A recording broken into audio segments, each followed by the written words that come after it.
Ladies and gentlemen, welcome. It is Championship Sunday, and we're about to kick off the B stream. I'm Blaze, joined with the fantastic man himself, Walsh, and Championship Sunday. You've been to a few of these. We both have, and when it comes down to just the energy in this venue, okay, how focused the players walked into the venue and understanding the importance of today to come out with your best gameplay and win a chip, man. You know, it's a lot going through their heads. Yep, Sunday is where dreams are made or shattered. Just making it here is a feat in itself, but every single team that got here today has only one thing in their mind, and that is just playing until there are no matches left to be won. They want to get that first place spot.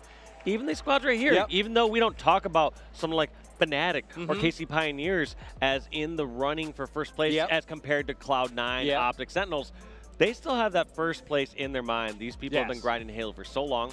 They're so capable and so talented, and you know, what a better day to make it happen than today. What a better day. Today is the day, and we got a bunch of matches going down. Where can you watch? Well, definitely can hop on over towards the A stream, twitch.tv/Halo on the main broadcast. But over here, twitch.tv/Xbox is where the B stream casted. And you guys want to see the C stream and the D stream, there you go, right there. And those streams, they got about 1 or 2 matches on it for the day, and we'll be focusing here over on B and A. But the first match, Pioneers versus Fnatic, elimination round 4. Who's gonna come out on top? Only one can continue. I'm ready for this one because the hometown crowd have been showing up for the Pioneers. Yes, they have. They have been chanting KCP all weekend long when these squads have been playing. One fun fact, though, I was talking with Tony in the back, and he brought up, he's like, do you remember what KCP's roster was early in the season? I was like, remind me, refresh real quick. Yeah. And they actually used to have Super CC on their roster. They did early whereas on. Fnatic used to have Manny. And so 2 players from these 2 teams have swapped rosters and found so much success here on KCP and Fnatic. But taking a quick look at the bracket here, this is a pivotal round. This round is going to decide which teams get top 8. So 4 of these teams that you see on your screen right now are out of the tournament getting 9th through 12th. 9th through 12th. And right here, and it comes down to winning this next round, okay? Who is going to be able to press forward? We're about to find out in this low bracket. But now it's time to go into our main matchup, Pioneers and Fnatic. Ready to get this one kicked off. We'll see our series layout in a bit. But map number 1 is going to be a banger here. 2 aggressive teams, very flashy play styles. And when they get hot, whew, they start rolling. Taking a look at this roster here from Pioneers, we got Soul Snipe, Druck, Talik, and Manny. Like we said before, Manny is that player used to play over on Fnatic at the beginning of Halo Infinite, but clearly just slight little change from both these rosters and sides.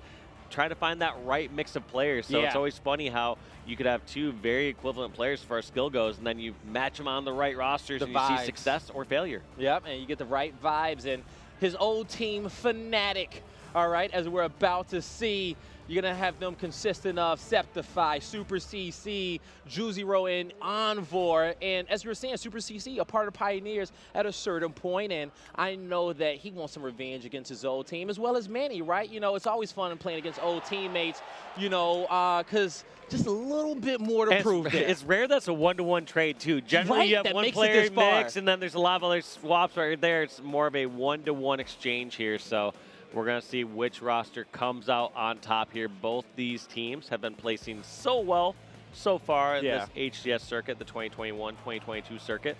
But taking a look at the series layout, we're going to be kicking this one off with Oddball on Livefire. All right, Oddball on Livefire to kick off the series. Slayer Aquarius followed up in map number 2. Stronghold Recharge in map 3. CTF Bazaar in 4. And then Slayer on Livefire to wrap this series up. Now, when it's coming down, you know, we're seeing the Aquarius here. We're seeing a Livefire for our Slayers. And Aquarius can be a little bit more fast-paced. You know, Livewire, you know, it's a different story. But we'll worry about those when we get to it because we're ready to hop into the gameplay, everybody. I hope you are all having a fantastic time at home. Pop your popcorn, get your coffee, order that breakfast because it is about to go down between the Pioneers and Fnatic. I'm pumped to kick this one off. Gonna see which team gets aggressive, tries to go for either early ball control or if they're just gonna try to slay each other out. Yeah. Generally, at a high level of play, when you're in doubt, you need to get those kills because you cannot afford to go down 3 or 4 down against a top squad like Pioneers or Fnatic. And kicking this one off, though, we got Druck, the Canadian superstar, fighting over at pillars and just kills that with ease. Generally, during some of those engagements, you take so much damage. That's all 4 down for Fnatic. Pioneers off to a fantastic start. Beautiful, and they're gonna continue to press forward here, looking for the spawns, gonna try to lock down this tower setup, but Talik will spot a player there towards Garage. So they know Fnatic having to push down through Yard. They'll be able to pick up 1 kill, and Druck rotating his ball towards Nest. I'm loving the route for him right now. And what a smart ball rotation.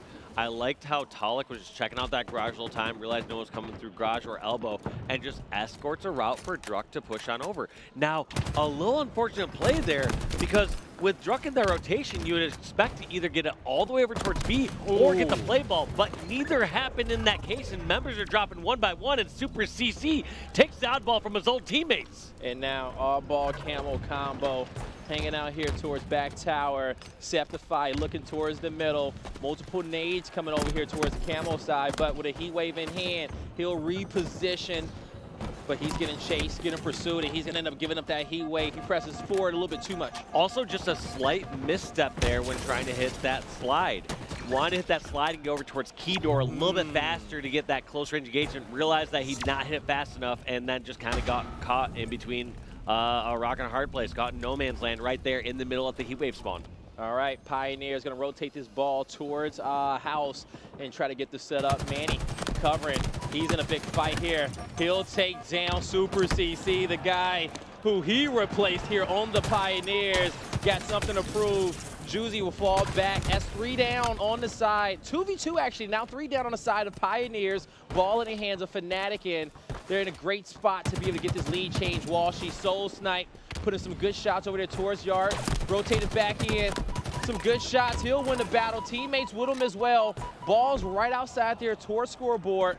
And here comes the rest of Fnatic. They got their eyes on it, but this is going to be a big fight here for Septify. Yeah, these fights are so big over at the garage side because you can get such a full setup on here. Oh! And then generally, if you are dying over here at garage, you're spawning all the way across the map. You're spawning all the way behind tower, and that's why it's so pivotal, because when you get those kills, reinforcements are going to be so far away. Look at all these members spawning all the way across the map. Even though Jazero died right here, all these members here from Pioneers have to traverse so far to fight against that oddball.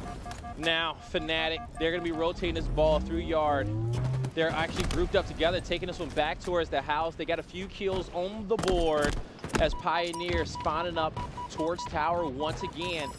Trying to rotate, but so far, man, Fnatic, they've had a great defense, building up the score. They've doubled it up since they've had this setup. 30 more points till victory for them. Soul Snipe, he'll hit the repulsor, but misses those heat wave shots. Both these shaky. Jedis doing force pushes against each other, both trying to create distance. It's like, all right, I guess us doing, you know, gust to win that back and forth at each other isn't going to do too much. But that distance created, here at the benefited right there. And we're going to see what Septify can do with the snipe. Unfortunately, meeting a grenade on that end and cannot get comfortable. Trades out melees, but it's not going to be enough. Yeah, couldn't do it there. Currently a 3v3 on the map. Group trying to make his way towards green. Some great shots there. Soul Snipe to clean it up. That's 2 down on the side of Fnatic. The snipe is going to miss, and this should be a play ball situation. Oh, Super CC almost recovered there and was able to take that snipe away, but instead it is going to be... Yeah, translates to a kill. These top pros, they get so many melee trades. They put themselves in those close range quarter scenarios where somebody has to just fly around the corner. They want to quickly finish off that kill so they're not being as cautious when rounding corners many times. And so, a situation like that, just getting the extra melee off. Getting someone to one-shot is such a game changer here, Blaze. That's the fastest way you can get someone to one-shot is by trading out that melee. Yep. Now, ball still bottom mid, but a little closer towards the house as Soul Snipe will bring this one back. He's getting pressed by Heat Wave. A few shots missed, but a good dribble, good rotation towards green. And now Druk will be his guardian, but has to deal with a player in nest from Fnatic. Some solid shots, gets the perfect right there, beautiful. And a single shot there towards middle. But Manny may drop down, looking for the cleanup on the kill. Ball is there, beautiful back smack from Manny. He should be able to get on a Heat Wave as well. It's on the ground, and now dribbling this ball back to green with his teammate, and he'll lock down the underpass at pillars, and we'll be able to mark a few players as well. But when we look at the map and we see the setup that the Pioneers have to try to come back in this one, it's looking good for them, but they need these next round of slays, and they already had 1 knockdown from Fnatic. So this offensive push from Fnatic is going to be coming in a little bit slower, but as I say that, they rush in and will find 1. They find 2. Ball will get played. I was going to say, we have different definitions of slow because those players were coming in hot, Blaze. That was so fast. And I liked how speedy they were with that push. Sometimes when pushing across that open field, you can get caught in that mentality like, well, maybe I hang out of this box and this false sense of security, use a little cover. But when they have numbers, they do not hesitate to spread those wings and fly. And especially when it comes down to oddball, where your opponent has it set up, you only have so much time to work with. So as soon as your teammates are spawning up, sometimes you're already committed to the play and hoping that they can fill in those back lines. So even if you lose a player, still got to commit forward to the push. It wasn't good for Fnatic in that first round, and Pioneers will be able to strike first. Let's see how Fnatic wants to respond, but Walshy, in that first round, is there anything that, you know, when it came down to Fnatic's gameplay, that you feel like they could have did better? Ooh, yeah, what could Fnatic have done better? I mean, they still won the round. It wasn't like, it was a pretty handy round, so I feel like Fnatic was playing fairly solid there. But yeah, as far as Pioneers, I mean, one downside that Pioneers have going in the series is Fnatic already has a match under their belt. They played Space Station Gaming earlier today. They won a close 3-2 series, so they're all hyped up, they're warmed up. Yeah. Sometimes when you're getting into tournament series, yes, you can scrim, yes, you can warm up, but nothing really replaces the element of playing an actual tournament match. And so sometimes it can almost be looked at as an advantage to have an earlier match under your belt as that win. Yeah, they definitely had a sweaty one against Space Station that went to that map 5 earlier today, so Fnatic warmed up, ready to play. Pioneers after that first round, they've been scrimming here towards the morning, but it's a lot different when it's an elimination match already played for the day on your opponent's side. So Pioneers, they got to step it up now, and this is a better start coming into this round for them. Got the lead, 3 kills in the hand of Soul Snipe. As we're watching, Super CC doesn't have a kill to his name just yet, but Heat Wave in his back pocket. He'll spot the Pioneers as they're pushing up there towards top sandbag. Ju0 will be able to pick up a kill on board as well. That's 2 down on the side of the Pioneers, and Fnatic, hey, they got a good flow. Yeah, I mean, slays are pretty close to even across the board for these teams, but it feels like these members of Fnatic are getting the trades when they matter. They're getting the ball set up where it matters, over towards the garage. Here's a time where we're seeing members of Fnatic fall down, though. But we do see Ju0 trying to follow this up. Not going to grab that ball right away. This kill right here could determine the next 15 points of the game. And it looks like Ju0 and Fnatic walk with that kill. And they're putting points up on the scoreboard, well next to the scoreboard. Yep. And now Envoy pushing across top mid. He's taken out, and that's 2 kills coming through on the side of the Pioneers. But can Super CC get a double of his own? Yes, he will with that perfect as he's taken out. New Camel has spawned. Is going to be in the hands of Pioneers. They're going to have ball as well. They'll drop that Heat Wave on the ground for his teammate. And now we'll see if the X Factor himself can get some kills to put Pioneers in the lead to get this tie. Yeah, and Manny already spotted out. Doesn't feel like Camo is as much of a hidden element in this game with these top pros. They know how to see just those small little shifts in on the map. And they also know which routes the Camo is going to be taking. They're like, all right, it's going to be one of these few spots. These players have just these, what I like to call like these internal timers. They know how often they check their backs from potential flank, from areas they don't have watch. And then also, when a Camo is acquired, they know that it's got to be over at this point because Camo's not wasting time just sitting around the Camo pillar. Exactly. Once he gets popped, he only has a few exit routes in which he has to take in. So, hey, roll the dice and you may come out on top, but Fnatic, man, you know, their luck is looking good today, and I'll definitely bet on them on the championship Sunday the way that they've been playing so far, as Septify backing up, but he steps forward, takes down Talik. He'll get himself a Heat Wave, but he sees the nades coming from green and get the call outs towards his teammates. He's pressing forward, cannot allow any more time to go over here towards the Pioneers as they play ball. And so what I'm seeing here is just a team that's just slightly more warmed up, playing a little bit better here in the form of Fnatic. Even just like that challenge there from Talik onto Septify. Septify coming out ahead and winning that battle. And those are just such big difference makers here. There are going to be those times where you have those individual fights and it's just, you got to win it. Yep. You know, majority of this game does come down to teamwork and team shotting and playing together, but there are some times you cannot help it but just have to shoot your way out of a fight. Yeah, and we'll see if the Pioneers can shoot their way to breaking the defense of Fnatic, because they're racking up a lot of time. Watch, 35 points till victory. They still get the ball back Snipe Tower, and they're just ready for this rotation towards green, right? Oh! Super CC taking out his old teammates with that beautiful nade. Goes for the quick scope! Couldn't get it on the second shot. But as I was saying, that ball's just going to rotate towards green in the late game, and you see Fnatic less than 20 points away from victory as Pioneers trying to rotate through tower. They're going to have to push multiple different lanes at once as the ball is played. Pioneers.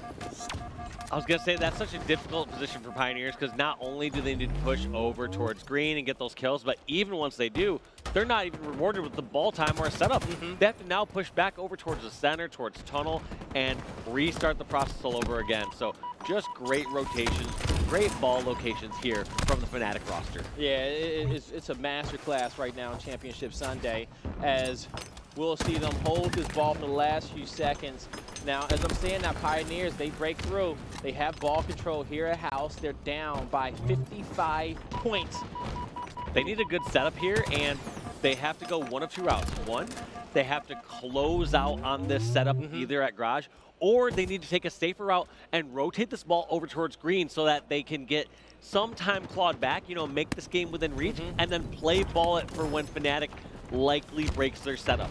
And you see Fnatic is making that play through green, okay? They are having that presence of mind to understand where Pioneers want to rotate this, so they don't take that open route. But as you see, coming through the key door, a quick kill being picked up there. Manny having to step forward. That ball's in Fnatic's hands, but as he's taken out, that's 3 down on the side of the Pioneers. Looking to strike first in map number 1. They officially lock it in. And that was that ball rotation I was talking about, Blaze. I said they had to get towards green, and like you said, it felt like Fnatic were just a step ahead. Yeah. They said, all right, well, we're going to eventually break this up. It's unlikely that they're going to get 60 points of uncontested time. And they held down green, did not let them rotate that ball out through elbow to play ball it, got the kills, and got the last 11 seconds. Yeah, and that was beautiful there towards the end, because they knew that, hey, we got time to work with, just 17 more points to victory.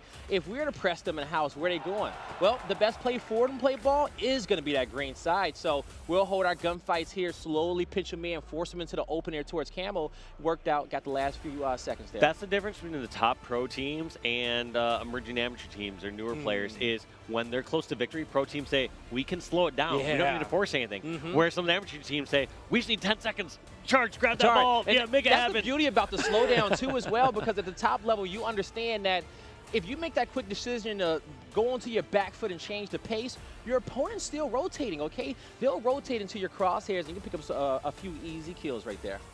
Yep, taking a look at that scoreboard, though. Slays in the favor of Fnatic. You know, Onboard going +6, Jazero going +6. Feels like I'm repeating myself as we got Septify with a +7.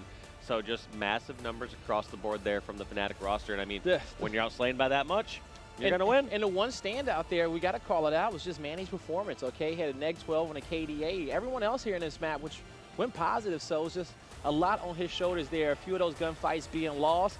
Hey, tilted this map over there towards Fnatic. You know, some of those just 1v1s. Fnatic gets the setup, puts on 20 or so points. So we'll see how Manny will be able to recover as we head towards the Slayer. But Fnatic, they got the job done in map number 1. Aquarius coming up next, Walsh. Yep, Aquarius Slayer. And I mean, this one can be a coin toss at players at this level. When you look at Aquarius, I always try to relate it back to old Halo maps. It's like, you know, it's the most symmetrical arena-style map, similar to like a midship or a derelict or wizard, whatever you want to compare it to.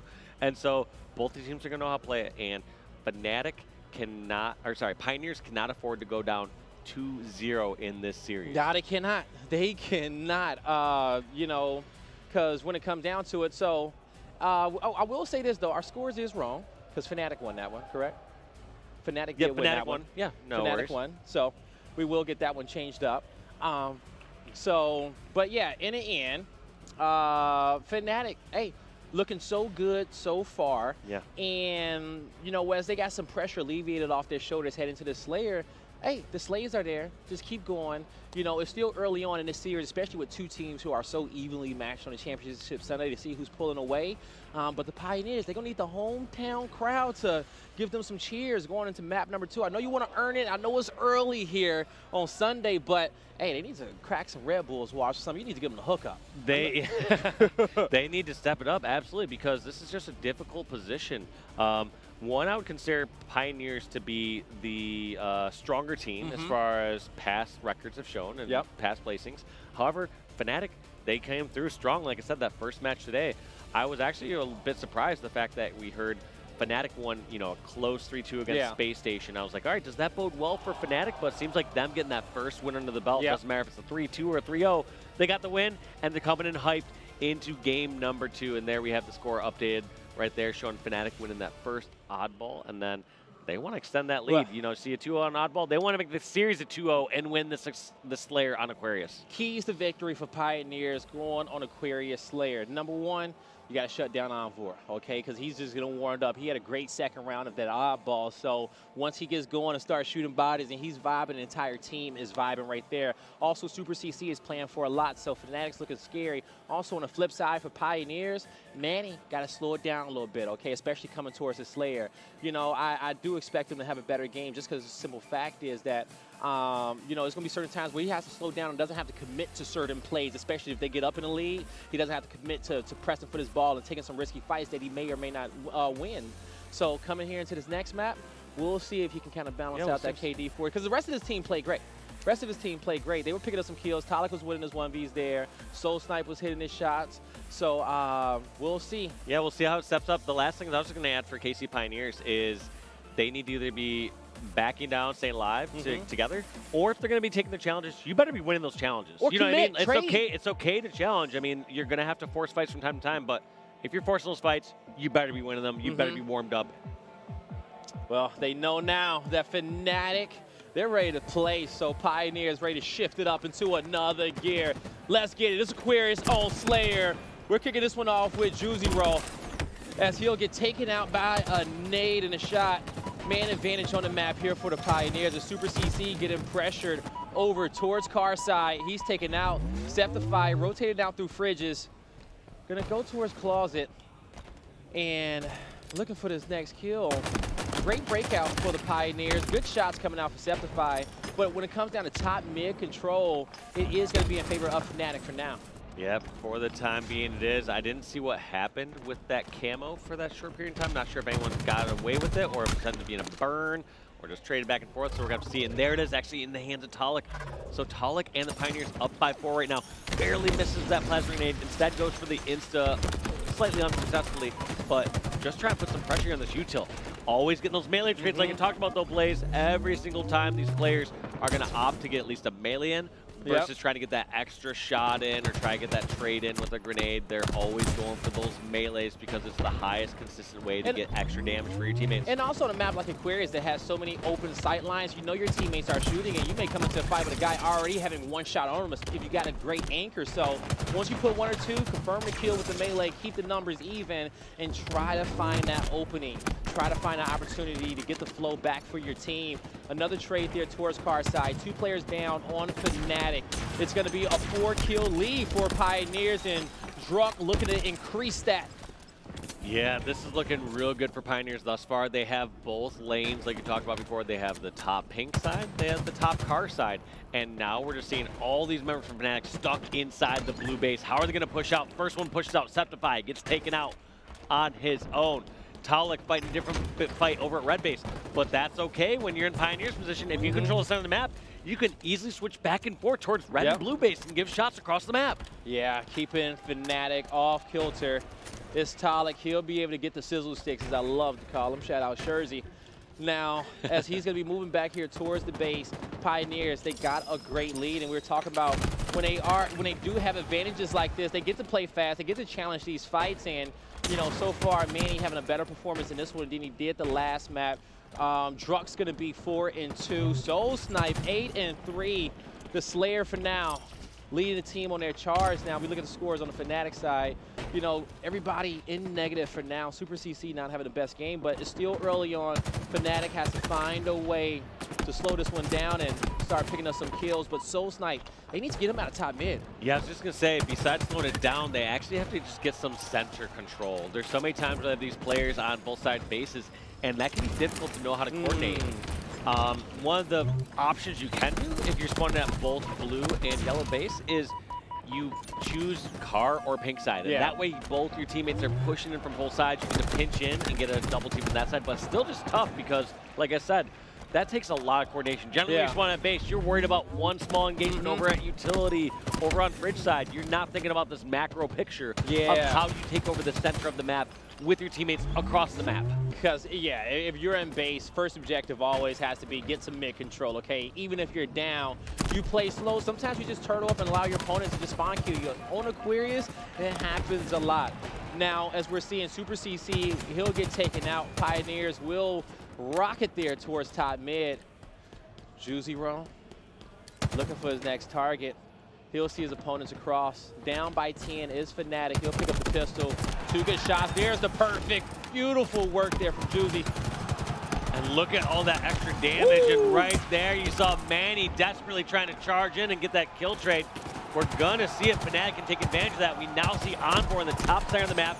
Only 7 kills between these two teams, but they now have Pioneers pinned over at the blue base. Let's see if they can take advantage of it. All right, Pioneers trapped in. Envoy, he'll push towards middle, crack 1 shield, but get his cracked as well. Envoy traded out. Super CC finds a kill, 3v3, but man advantage for the Pioneers. Now evened out once again, but as I say that, it's Fnatic who'll win that team fight, and they'll cut that deficit by just a few more kills. Great shots coming out from Juzy and Septify. And look at this scoreline start to tighten up a little bit. 5 kill difference between these two teams, and that was just all within that center control and trying to get those spawn kills on the side. Doesn't look like it amounted to much more. Actually, now we are at a 5-kill game, so it is starting to tighten up a little bit, but it's really tough to say. When these trades go back and forth, they're just so quick, and you can't tell, all right, was that a 1-for-1 trade? Yep. Was that a 1-for-0 trade? Because generally when those melees start flying, as we see right there, the people start dying. Yeah, I'll tell you, that was a 1-for-2 trade in favor of Fnatic. Look at the score. They've got that deficit within 4. Doing a lot better here. Juziro stepping it up here in the second half. He's 8-3. Envoy even at 9-9. So they're winning their gunfights, getting some momentum back in their favor, and we see 2 kills traded out there towards top mid. I love that fast play by Druck. One thing that was brilliant about that is he didn't round the corner immediately. Instead, was able to slide much faster by rounding that corner out of that line of sight. What that offers is 2 different things. One, that player who's over at bottom pink doesn't see Druck immediately, and so they start to think that their back is much saferness. And then for Druck to do that, if it happens to be the right time, can slide on through, potentially catch a player off guard where they would not be throwing a grenade. Manny drops that heat wave. 2 kills come through for Fnatic. Walsh, and we got a lead change. It's 37-36. Fnatic, we got in momentum back in their favor. Pioneers, they got to step it up. Septify with camo in hand. This is getting scary for the hometown team. Septify was quick check and see if that heat wave was up. Just kind of lost track of that for a moment, but now on the hunt, sees these players out in courtyard and does not just stand out in the open, and also does not hesitate to just shoot someone across the map. Yeah. Unfortunately, taking out 1-for-1, but right there, essentially they're using this camo in the fashion of they get first shot, yes, intel, and getting first or second shot.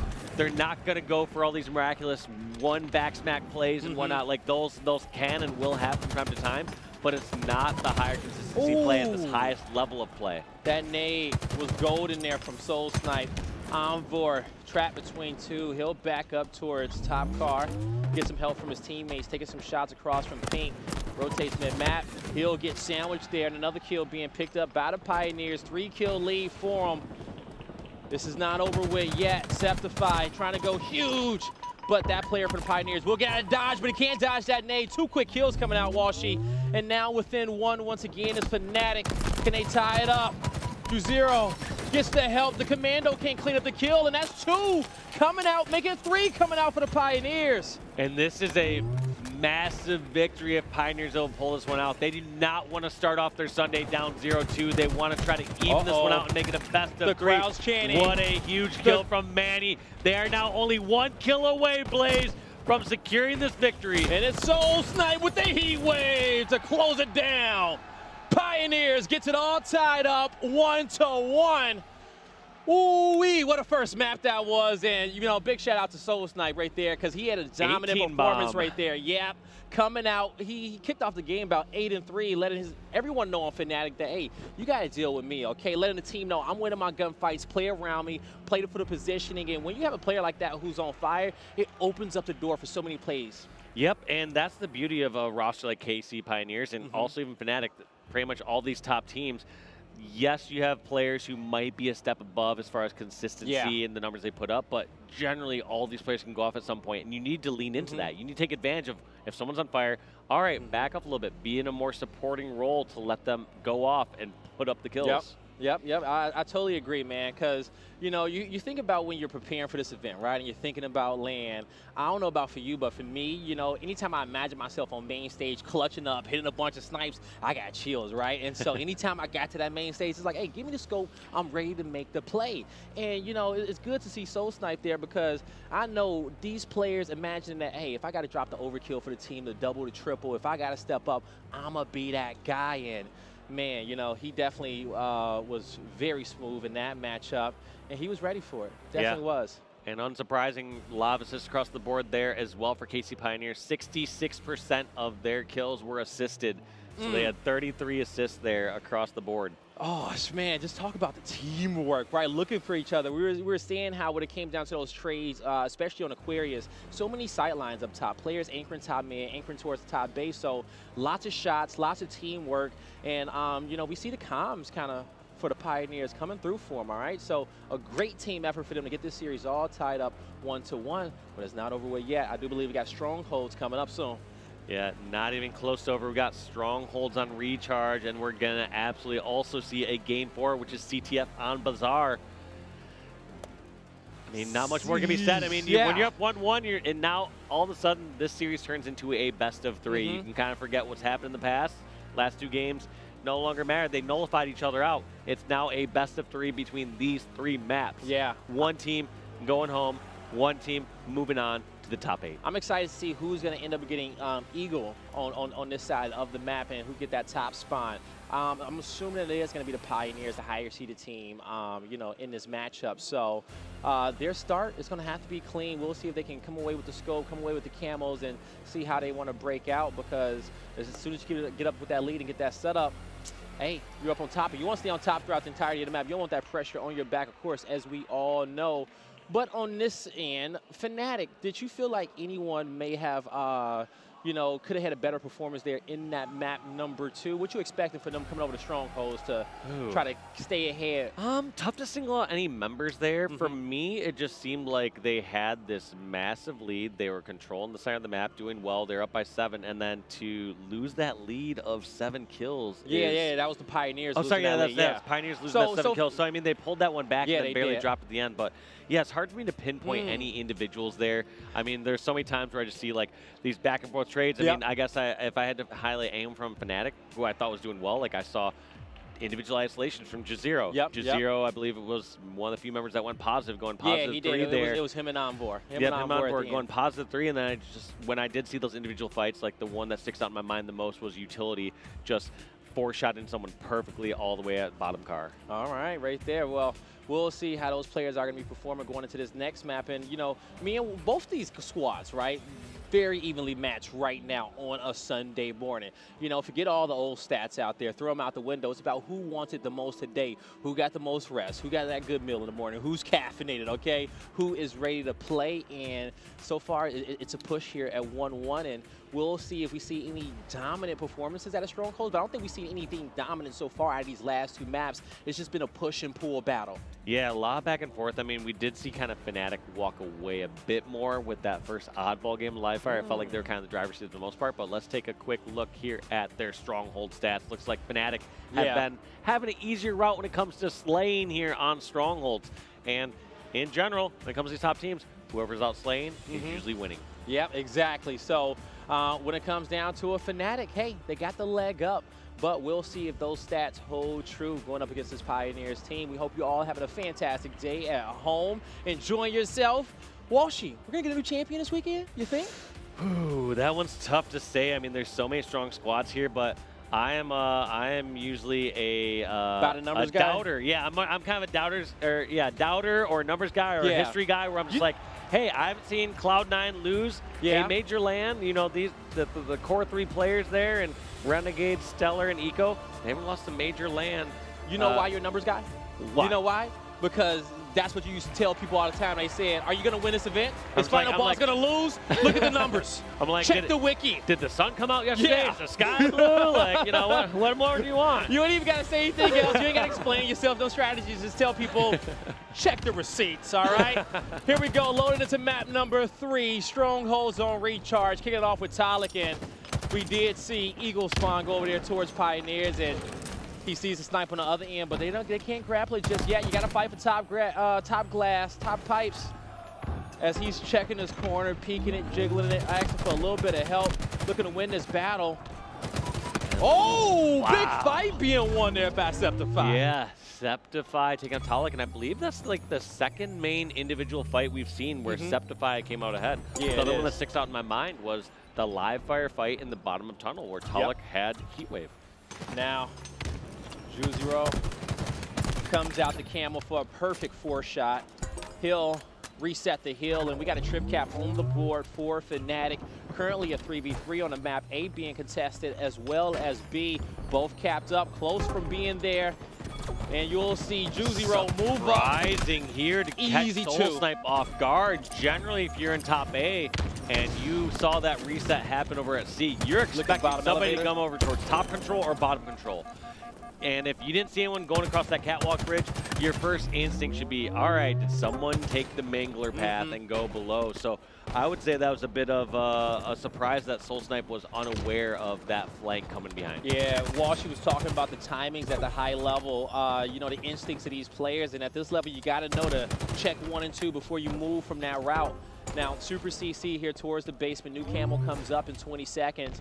Doesn't see anyone here in the trenches, but as he looks towards the skies, they know a few players are going to be top glass. Septify, he'll lose that battle against Talik this time around as 2 go down for Fnatic. A-Hill transferring over towards the Pioneers. They got 2 to their name, and they know that the spawns are coming in towards C. Envor gets taken out here. Soul Snipe rotates through control where his teammate cleaned up a kill, and now they're relaxed. They'll shift the captures over to C and start anchoring that AC setup.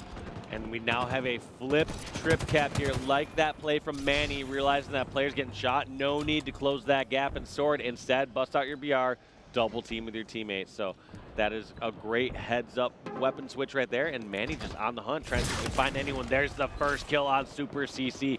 Trying to look for more, but doesn't look like they're going to try to force another trip cap. Instead, they had the damage done. They got 50 points on the board. They can kind of sit back here, let members of Fnatic push out, and just put points on the board. Oh, that was not a stick, but we will see 3 go down for Fnatic. Great kills coming out for the Pioneers. They're looking to capture C and hold this trip cap, get one of their own. Their opponents will be spawning pipes towards B. So Pioneers got their eyes on long, got their eyes towards mid-map. And when it comes down to it, Manny, he has to disengage for a bit, but with the sword in hand and his teammate drawing some fire towards his direction, Pioneers good to hold on to C-Hill, but Manny with the dash, not close enough. I was just wondering if Pioneers were kind of overstaying their welcome over at C. I felt like the damage had been done, and at this point, them staying over at Hydro like that could force members of Fnatic to spawn on out over towards A or Pipes or somewhere different. So we'll have to see if it comes back to bite them. But generally, when you get that trip cap, if you're going to hold anywhere else, you're going to want to try to hold other areas, like I said, over towards catwalk control. Like, you're not going to want to try to force out C, but it looks like they just have... Oh, my God. Just as I cut myself off, I was going to say they had you know, red in their eyes. They're just getting aggressive. They want to go for slays. They feel like if they get the kills, they can do whatever they want. And look at this constant pressure over here at C from KC Pioneers. Oh, it's so good. And they got all 3 hills in. You know, as we were watching before, you know, sometimes it's a good situation to, you know, kind of bait that objective a little bit, right? You know, your team's controlling it. You got to rotate. You know your opponent's trying to get it. Allow them into the hill a little bit. You know, cross them out now. Talik, we saw that play yesterday on Oddball where he almost snatched that ball, you know, towards the OT side of it, which was good. But now with Camo and Snipe, he picks up 1, looks towards C. Nothing. His teammates there, they got to lock down, so they know the spawns are coming in towards A. Yeah, here's the downside. Like I kept talking about, KC Pioneers kept pushing over towards C. They had control on the map. They had 2 or 3 strongholds. And now they're finding themselves stuck over at C and finding a hard way to push out. You don't really have great options. You either have to put your long haul and make your way up towards glass / pipes, or you have to push over towards control. And teams can basically hold you off and couple those choke points. So we're going to have to see if this bites them in the long run. But the luxury that Pioneers have right now is they put so many points on the board that they have so many pushes in front of them. Oh, don't do it to him, but the first nade blew his nade up in his face, and that's a double kill to come through for Fnatic. Manny's taken down as well, and that's via squad wipe, Walshy. as C Hill will get transferred over. A Hill is reset. Fnatic, they got Pioneers pressed back here towards Pipes, but they're looking for the spawns now. We'll see if they find them, but they do have a teammate fighting top glass, so they do got a lot of intel. You see the snipe coming out from screen left. Kills traded out, and now Juziro inside the B Hill. He wins a big fight, almost gets the snipe SC for the save. Yeah, just trying to pick that off. Sometimes when you're backed in the corner of B, you want to try to fight your way out, and it's just so tough. This B stronghold can be so unforgiving. If you make one slight misstep, you can get picked off and have that hill reset. Now Envor in control with his teammates. He gets the cleanup. That's 2 down on the side of the Pioneers, and it's going to be Fnatic with A Hill to their name, B Hill and C Hill and Camo dominating the map right now. And this is what they need to make the comeback. A will transfer over. They know the spawns are going to be at Elevator, and Envor, he's relaxing, checking his corners. Now he knows exactly he needs to press forward. Yeah, and this is actually a really smart push from Super C. It looks like it's working out as they get some damage over here on the catwalk, but realizing that all these members are pushing over towards Pipe, didn't see shots coming out from top elevator, and decided to take advantage of that. See if he can shoot people in the back over at Turbine or capture that A stronghold. Now Envor, this Camo's going to dissipate. He needs to rotate towards long. Across the map is going to be Septify, his teammate at C. They get the call out towards L2, but has to back down. Kills coming out for Super CC. Man advantage, 2-man advantage for Fnatic Washington. AC Hill is looking good. They're also being aggressive in Pipes, trying to control the power weapons in the Camo. And this is interesting. Instead of grappling the shock rifle to himself, Juziro wants to save that last grapple in case he needs to get to escape. Oh! And look at that chain reaction off the center of the stronghold. For those that don't know, you can use the shock rifle on weapons or even that center stronghold spot to chain react that lightning and damage somebody. So he knew someone was weak in C and gets the finish off by shooting the stronghold location. I love the sandbox in Halo. It is so great. It really is. Now Juziro, he dodges and couldn't get the back He was saving smack. that grapple, didn't work out for it, but right there, that's what he was saving for. He wanted to kind of have that in his back pocket in case he needed to escape from one of those members. KCP 10 points away from tying this one up. They got some pressure on B, it's converted. Pressure on C, it's getting converted. It's going to be a trip cap on the map for them in the late game. Now they got to control, they got to rotate to keep up this momentum. But we have to see if it's a mistake again. So many times we've seen from KCP and what style points is Druk going for here today. He wants to get in that top 10, but that was such a sick maneuver. But I do worry about KCP consistently getting that trip cap and then being stuck over at C. They really want to make sure that they are leaving C open so that these players spawn over at Long Haul and over at the C plat. Now, KCP trying to work hard at getting his B Hill back. They got just a 5-point lead. They got some time to work with. Even though that lead may change, don't get too frantic. Give yourself a few seconds to work with to execute, as they'll pick up a kill on Super CC. A second, a third. They're looking for the fourth as the A Hill get in decap. They can capture the rest as they'll take B and C. The Pioneers will stay up. A little missed jump from Drew. But the shots is there, and there's the trade, Walsh. Gets the trade, but you know he wanted to get that shock rifle and do a little bit more work. These are points ticking up here for Pioneers, but this is anyone's game at this point. We're going to see B stronghold going in the hands of Fnatic, and now they're putting points on the board. And which stronghold are Pioneers stuck at again? It's C. Yeah, and that's not where you want to be at in this situation. But as the C Hill gets capped, those spawns will get pressed Look at out that escape as well. right away. Super CC, cap C, and just runs on out. Wants to make sure those spawns stay open, but it's too late. He knows he has to be on the hunt and find one player over the pipes. There's a second one. Gonna clear these up, and those are gonna be a couple staggered spawns. Pioneers have to make something happen in this 2v4 scenario. We saw yesterday with Sentinels, but can the Pioneers get it done? They need to get another hill. Is it B? Is it A? There's the hope.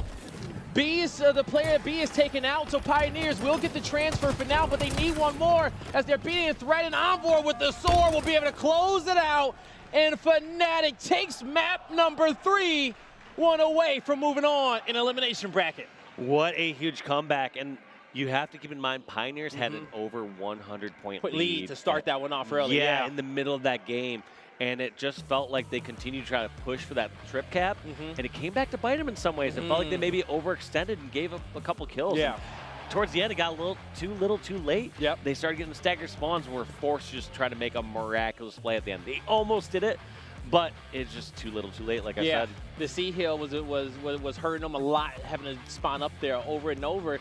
And, you know, especially in this series, going up against Fnatic, who is going toe-to-toe with you on gunfights. Sometimes you don't need to be overzealous for that trip cap. And hold the 2 for a little bit, take a breath, you know, win another slate of team fights for the squad. Especially if you have the advantage, especially if you have a large lead like that. Yes, you sometimes want to get aggressive and keep the pressure on, but the pressure's already ticking in an objective game like this. You can sit back, allow your opponent to make some mistakes. It felt like KCP. We're just trying to push forward and make everything happen. Taking a quick look at the stats, though. Envor, you were calling him out earlier. Yeah, he must have been listening. He went positive 10 that last game with 21 and 11.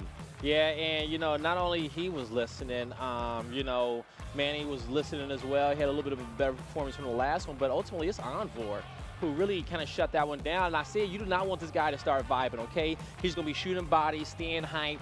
You know, I don't know what type of trash talk you had back in the day, Walsh, but one of my favorites is that when you're winning gunfights, you just peek between the monitors. You don't stand up. You just peek between the gaps and the monitors and make eye contact with them. Like, yeah, what's up? I just won that fight.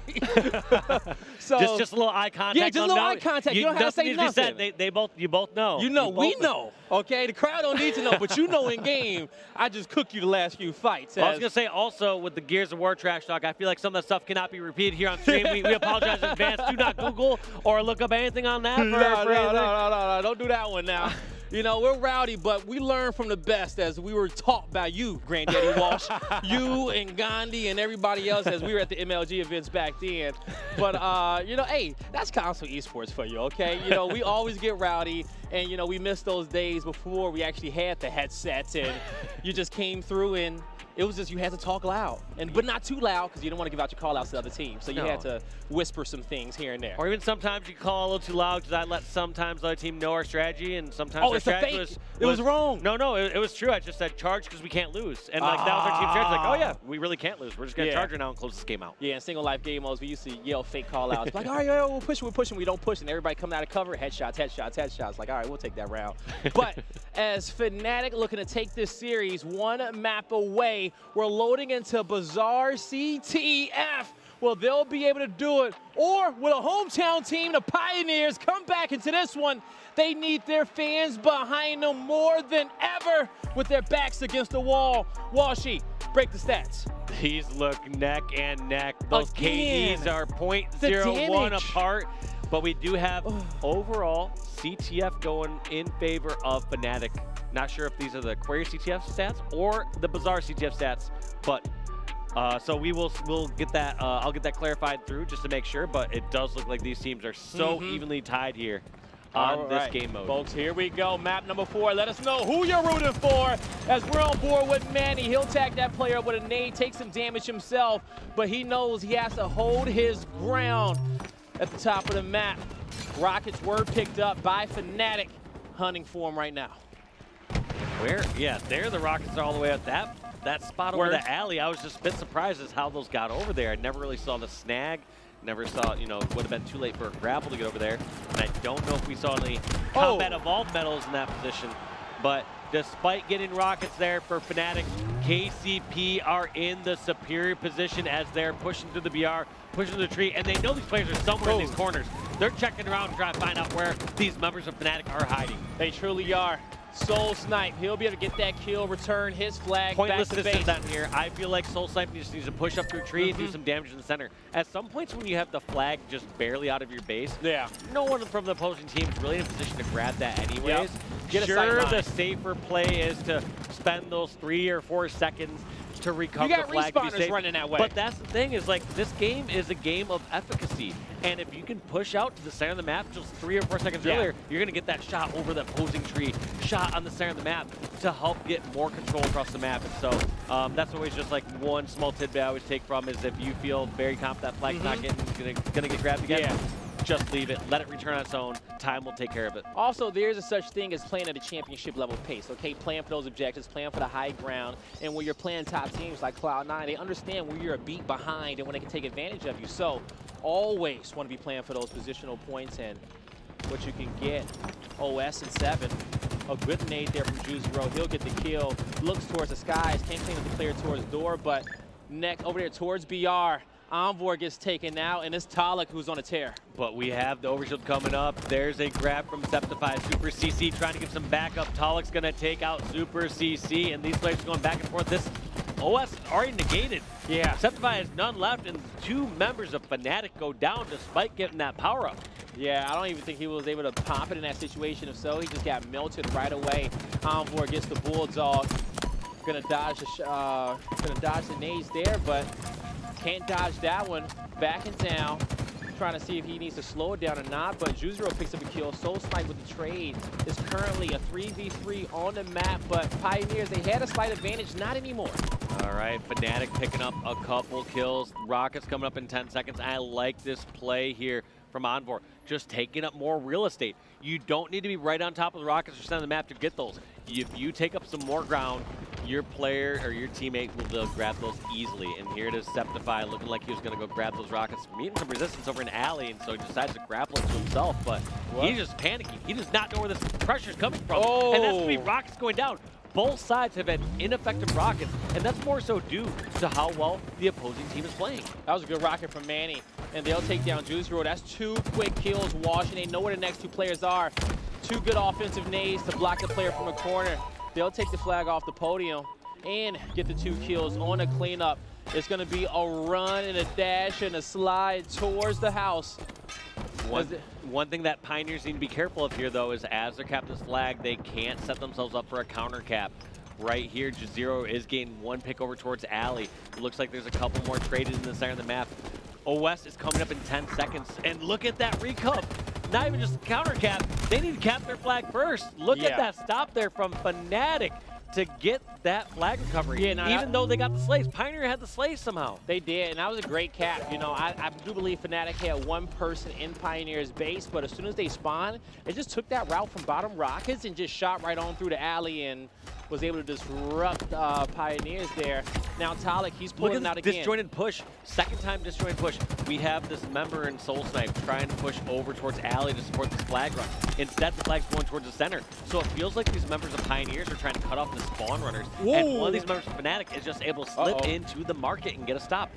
They're still in a comfortable spot, not too worrying here for Pioneers. They can take a little extra time, put this flag in. That's going to be first flag on the board for the hometown heroes, the Kansas City Pioneers. All right, the Pioneers definitely got a game plan when it comes down to running these flags through palms and antenna.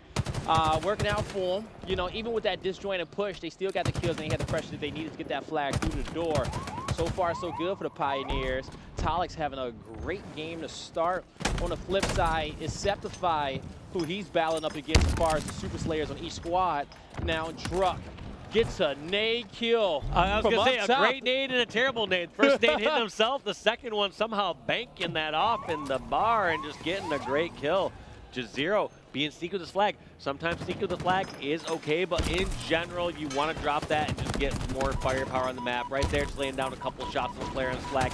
This is going to be a quick kill here from the Fnatic side, but now Juicero has to watch his back, just free firing, just knowing players can be pushing across catwalk, and that's going to be Manny taking out Juicero, Septify taking out Manny, and that is going to be a tie game here as Fnatic put in a flag cap of their own. Fnatic with a quick response, all tied up 1-1. New Rockets come up in 10. New OS in 8. Super CC holding his ground. Juicero is able to get 1, but he's traded out. It's a 3v3 on the map. Power weapons are officially up. Who's going to grab him? It's going to be a quick kill from Talik. That OS is on the ground. He's going to be able to scoop it, and he'll get it off no problems. Now, he's stacked looking thick on the map, but we'll see if he can come out with the kills as he's on the offensive. I like that confidence, too. As soon as he pops the OS, stands on top of the market and was like, who was shooting me? Which one Where you at? Where you at? Where'd you go? Huh? I thought you were shooting me. Picking up the kill, and you got the rest of the Pioneers in their base as Soul Snipe, Rockets in hand. He'll pull this flag. He hits the power slide. He needs to pass that flag to somebody else, and like that, lets his teammate take it through the tree. Gets hopefully a trade there. Does take out Septify, so damage has been done, and now going to be on the defensive as he tries to help get this flag stop. But here's the consistent problem we've seen from Pioneers. flag is in the center of the map, and sometimes they don't have enough firepower. So I like this transition from Soul Snipe. Instead of worrying just about the recup, decides to go back to the center of the map and help escort this. Talik getting shot in the back. This could be disastrous here for Pioneers. I don't know if the flag goes away on time. No, there was a touch right there. So it's going to be Fnatic able to pull the flag down bottom Rockets. It's in the hands of Envor. And on the flip side, we should be able to see Pioneers. Yep, it's in the hands of Soul Snipe. So he gets it back. He'll back down. There's no recovery there. We didn't know if a player stays there or not. This is a good old-fashioned flag standoff, Blaze. Now, and generally, this ends in two ways. Okay. One way is both teams push through, get aggressive, get kills, and return both flags simultaneously. The second way is one team gets real happy because they get the kill, they get the recovery, and generally they get a second flagpole. And in a 1-1 matchup here on Bizarre CTF, that squad is going to be happy. Now Envor shooting out of top VR. He'll pull this flag back in. He has his flag pretty pressed forward just so he can still be a part of the fight. Yes, I was going to say, I strongly prefer Septify's positioning over the KC Pioneers positioning. Since they're on the aggressive, they want to have just that extra BR in the center of the map to help get those weapons, get those power-ups. Here's the overshield popping up right now. That's going to be going in the hands of the Kansas City Pioneers. So Soul Snipe has the Bulldog in the center. He feels like his spidey sense is tingling. Oh, it looks like they already got the recovery. I was going to say, see the return up he was going back to his base and said, all right, I need to go back and help escort this flag in. And I like that play. When in doubt, especially in a one-flag game, make sure you get that flag cap in case someone has slipped by, because these Fnatic players have been slippery. We'll give credit to Druk there. I do believe he was the one that returned that flag in that situation. And now, as we see Druk throwing multiple defensive nades to get some damage out as he was under fire, gets those call-outs to his teammates, but no trades come out. Fnatic back at full health and pressing forward. They'll be able to take over top mid. Now, gonna hop into the Pioneers BR, looking for that first kill. Juzero did find one. He'll hide here in the corner, see if he can get another. A melee, couldn't get the trade there.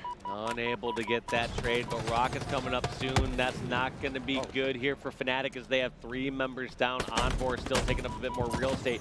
Finds this last member, Envor was scouted out as the last member of Fnatic as these rockets were popping up. So we're going to have to see what Pioneers can do with these rockets. They most certainly have acquired those since they had the kills. And it looks like they're grabbing them late. Those rockets got grabbed 18 seconds after they spawned. That's unheard of at this pro level. Exactly, because you know that those rockets can be the difference maker, but everyone else distracted in their gunfights. Oh, big rockets from Soul Snipe. 1 HP pretty much, as he was almost taken out, but that's 2 quick kills. What can you do with that advantage? What are you gonna be able to do with those numbers? And we see Druk pressing the flag across the map. It should go home free, but those last few nades come through for the stop. Can Fnatic, can they clutch up? It's 2 down on the side of the Pioneers. Talik being the gatekeeper, trying to protect Soul Snipe, but as Soul Snipe gets pressed, multiple members in the base of the Pioneers, they'll grab the flag back. They are just rallying it back, and I was a little worried right there for Pioneers, because sometimes when you desperate a flag like that, you may set yourselves up for a counter cap, and it looks like Fnatic are on the hunt. They get the kills. They didn't get the flag stop, but they do now have a flagpole and a chance to make this a 1-flag game. But after those couple slays, I feel like that flag is donezo. Septify seeing all those X's across the map, Envor all the way through the alley. They need to hide and wait for some reinforcements, but they get snipped out. Druk knows that these members must be hiding inside of the map and finds Septify hiding in the corner. Yes, he does, and now he sees a player top BR. Super CC finds a kill. Druk wants to trade it out, and he will in his opponent's base, putting that grapple to good use. Played at a very, very fast pace as Envor is taken out.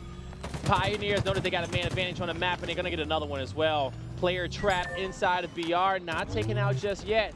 He'll shimmy, scurry away down towards Truck and get away at that. But as this map starts to slow down a bit, he'll play peekaboo with Talik. And Talik knows that it's 50 seconds on the clock. I don't got to do too much. You just need to buy time, get some slays. Every single kill that you get on a Fnatic member means a Fnatic member that cannot push down this flag. But Fnatic are not giving up just yet. They have gotten a flagpole. It hasn't gone off the post yet, but they are trying to make some maneuver, and this just might be it. Too many players went down there. Juzero, if he's going to make something happen, it's going to have to be a slay, a quick flag grab across the map, and set up his teammates for a second hole. 20 seconds on the clock for the Pioneers to send us to a map number 5. where we will battle it out on Live Fire Slayer. We'll see if they can get it done, but Walshy, I think they pretty much got it locked in as they get the few victory kills. They set up the defense, and now we're all locked in 2-2. We got ourselves a series, Blaze. Now, there are some teams sitting pretty in the winner's bracket right now that haven't played a single game yet of Halo today.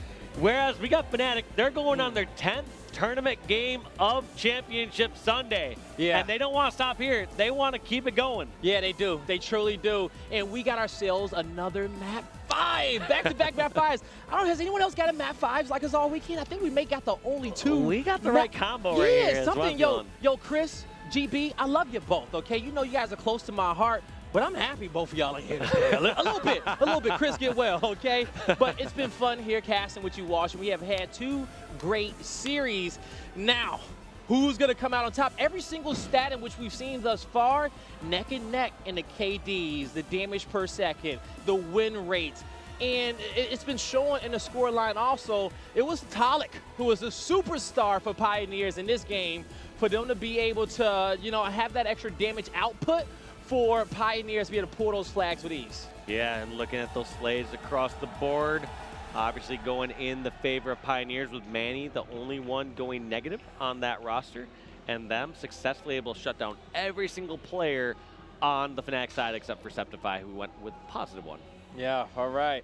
Now, the damage and, Druck, 7,200, yeah, okay? Putting up numbers, getting in some engagements right there. That right there, that's the one that stands out. So, and we saw his aggression too, right? Every fight, he didn't mind challenging it. He didn't mind getting in somebody's face, being there, because he was confident, I'm going to at least trade out my kill, okay?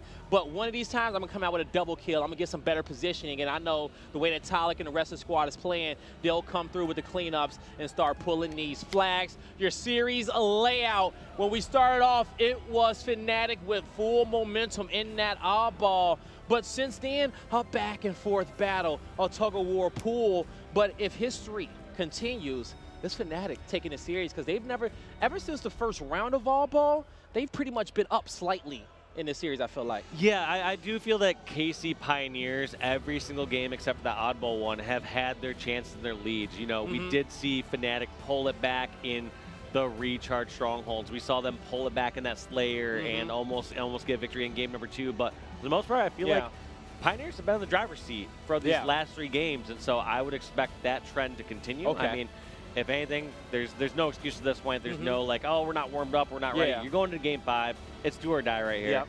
And you're right. Over the last 3 maps, you throw that first one out, it is a Pioneer series, okay? They blew the lead, but outside of that one, they've been golden. Now, as we go on towards the Slayer and just kind of recalling that first Slayer back, it was Pioneers. They got off to like a 10-kill lead. We didn't get our tie game until I think it's like the 30 to 38 or 40s, mark, yeah, towards the late part of it. All right, but Live Fire Slayer, if you're a Pioneers fan, let us know where you're at in a building, because they need you. On the flip side, Fnatic looking to get it done and move on through the elimination bracket, led by Envor. They're ready to play. Both these teams are 2 and 3 in Slayer so far this weekend across Kansas City. Not sure if that takes into account the game number 2 we saw earlier today with Pioneers, so Pioneers might be 3 and 3, but regardless, these teams are neck and neck, and let's see who comes out ahead here in this crucial game number 5. One team going home. One team's already kind of home if you consider Kansas City Pioneers. But one team going home and one team making their way to the top 8. Both these squads so evenly matched. I cannot wait to see how this goes. Now, you got New Camel coming up in 6 seconds. It's 1-1 on the board. Solid shots coming out from Manny, and he's going to take a quick look to green. Free back shots right there towards top middle to get the easy cleanup on the kill. He sees the snipe there. He ducks, he dodges, slides in. Solid shots. What a play that was. Just gets, does Talk not about want being that scared. to go in the Pioneers' hands. Yeah, not even That going was for a that scary last play. night. I like that play, and that's one thing we haven't seen enough for people to like truly just throw the weapon off the map. A lot of people are jumping off with it in certain cases, but right there, just fearful of letting Pioneers spiral this one out of control. Did not feel confident that he was going to pull off some miraculous play of getting a couple snipe headshots and keeping that sniper in the hands of Fnatic. You'll never see me throw a sniper off the map for free. I'm going to clear out that whole clip in the sky somewhere before I go down, and then I'm coming back for it right after you kill me. So in the end, all fun and games. We're tied up 5-5, a neck-and-neck battle, and you'll see Septify get a kill, and then quickly responded back there from the Pioneers as they're down by 1 on board with Envoy as he moves on over towards green, heat wave in hand. I think there's one more player down here. He'll clean him up. And so Fnatic, they'll hold this house side of the map as well as green, but they're playing from the bottom, okay? They need to get some pressure, some presence here towards middle. Now they finally get it. They're able to look over there towards house, get these kills, and just rain down fire. Yeah, and just look at that. All those members Fnatic from the ones at top center does not have to worry. I believe that was Septify who was up there earlier and could just back down a little bit. No, actually, it was not Septify. Septify was the one down low. But regardless, either way, that member Fnatic was able to lay down the shots in the garage and just back up towards top center. Think about how much map presence you have where you can turn your back towards the whole top center half of the map. And just focus on that one little corner. That little area, yes. It just shows they have full command of that area. Also, they understand that once we get those kills, do another quick 180 turn and start pushing in towards the other corner of the map and try to get that pinch once again, as well as probably pick up some weapons as we see Fnatic with a 5-kill lead. Envoy, as he is going to be 7-1 wash. I told you, you do not want to get this guy going on Championship Sunday. He has taken over 8-1 now. Septify getting some solid shots in towards green. He'll look at top mid. The assist comes through. Juicy Roll gets 2 as Fnatic has not slowed down whatsoever. Nope, and this is the pivotal moment coming up here, Blaze. Sniper comes up in 7 seconds. We're going to see if one of these teams can control it before Super CC grabs it, tosses off the map again. Yeah, and that was a great nade there by Druck and good discipline by Pioneers. They'll get themselves a heat wave and a kill there towards middle, maybe even some plasmas. But on the flip side, Snipe should get picked up out of Pioneers, I believe, right there in that situation. Druck down low, knowing that he has to take over, that he has to put out some damage, force players to have to play around him. Trapped in the corner, no nades, only the repulsor, but couldn't get the knockback and couldn't get the help in time. Yeah, could not return that one to the sender. Has to check with the delivery person there next time. Just Zero, though, has the sniper.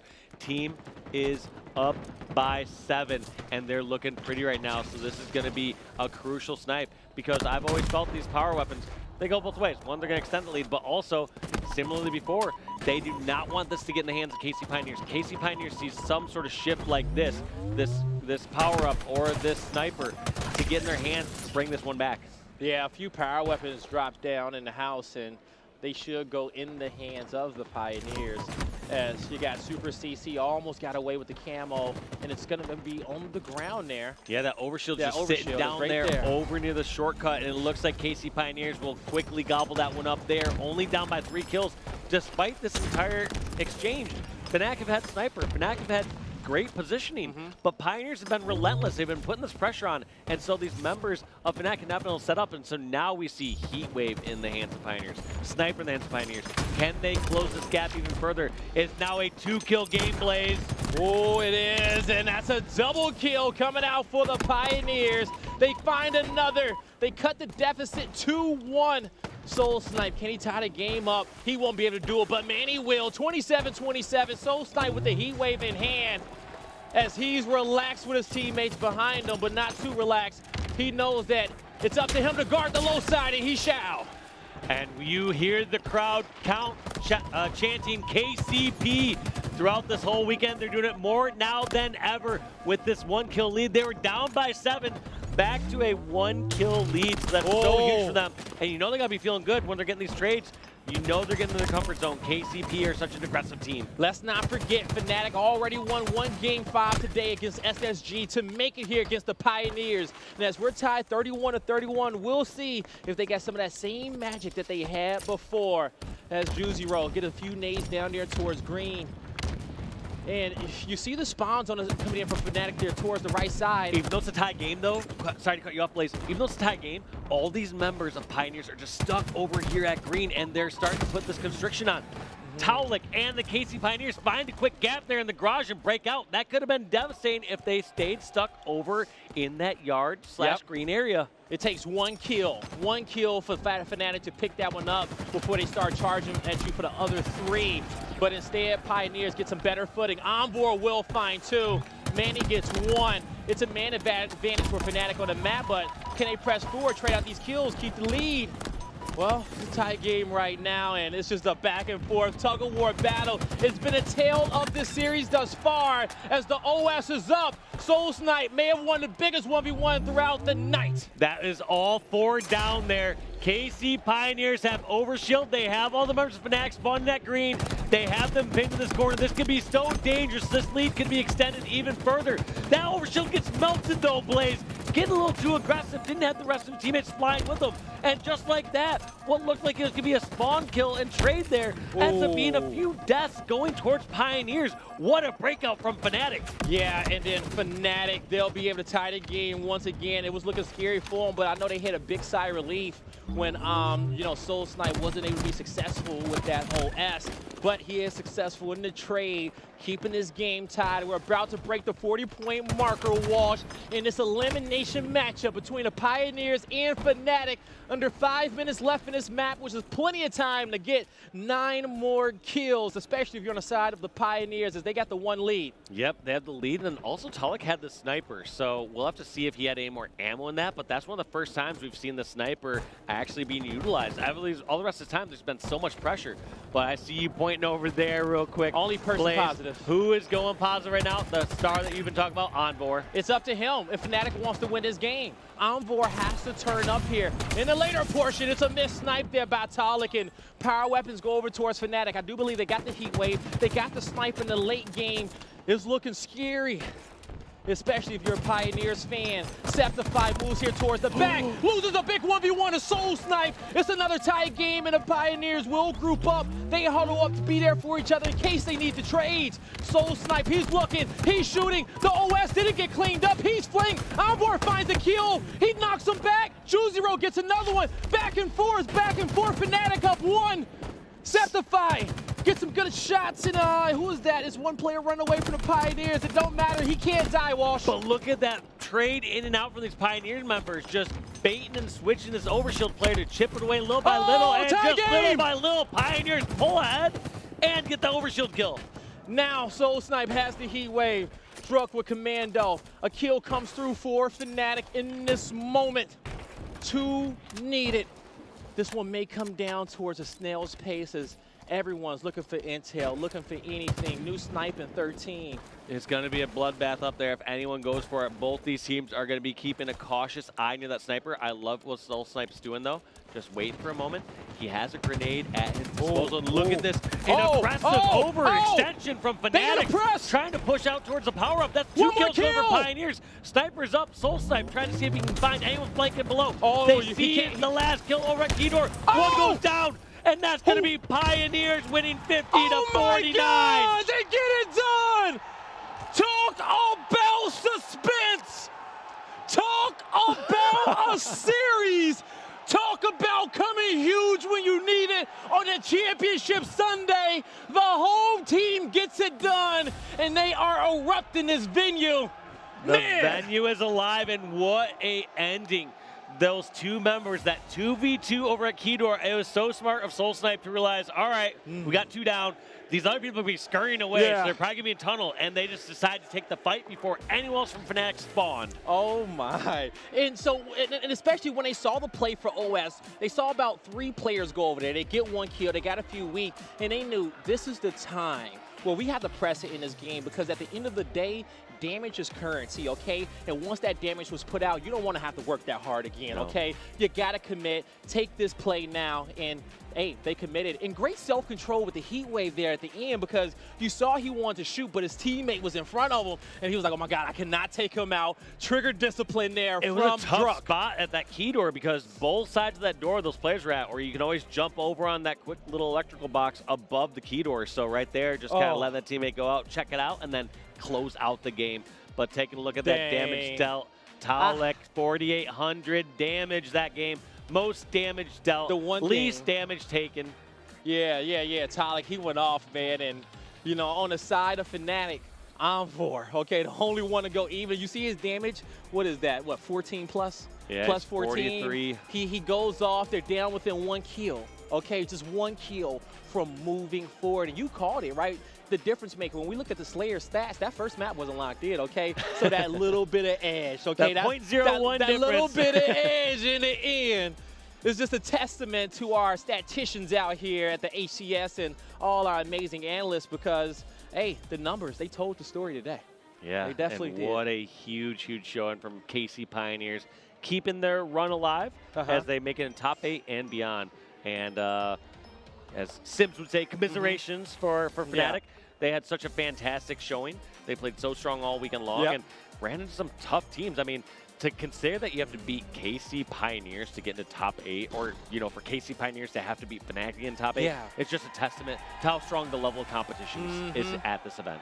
All right, now we look at the losers bracket. Quadrant still on fire. We could almost maybe even get an EU matchup there in that they have to work cut out to see that. They definitely do. They definitely do. They got to go up against FaZe Clan. It's going to be FaZe and Quadrant next on the B stream, and then Pioneers in the CN. I think they'll be playing on probably one of the side stations. But man, this losers bracket is looking thick, and that's your official, one of your official top 8s. All these teams have made top 8 here in HCS Kansas City. And hey, as we all know, that's what it's all about, right? It ain't top 12. It ain't top 16. It ain't top 20. It's about getting top 8. But more importantly, as you'll say, it's about winning. It's about top 1. It's about top 1, okay? But we all can't be a winner like Walsh every day of the week, okay? Especially when you're taking all the trophies. But, you know, big shout out to Xbox Plays for sponsoring the B stream and all our friends over here at Microsoft. We love you dearly. And we got a great series coming up, Walsh. It's been a pleasure. If I never get a chance to cast with you again, this was great. We got 2 awesome Game 5s. I love you for it. That's going to do it for us. When we come back, it's FaZe Clan versus Quadrant.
Welcome to the B stream, brought to you by Xbox Plays. I am Goofy, joined by Clutch, and I am so excited for this top 6 match we got on our hands, Clutch. We got Pioneers, the hometown heroes, taking on the international squad, Ascend in the lower bracket. Taking a look at the elimination bracket right here. Clutch, what stands out to you in this bracket so far? I mean, Faisal, you and I were watching that Pioneers Fnatic series earlier. Game 5, 50-49. Pioneers somehow squeak away with that. Ascend, they've had a hell of a run so far here. And their opportunity at a top 6 finish with a win in this series would be massive for these guys. It would be a record-breaking performance for EU. Only one time in the history of Halo has an EU team placed in that top 6. And right now we have 2 teams playing for top 6 from the EU region. We have Ascend, we have Quadrant, and both matchups are very winnable in my opinion. Yeah, and in the upper part of the bracket, we saw a 3-0 sweep phase earlier against G2. Another one of the partner teams that just didn't have the event they were looking for, not able to crack into that top 8. And that phase squad is looking strong, coming into Championship Sunday, looking to make a run, to your point, Clutch, there, taking on Quadrant on the other side of the bracket. But right here, right now, we got Ascend versus Pioneers. Taking a look at these stronghold stats from pool play. What stands out to you over here, Clutch? I think it's how even these 2 teams really are, and it's ironic that they match up playing for top 6 because we call Ascend the Pioneers of EU, right? They have a very similar play style. They love to take risks. They love to play fast. They love to almost recklessly push at times, and both teams will find opportunities with those pushes to find openings with the mistakes that are made with that over-aggression at times. So we'll see who's on point, and we'll see who's able to really dictate the pace of the game here very quickly. Taking a look at the series layout in this best of 5, we're going to start things off with Stronghold on Live Fire. Game 2 will be Slayer, Bazaar, followed by Capture the Flag on Aquarius, and if we need it, and I'm sure we will, Game 4, Oddball Recharge, and closing things out on Street Slayer. Oh man, I hope we get a Game 5. To Clutch's point earlier, we saw Fnatic take Pioneers all the way to that Game 5, a nail-biter of a series, and now they're looking to continue that momentum here, going up against a very tough competition, a very tough team on the other side. That's Ascend. Who on this Ascend team is someone to look out for if you're new to their roster? For me, it's got to be Legend. I think Legend's the best player on this team. He's consistently just dominating. His individual skill can compete with some of North America's best, but this entire team, the reason they've had so much success in the EU is because they are 4 of the best players in that region. They have come together. They have put together what I would call a dynasty over there. They haven't had much success over in North America, and this is the biggest shot they have at it as of yet. Yeah, and they got a tall task ahead of them. Pioneers wants to put on for their city. They want to put on for this crowd. If you've been tuning in this weekend, you have seen how live this venue has been, and I love it. I couldn't ask for anything more, and I'm so excited to get into this best of 5. For me, on the other side now, talking about Pioneers and who needs to kind of be the X factor on their team, I would love to get your thoughts on that as well. Yeah, this whole Pioneers team is very similar in the fact of all 4 of these players incredibly individually skilled. They kind of step up and take turns, but it really is Talik that usually leads this team in slays. I need a big series out of Talik if they're going to have success here and now. Soul Sniper, also looking at you because the last time we had you on screen, you were dominating as well. So very excited for those 2. Yeah, you said it, Clutch. Talik is that X factor on this team, that do-it-all player, but just really prides himself on his slaying prowess, right? He can get it done when it matters most, and we've seen it time and time again. Looking at his stats right here, his KD 1.36, very impressive. Talik is definitely a player to keep your eyes on, and if you're new to the Halo scene, new to the competitive scene, this Pioneers roster is just known for their run-and-gun playstyle, and like Clutch mentioned, Ascend is that version on the across the pond, right? So both of these teams are gonna be going at each other's throat. They're gonna be the aggressors, and it's gonna come down to who will be the ultimate aggressor in the end. Yeah, and if you want to point out someone else to probably call out from Ascend that needs to have a strong series, it's got to be Snipe Drone. He's known for having so much individual skill. He's actually the only player on this team that isn't French, Faisal. Oh. He maybe not able to communicate as well with the other players at times. The small talk probably isn't there for him, but it gives him that opportunity to take that Eric Rona approach to the game where you're listening, you're dominating, and you're taking over from just a gameplay perspective. Maybe not the leader in comms, but now Snipe Drone underway. He's going to position himself top turret. spots a player front house, and already you can see the prioritization on this top tower location from Ascend. It's done them well so far. Here we go, game number 1, Pioneers versus Ascend. If you're the hometown crowd, make some noise as Pioneers looks to continue their tournament. Talik takes down Shady right there, jumps top screens, trying to take less damage, but unfortunately is taken down by Grenade. All right, so kills back and forth. The power-up looks like it was collected by Druk, but can he stay alive is the question. He gets a kill. He goes down. And all of a sudden, the Pioneers look to have won the break. Initially, you got Snipe in the hands of Manning. He's bringing it all the way to House, and he's actually going to drop that one for Soul Snipe. And if we can hop on board with Soul Snipe, maybe some magic will happen. The first 2 shots don't connect. The third, it's a body shot, but no one there to finish. And unfortunately, I think he just dropped his VR. He could be in deep trouble if he doesn't pick something else up. A great start for Pioneers, 38-0. They have control currently of A and C, but it looks like there's going to be a little bit of a swap coming here as Pioneers looking to get B, and on the other side you have Ascend trying to stop the bleeding. There we go, they got C, but still no points on the board for Ascend, and this one's been all Pioneers. All Pioneers. Maybe that game 5 against Fnatic is exactly what the doctor ordered to wake this team up here on Sunday.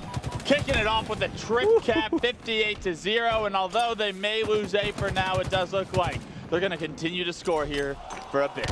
That trip cap, you gotta be careful. If you're Ascend, this game can get away from you, and it can get away from you quick as Manny puts that green gun to use. This has been a fantastic start. On the other side, Shady still not on the board just yet. Manny in a great spot top middle, able to get so much information, charging up that green gun, waiting very patiently to get that kill, and playing his life so well. Unfortunately, though, gets taken down as we hop on board with Snipe Drone. They're still in a trip cap. Look at this, Snipe Drone. You need to figure out a way to get into a stronghold. Stop the bleeding because it's already about to be 100 points. Look at that, though. A, B, and C were all being converted momentarily. A did get reset, but B and C, for the first time, going to go in the hands of Ascend, and now they start to score points. How long can they keep this going is the question. A big 1v1 by Shady to get on the board. Like you said, Faisal, this could be where Ascend get back into game 1.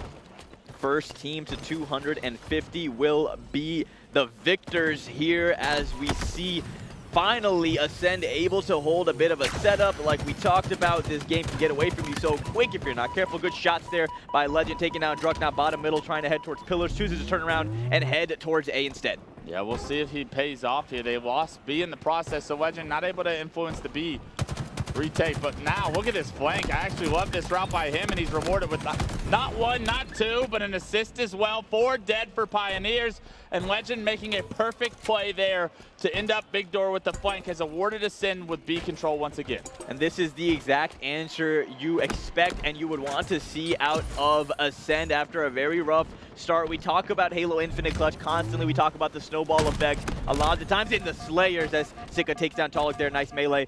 But that snowball effect can happen in any game type on any map, and it's hard sometimes to weather the storm. So good job by Ascend to try to bounce back here as they're trying to fight for B. That repulsor sends both players down, and Druk with the double kill picks up the snipe. The massive repulse on both those players to stay alive, continue to transfer B, but most importantly expose them to where Druk picks up easy 2 kills. That was a game-changing moment by that player from Pioneers. Big snipe out of Druk. He is running around the playground right now, making it look easy. Snipe still in his hands, has 5 bullets to work with, and Pioneers finally back in control and extending the lead, almost up by 100 points. Almost up by 100 again, and look at that. They're pushing the trip cap. B going to be transferred over, and A just now being stepped into by Ascend, and you can already see Druk has the intention of trying to push this player that's in A. He was on the pillar. Druk didn't quite see him, and I like this play by Druk. He's not going to overextend towards A. Let's hold B, Druk, and that's exactly what he does. He picks up the first kill, and this is going to be some great opportunity for Pioneers to once again continue to dominate game 1. What a time for Druk to catch fire. That repulse led to so much success for him in this life cycle as we're now hopping on board with Soul Snipe. Talik on that kill feed gets a kill with that Heat Wave. So Heat Wave in control of Pioneers, the entire map in control of Pioneers. But as I say that, excuse me, the double cap in favor of Ascend. So they are back in control for the time being, but Soul Snipe in a good position here at tower. He needs to stay alive. Yeah, this is a big moment for Pioneers. They need to figure out a way to slow the game down, get a couple kills, and regain control. Something we saw E United struggle to do against Optek. Will it happen here and now? Will we see the same mistakes made by some of North America's best. No, they get 3 straight kills, and now all of a sudden the Pioneers look to push a trip cap once again, and love this aggression by Manny. The rotation back to A to just delay a stronghold from being captured is massive by Manny. Pioneers is so good at pressing their advantages. As soon as they see an opening, they will press it, and that's what makes them so successful, smart, and patient. Good shots there out of Manny, single-handedly holding down that B stronghold point. Manny with 17 kills so far here in game 1. He is this guy for Pioneers that when he is on fire, this Pioneers team is the most dangerous. And Manny showing you that he's starting to heat up on Championship Sunday. 5 seconds until the next camouflage will spawn onto the map. Talik. Good shots out of Talik. Takes down Sika, says sit down. Gets cleaned up as that camo is not burned. It is down on the body right there. So who will be able to pick up this camo? Druck's in a good position, but he actually prioritizes the strongholds. 207 to 54 right now and climbing. They're going to push a trip cap once again. And although Snipe Drone gets that camo, Druck hits the no-scope on the Snipe Drone, denies C. And now all of a sudden, Ascend feeling all of the pressure that is built against them with 22 points needed from Pioneers.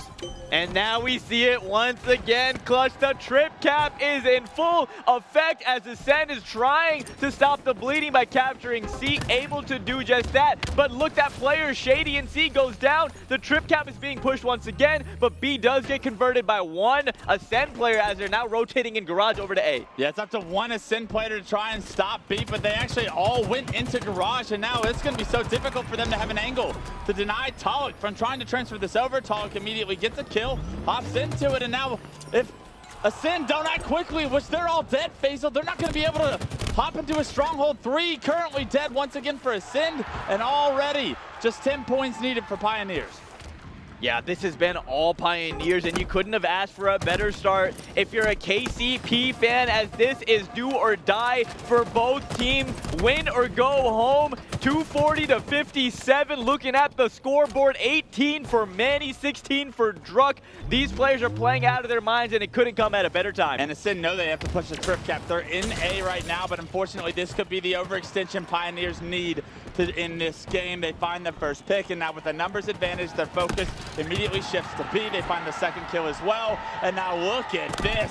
Hopping into B, 10 points is all they need, but they're going to start to lose A as well. So Pioneers not acting as quick as they were, not as dominant as they were earlier in this game. Now Ascend continuing to creep this score line, but it's only a matter of time, you'd have to think. Yeah, and we both expect this to be a close series, so definitely not surprising to see Ascend show signs of life here, even if it's the final moments of the game. We always talk about it, Clutch. It's so important to end a game strong, even if you are going to lose that game. Have good habits, go into the game, next game with confidence, as we're looking here. Going for the trip cap is Ascend, but only 2 points left to go for Pioneers, as they're looking to cap A. They already have B control, and they will win this game. Yeah, Sika needs to get into B somehow, some way. He's going to make it there on time. Still just 2 points, all Pioneers need, and that repulsor doesn't quite get Sika out. But look at this, more players showing up. SoulSnipe picks up a triple kill in the kill feed. 4 dead for Ascend, and game 1, it's over. It was all Pioneers all day, and that's a phenomenal way to start this series off. Wow.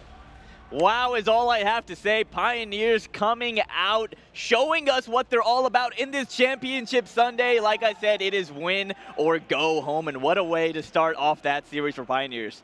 Unbelievable, right? And although it wasn't the cleanest finish, they still have so much momentum to roll off of. That series against Fnatic made me very worried about how Pioneers showed up today, but maybe, like I said, it was just what the doctor ordered to get them awake, to get them ready for a series against Ascend, and to make this elimination bracket run possible.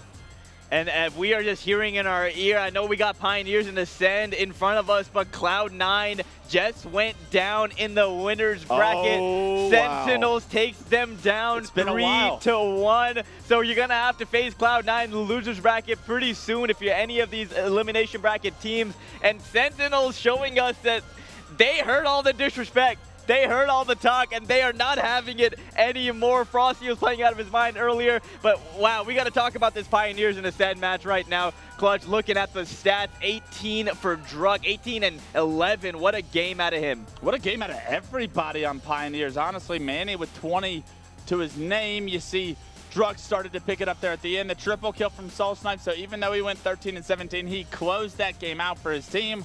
And with 8 assists, I mean, everybody really on Pioneers playing well, and that's why that score is so lopsided, because this Pioneers team is so strong. When they're playing that well, they can dominate anybody. 4,800 damage apiece for Manny and Druk, and again, that's why this team is so dangerous. We expect the players like SoulSnipe and Talik typically to be those slayers, quote unquote, but Manny and Druk can do it all as well. This team is so well-rounded. As we're looking at the series layout once again, game 1 handedly goes to Pioneers, as we're gonna hop next into Bazaar. Slayer, Clutch, what are the keys to success, and what do you have to do if you're Ascend to bounce back here? You want to control the middle of the map, right? You have to control that Rockets and the overshield, and you want to use a strong start potentially to sway the game heavily in your favor. So often this weekend we have seen strong starts in Slayers typically result in W's. So often does the snowball, is it so hard to stop once a team gets complete control of the map, the sandbox, and just like positioning, right? So if I'm Ascend, I have to start this game 2 off right. You do not want to go down 2-0 for your first opportunity at a top 6 finish. And this is a very difficult map mode combo to try and conquer if you have a slow start. So Ascend needs to get off on the right foot. And if you're Pioneers, you know they want this series over with. Taking a look at what just happened on main stage, Faisal, you have E-United in the elimination bracket. You have Cloud9 in the elimination bracket. You have FaZe in the elimination bracket, and Pioneers as well. There's too many top dogs down there. You want this series to be as quick as possible because you need all the gas in the tank you can have.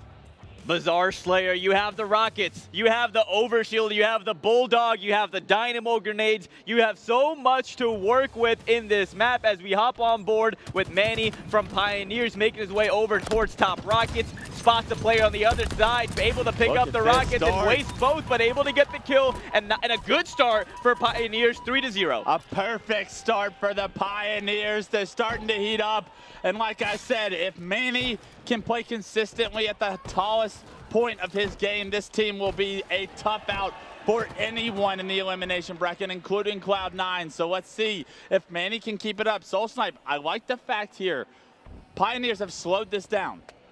This is a great position for Pioneers. So much real estate on the map. They're able to just trap Ascend in their base right now, and we are seeing things slow down right now. Clutch, both these teams know this is win or go home, so no room for error. Already down 1-0 in the series if you're Ascend, so it looks like they're turtling a little bit, playing a little bit slow. This is so uncharacteristic of both these teams. So the fact that both these two teams have chosen to play like this is so significant. It shows how much this moment means. No mistakes can be made, Faisal.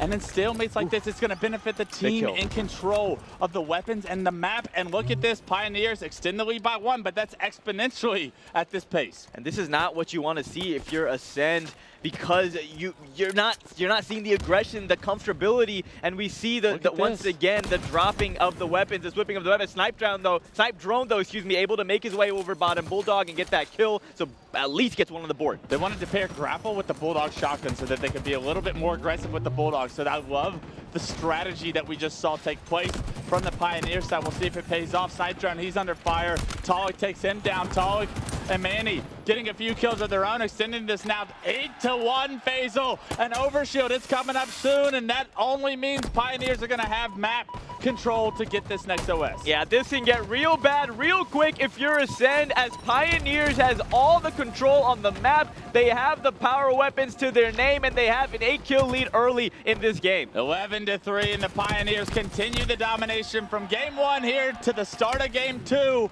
and they look so comfortable right now. No pressure from Ascend here as of yet in this series. Ascend needs to wake up. They have to do it now because this is getting ugly. Talik in a great position right now, a power position with that commando, able to get so much information for his team and just rain down fire from that bridge. Now going to rotate over towards the Rocket side, spots the player top Rockets, does some damage, getting chased in the bar, able to drop and get away. A slippery player, but ultimately finally goes down. A difficult kill nonetheless, and that has bought time for the rest of the boys to pick up a few kills of their own. But Ascend, for the first time, they get a successful trade in their advantage. That was a 2-4 swing for them, and now all of a sudden they're just down 5. Yeah, they absolutely needed those series of events to play out the way they did, because that could have gotten away from them very easily as once again, though, that lead gets extended from 5 to 7 in the blink of an eye. And I expect to see that consistently out of this Pioneers roster in this game. But typically when they get these leads, they'd like to hold on to them, and they tend to hold on to them. Yeah, the big question here is how can Ascend get back into this, because the slow playstyle is not benefiting them. Yes, they had a little bit of shine there, but unfortunately, it's all dark now that Talik's got himself the first kill, finds the second in tree, and the pressure. Look at this, Pioneers, they do not want you to stay alive. A nice combo shot from Sika, but it's still not enough. Nobody else from Ascend is there to finish the kill, and Talik finessing Snipe Drone to find another one before he's finally taken down. Talik making plays, and that's what we love to see here in the elimination bracket as Legend and Shady grab a couple kills, so able to, again, get a little bit of control back. We have Druk on your screen now with the Dynamo grenades blocking off that top pipe now, rotating bottom shot. He knows there's a player sitting up there, not able to get the grenade, though, as both Soul Snipe and Druk are just going to camp out down here in the bottom shot. He able to get the grenade kill. He threw it up into the vent, West. That was a great play out of Soul Snipe. They knew he was there. They knew he was weak from the first brew grenades, and it took 4 brute grenades, but they got the kill, and that has given them once again the middle of the map control. Although Overshield momentarily in the hands of Ascend, it's erased immediately. Talik ARs him to finish that one off, and look at how they get that kill, slow it down, make sure no one spawns behind you, wash, rinse, repeat. Pioneers still in control. Talik takes down Shady with the help of Soul Snipe. Here the they come. aggression is in their favor. Good shots once again out of Soul Snipe. A couple players for each side fall, but a 13-kill lead for Pioneers. Everything is working in their favor. Looking at that scoreboard, it's all going good for Pioneers. That first death is everything for Ascend. As soon as they lose a player, they know Pioneers are about to swarm, and Pioneers pushing this to the 11-kill lead. They now have 30-19 for Ascend to come back into this phase. So what can they possibly do? It's going to come down to just trying to get the kills at a time where the power-ups and power weapons are coming up. That's what can swing the outcome of a game like this, is if you're fortunate enough to get a 4 down while Rockets and Ovi are coming up, and then you could try to collapse on their spawns. But again, that's such a specific scenario to have to play out, because that's why you don't want to go down by more than double digits in the Slayer, because the game is so hard to recover from at a high level. Now we're on board with Legend, able to get a trade, but trades are not your friend if you're Ascend right now. No, absolutely not. Trades are unacceptable at this point in the game. If you're Ascend, you need to figure out a way to make this one close, going into the 40-kill mark. And Overshield Rockets, they're coming up in 7 seconds. Faisal Sika, he's made his way to the middle of the map. He's got his shield back. This could be the opportunity Ascend needs. Yeah, they need to get some kills on the board as well, and fortunately, though, able to get that Overshield and punch it is Sika. That's step 1. Step 2 is the Rockets in the hands of Legend, excuse me. This could be the opportunity and the opening that Ascend was looking for, as the aggression is finally on, and we're looking at Sika move forward, but yes, caught off guard. You can't let that happen, and that player gets eliminated from the picture. What a big kill by Druk to just relieve some of the pressure that was happening. It looked like Ascend was set up to go on a run, but those minor deaths, those single deaths, can cause so much damage to the pressure that you're allowed to put on. And now look, Pioneers able to trade out another kill in their favor, 34-26. So although Pioneers lost Overshield, lost the battle for Rockets, they've minimized the damage here from Ascend. Yeah, an 8-kill game, so reasonable, Clutch, doable. We've seen it done before plenty times now, a 7-kill game, so be careful if you're Pioneers. You don't want to give this Ascend team a crazy comeback to get momentum off of, as Sika takes down Manny. But Snipe Drone goes down on the other side, so 35-28. This is still a very winnable game if you are Ascend. And if you're Pioneers, you want to buddy system up. Look at this play from Soul Snipe. He finds one, the other player. He's forced to leave bar, but Soul Snipe able to at least trade one out. Gets the closer and closer to 50. You now need 14, but Faisal, it's a 6-kill game. Ascend with 1 clean wipe of the team can make this a 2-kill game, and just like that, a trade comes through, but another kill for Ascend, not able to be traded out, and Soul Snipe, he's got a lot of work to do to push this one the distance. This player stuck in Treehouse, he is down, but nice grenade and trade there out of Snipe Drone. Really, he was in between a rock and a hard place there, able to get a kill. Shady using the grapple, trying to stay alive out of middle. Overshield will be spawning very soon as Shady goes down. It's only a 5-kill game right now. Make that 4. Ovi will be spawning very soon. Multiple players going down for Pioneers. 3 dead, make it 4 momentarily. Tall comes off spawn. Overshield in the hands of Ascend. It's their 3rd straight overshield in a row. And now you can see that directly impacting the score line. It's a 3-kill game. We talked about it, Clutch. You gotta control the power-ups. You gotta control the power weapons on the map like Bazaar. And now we see if Shady and the boys on Ascend can make Pioneers pay. What a play though out of Pioneers. Getting together in that bar area, able to help each other out, but it's still a 3-kill game. Ascend must be feeling good right about now. So much pressure on these players on the pillars. They both go down. A massive one-on-one. So Snipe wins it, and that's a 6-kill lead back in the hands of Pioneers. Big blaze out of KCP. You hear the chants in the crowd. Druk gets 1. Legend cleans him up though. 4 kills left to go, and Pioneers will go up 2-0 in this win-or-go-home series. 5 seconds for Rockets, and Soul Snipe's right there to pick them up when they come up. They have information of where these players are, and I love that Soul Snipe has brought these closer to a teammate, put them to use, and although the Pioneers lose 2, they have so much room for error. 47-41. 2 kills left to go. Rockets still in the hands of Pioneers. Bulldog in the hands of Manny, taking some heavy fire though in that Rocket side.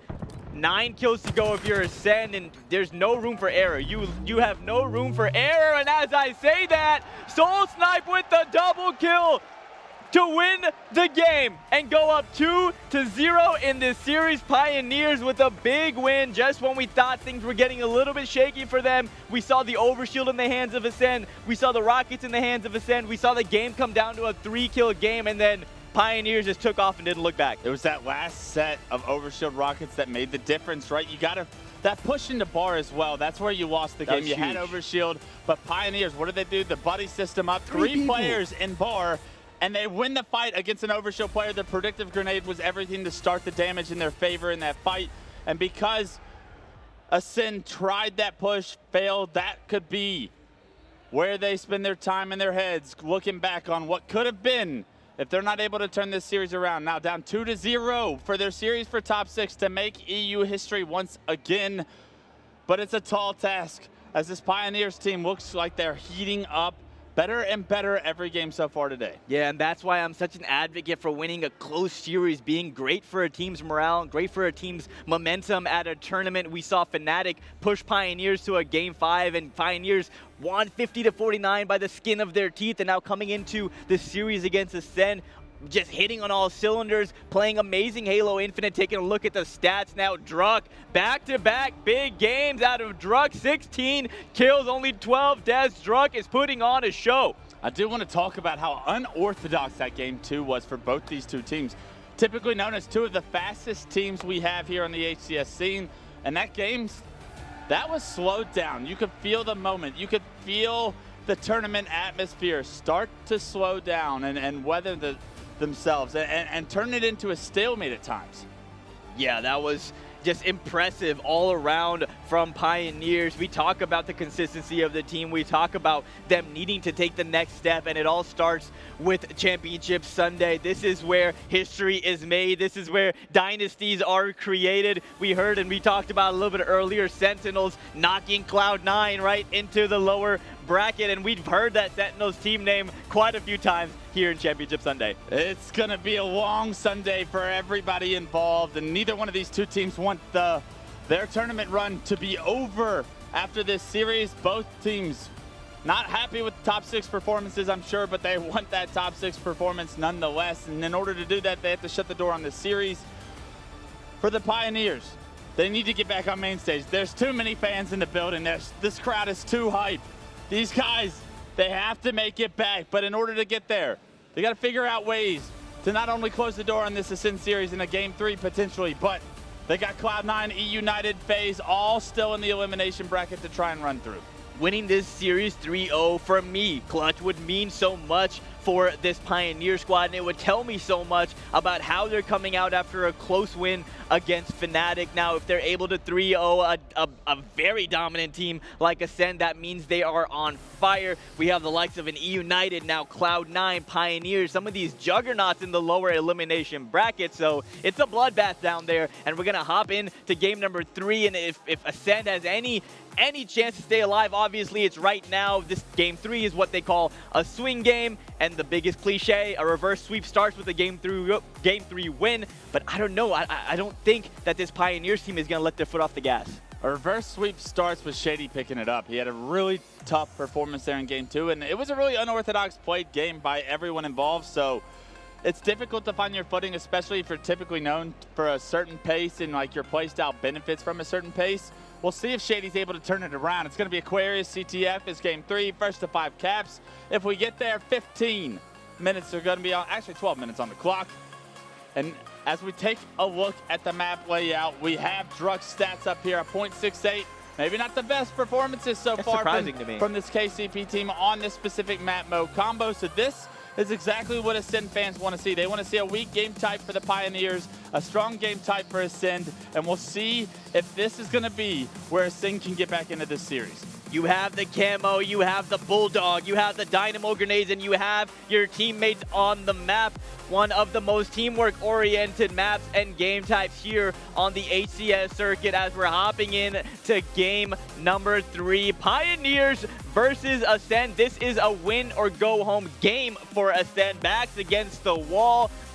This is it for Ascend. Let's see what they can do as we're hopping into game number 3 here with Shady from the side of Ascend, heading on over towards these dynamo grenades. Spots the player, able to take him out. That soul snipe, he goes down. Snipe drone gets one of his own, and so does Legend. So 3 down for Pioneers, able to stop the push though with a couple kills. A much better start for Ascend than games 1 and game 2 here in game 3. They get camo in the cans of Sika as well. So what can Sika do now with power weapon and power up control, as he looks to be aggressive front to base, finds himself a thrust as well. So this is a very strong power curve that he's just found himself with.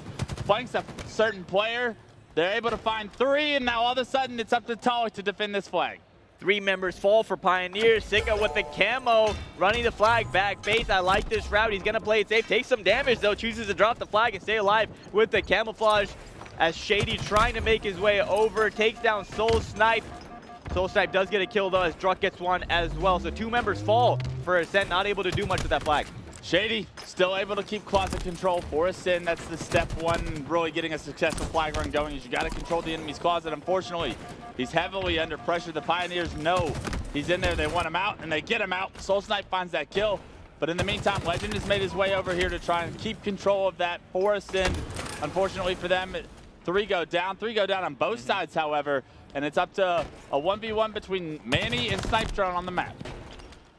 Manny trying to keep Snipe Drone away from his team's closet, and does so. Great job mitigating that push and eliminating them out of their base, out of their closet. Like you talked about, Clutch, that's such an important part of the map. If you're the other team, you want to get in your base, and if you're their defending team, you want to get him out of there. And we saw Pioneers do that. Now Manny starting to get some momentum as Druck is running the flag. This P side right now, this could be a great opportunity for Pioneers to go up on the score 1-0. A little unorthodox flag run here as they're going to run it pink side. Can he get it into the stairs? Because when the flag gets to this point, it's so often capped. However, Shady, he's managed to sneak into the base. He's managed to throw their flag out. So they're going to have to get this return. They're going to have to get the slaves before they're able to do so. And all of a sudden, 3, 4 dead for Pioneers. Ascend have an opportunity at a counter cap here and now. Ice in the veins of Ascend. That was a very important stop to get, and they do just that. Actually, the flag has not been returned just yet.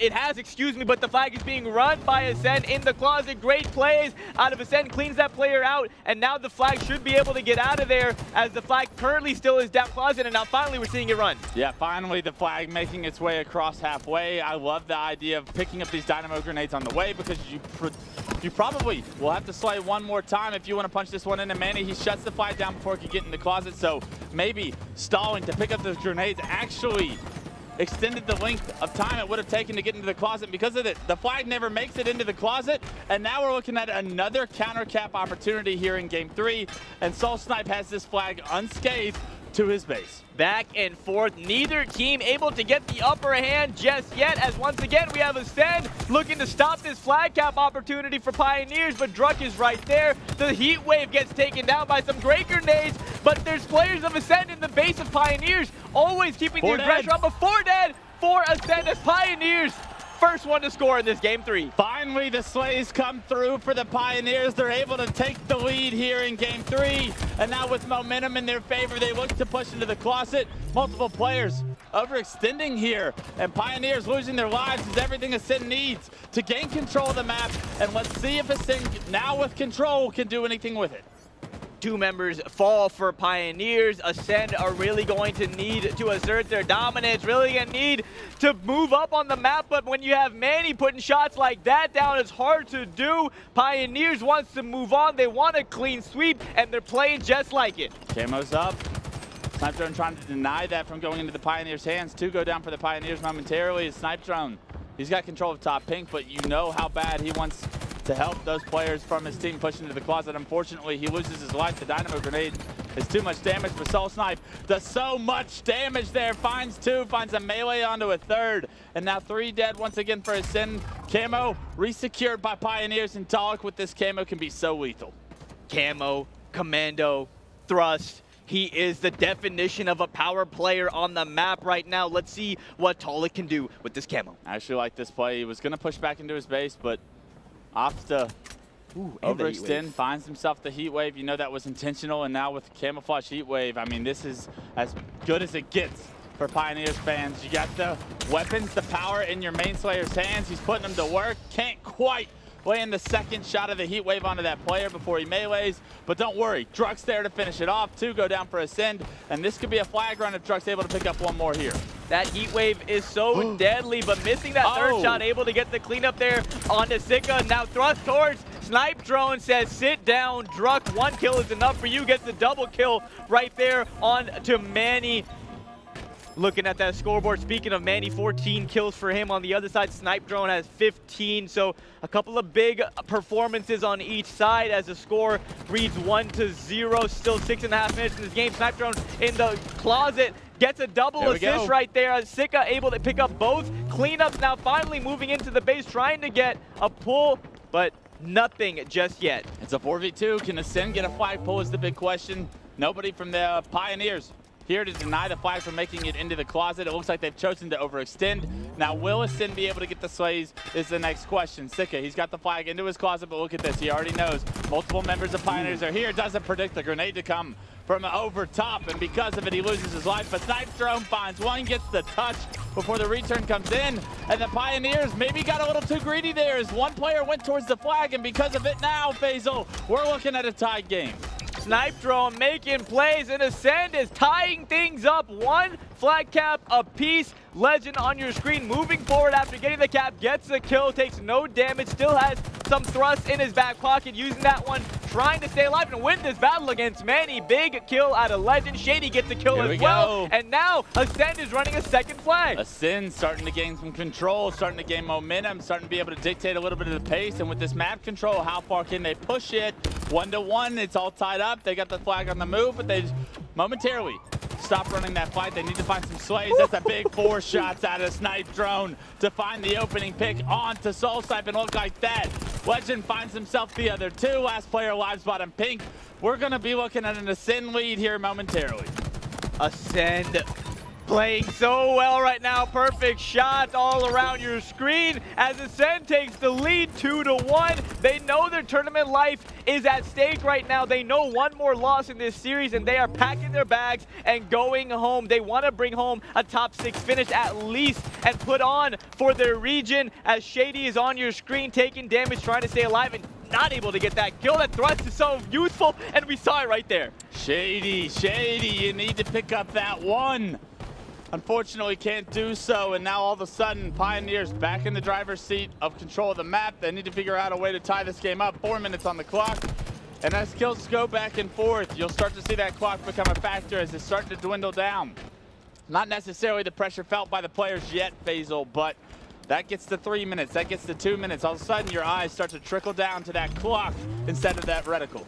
Camouflage has spawned on the map. I'm not sure who was able to pick it up on either side just yet. Talik trying to do damage here. Soul Snipe gets a couple kills. Nice, Talik with the nice outplay on Shady. That's 3 members down for Ascend, and Pioneers trying to get the 2nd flag cap to tie things up, but goes down right there with the flag. The choice to run it bottom middle is that one Talik will regret. He got the flag pretty far with that life. Unfortunately, loses his life before his shields come back, and now it looks like Ascend have done the job they needed to get a few slays. The flag, however, still on the move. Manny, selflessness is the name of the game. He's got that flag across the front of his base, and now Pioneers have an opportunity to still cap this one, but they need to figure out a way to continue getting touches and slays, and it looks like Ascend is not going to let that happen.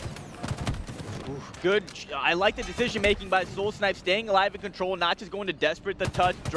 Manny was able to get the touch, but that looks to be a dead cap. So no point in overextending, and Ascend on the other side gets the run of their own, but Talik does get that touch. Hold the phone, Snipe Drone trying to run this flag, just needs to focus on the return, and now all of a sudden Pioneers get a touch on a flag that Ascend did not think was going to happen. Sika, he's got to win this 1v1, gets a little bit of assist from Legend, but the flag is still out, still on the move, and even if Sika gets this kill, he's going to have to do so much more to get this return now. Pioneers clutching up when it matters most, able to get a touch on that flag and able to get the return on their side, but Legend has something to say about that. Going for the return, big play out of Legend and Sika right there. Teamwork is the name of the game, able to keep their lead intact and get the return. 3 players from Ascend all on these shroom stairs, all of them go down, but the job gets done. They get the return, keep the lead in this game for now. And look at the clock, Basil, because all of the madness that's happened in the past 2 minutes transpired into 0 opportunity for an actual cap. It is still 2-1, and the clock's starting to dwindle down, starting to become the biggest factor that Pioneers need to focus on. And typically the scoreboard tells a tale, and we're looking at the kills in favor of that Ascend squad as Camouflage is up and Snipe Drone is the last person you want to get it. If you're Pioneers down by 1, Snipe Drone picks up the camo. Good shot on Talik to take him out quick and easy. Needs to stay alive here with the camo. Legend and Snipe Drone popping off for their team right now, 23 and 22, and I love this play by Snipe Drone. Slow it down. If this camo is impactful, you'll take off so much time from that clock. You shouldn't be really focused on trying to get another flag on the board. Just maintain this 2-1 lead and find yourself back in this series. Sika able to get that kill onto Druk. The flag does get tossed out in front of their base, so got to be careful. Wait a minute. If you're Ascend, as a couple members fall, the flag is still in front of the base, so Pioneers could have an opportunity right here. That's a massive kill to stop Mandy from moving that flag, allowing time for respawners to come up, impact the rest of this flag run. Talik, Soul Snipe, they're in the enemy base, but they don't have shield, and that's going to be Talik going down. Druk as well, and now Soul Snipe has so much responsibility to try and keep his team in this one. Snipe Drone and Shady able to get the return. As Shady and Snipe Drone working together here. There's 3 players from the Pioneer side near the Dynamos, now spreading, going bottom middle, gonna flank around front of the base. So this is a big moment in the game for Pioneers. They need to get some kills on the board, but a couple go in favor of Ascend. Snipe Drone takes some damage and he goes down to Talik, but Legend on the other side gets one. So 3 go down for Pioneers. Only 15 seconds left to go, and we will see 1 series score in favor of Ascend as they're down 2-0 right now. Down 2-0, but that will quickly change with a couple more kills. You got 7 seconds. Look at the Pioneers. They're pushing. Can they get there? 3, 2, 1. They can't get there. Too slow on the sprint. And that's going to do it. Ascend right back in this. Still down 2-1 in the series, but they have a fighting chance. They look good in that game 3, and you could tell the shots started to heat up as well. I'm so happy we're gonna have a series on our hand. I didn't expect Ascend to go down 3-0 and end their tournament after such an amazing performance this weekend. There was no way they were going to get swept. They are here, they are the real deal, and they want to push this to a game number 5. Yeah, and to get there, they're gonna have to do it in game 4, and that's less pressure on them now more than it was going into game 3. And with that much pressure to play as well as they did in game 3, maybe there's something there. You say every reverse sweep starts with the game 3 win. Well, we got the game 3 win. The next step is game 4. Let's take a look at the stats. We say it all the time. The scoreboard never lies. Taking a look, Legend, that was your player that you called out at the beginning of the series, Clutch, dropping a big game when his team needed him most. 29 kills out of him, an outstanding performance in an elimination game. In an elimination game back against the wall, Legend steps up for this team. But in order to make this reverse sweep an actuality, a reality. Everyone's going to have to continue to play at the level they just did. And it was really every time we went to the members of Ascend in that Game 3, they were hitting their shots. They were stepping up. They were getting the kills that they needed to, specifically in the biggest moments. Shady was really involved that game. Over 7,000 damage and taking the most damage as well. So you know he was involved in just getting in all the fights, making his presence known on the map. And that's what you expect out of Shady and Legend. They're just such solid, aggressive, strong players. And we saw that again in elimination game. Some people crumble under pressure and others thrive. Pressure makes diamonds or it bursts pipes, and it looks like we're going to continue to find out what the pressure will do to both these two teams, because all of a sudden, Pioneers, when you were up 2-0, not a lot of pressure on you to close this series out, but as that game ensued in Game 3, all of a sudden you start to question yourselves. They start to heat up. You start to lose gunfights that you didn't lose in Game 1 and Game 2. Can you put this series to bed? Can you shut the door on the Europeans here on Recharge Oddball? We're going to find out as we hop into this Game 4 very, very soon. But if we can take a step back and talk about the importance of what happens in Recharge Oddball, what you're primarily focused on throughout the map mode. It's a long game. It's the longest game we probably have in Infinite. Typically 20, 25 minutes long. And we're going to find out how hot, how much gas in the tank both these two teams have quickly. Yeah, I want to see some shock rifle plays. I know both sides, Pioneers and Ascend, have some heavy hitters on the team, and I know they're going to be prioritizing weapon control. They're going to be prioritizing map positioning. They're going to be prioritizing that power-up control, and once again, an elimination game on the horizon for Ascend. Will they be able to push it to a Game 5? Let's find out together. We have the Pioneers hometown crowd hoping this one does not go to a Game 5 as they want to see their team advance in this elimination bracket clutch. We're going to load in to game number 4. Oddball on Recharge. Legend, a 0.92. He needs to step it up here and now. This could be the last game he plays on American soil here in Kansas City.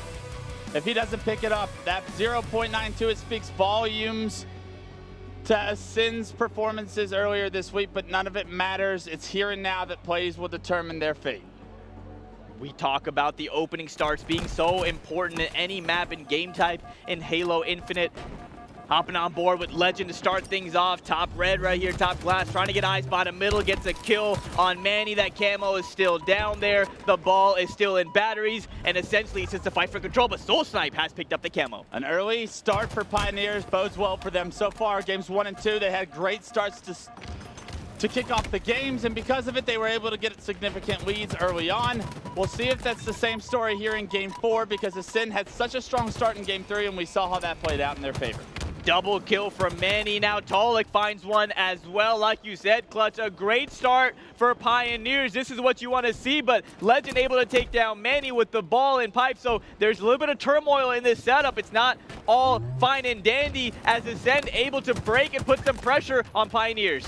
Here we go. Talik has broken the setup of Ascend, and now he's made his way to the ball. Able to collect a few more points, but he's got multiple players around him. He's forced to put that in a neutral position as he needs to figure out a way to slay, and that's what Talik does best. Finds the kill. You have to think he gets that a little bit cleaner. And because he takes a little bit of time to finish that one shot off, he's susceptible to damage from behind, and just like that, 4 dead for Pioneers. Ascend now with man advantage and an opportunity to potentially get an early lead if they can get that ball in a safe position. 4 down for Pioneers, and looks like they're getting that long haul spawn. So once again, it's going to be a battle for control before either team can get the oddball. 2 members fall for each side, make that 3 for Ascend. Only 1 player left, and that snipe drone trying to keep Pioneers off the oddball. Fortunately for Ascend, no one in position for Pioneers, but as I say that, the ball does get picked up on the bat ledge. Manny able to get the kill on snipe drone, and now we have another setup on our hands as Pioneers is in a great position to extend this lead. This is really bad for Ascend fans. You have to figure out a way to get into Pipes, and Manny, the bouncer of the door here in Pipes, is not letting anybody in the club tonight. Although now Snipe Drone slides in, gets that kill, and although Manny did so much damage to deny the first 2 players, Snipe Drone, he doesn't give a he does not care about the bouncer. He's going to find his way in, break the setup, and now Sika, he's got ball, he's forced to play it, finds the kill on the Soul Snipe, and this is such a good job by Ascend to understand how much pressure they need to release off the map. Good trade there by Druck. 31-4 is the score currently. 2-1 series lead in favor of Pioneers. If they win this game, they will send Ascend home packing. Big game on our hands right now as Soul Snipe able to rotate the ball back towards Sword. Manny once again the bouncer at the door, not going to let anyone in without a fight, but Maybe not the best bouncer. Shady makes his way, bottom control, gets the melee, gets the kill, and Pioneers forced to have to recollect themselves. The setup's broken, but a significant lead was gained by the Pioneers. 46-4 here, up 42, and beautiful shots from Sika here. But they're going to need more than beautiful shots in order to come back into this one. They found themselves susceptible to another early deficit here in Game 4, and if this series plays out anything like it did in Games 1 and 2, Ascend need to figure out a way to create some momentum for themselves, to get some control, to have a setup. We haven't seen them have any opportunity at that, but this could be the exact moment I'm talking about. Shady finds the ball his way into pipes, keeps his shield, stays alive, and maybe this is it for the boys in blue. You got to be careful if you're Ascend. You don't want to just on a silver platter hand the setup over to Pioneers, as a couple members do go down though for Pioneers. So looking good if you're an Ascend fan. Legend though in some trouble, and Turbine able to get a trade. 3 members fall for Pioneers. Manny is the last one alive. Snipe Drone with that grapple the ball over to himself, and once again we're seeing a little bit of success out of the side of Ascend, and hopefully for them they can hold this setup, but taking heavy fire across the map. Yeah, the ball gets rotated all the way to Elevator, and that was a phenomenal rotate, but Soul Snipe, he finds 2 in the kill feed. Talik finds a 3rd, and that's all 4 dead. So even though Ascend looked like they did a great job to rotate that ball, the setup and Elevator, it collapsed immediately, and Pioneers now with that Elevator setup. Talik with shock rifle in hand, what can he do? Ball in the hands of Pioneers. Druck in a very important position right now. He's such an important player on the map, making sure the cross from control is not easy, but a slip up right there as this player able to cross over top Elevator, and the collapse coming out of Ascend. 2 members make that 3 for Pioneers go down. Mandy's the last one, doing a lot of damage, doing some good stuff, but not able to do much there as he was outnumbered, and now that setup gets handed over to Ascend. Well, it'll be interesting to see if there's the no play ball affects this game too much. It's a significant lead still for Pioneers, but you want to make sure you're on your P's and Q's, and you want to get that ball out to the middle of the map. They opted to play that ball, and it'll be very interesting to see how long Ascend can hold this setup. But as I say that, 2 go down for Ascend, and it looks like Pioneers have got Elevator control. They have ball control as well, so it's not going to hurt them for now, and they have done a phenomenal job once again to break the Ascend setup immediately. Remember, for those watching at home, this is an oddball, so there are rounds that we're going to have to win. So this will just be one of potentially 3 rounds in this game. A couple members for both sides go down. Legend trying to strong side his way out of there and able to stay alive as the ball's down top. Elevator, though, gets back by Soul Snipe, looking for the double on Sika. Sika trying to stay alive. Soul Snipe with the double kill says, no way, not today. Druck on the other side picks up the 3rd. The 4th member is left alone top control, and that's a perfect turn of events, a series of events for Pioneers. 4 down for Ascend. Camo is up, but this round is almost over. Ascend, you have to go, and Druck cuts off the 1st. Can he cut off the 2nd? Manny's gonna do it, and the teamwork for Pioneers. 5 seconds left. They're gonna take round 1 and push Ascend's back completely against the wall. The Pioneers are now 1 round away from advancing. Not just 1 game, Clutch there, 1 round, like you said, 1 round away. And we're hopping on board with Talik right now, throwing some grenades in that turbine. We're gonna see who can get that camouflage bottom middle. Soul Snipe throwing some grenades and pipes. Druck gets the 1st kill. The crowd is involved.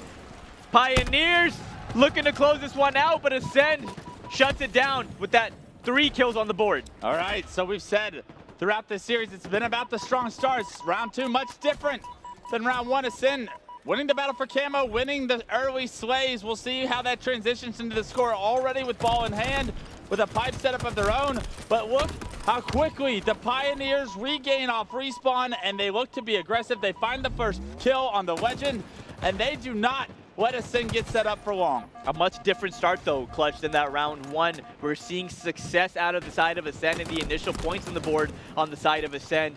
So things are turning out a little bit differently, and if you're an Ascend fan, you should feel good about that. But as I say that, the batteries push, and Pioneers able to hop on over into the pipes, and this could be an opportunity for them to get plenty of points on the board and try to close things out. Yeah, they're going to tie this one up at the very least with this setup. Ascend not nearly as quick to break setup so far throughout this game 4. And just like that, Tog finding a kill on Asika. 3 down for Ascend. The last player alive with his pants down bottom elevator. Gets a nice melee, but Druk, he finishes that one off. All 4 dead, coming off respawn now. And Legend, his death is staggered. They're going to have to wait. They're going to have to figure out a way to break this setup 3v4, and man, he's not going to let that happen. You know how well he's playing today. And all of a sudden, the Pioneers starting to build a significant lead here in round 2. Pioneers is so good at holding their setup, at pushing their advantages, and at mitigating the storm, but Manny right there. No shield. Big play out of Manny. Throws the ball out and plays, so a bit of a neutral position, but as I say that, Shady and Ascend able to get the ball. But he's not able to collect time. Look, those were 6 crucial seconds missed. You're down 20, you're down a game in the series, you're down a round here in game 4. You gotta figure out a way to play a little bit more scrappy if you're Ascend, and because those crucial points aren't being collected, yes, Ascend have a setup right now, but they haven't held a setup. What makes you think this one's gonna be the one that they hold?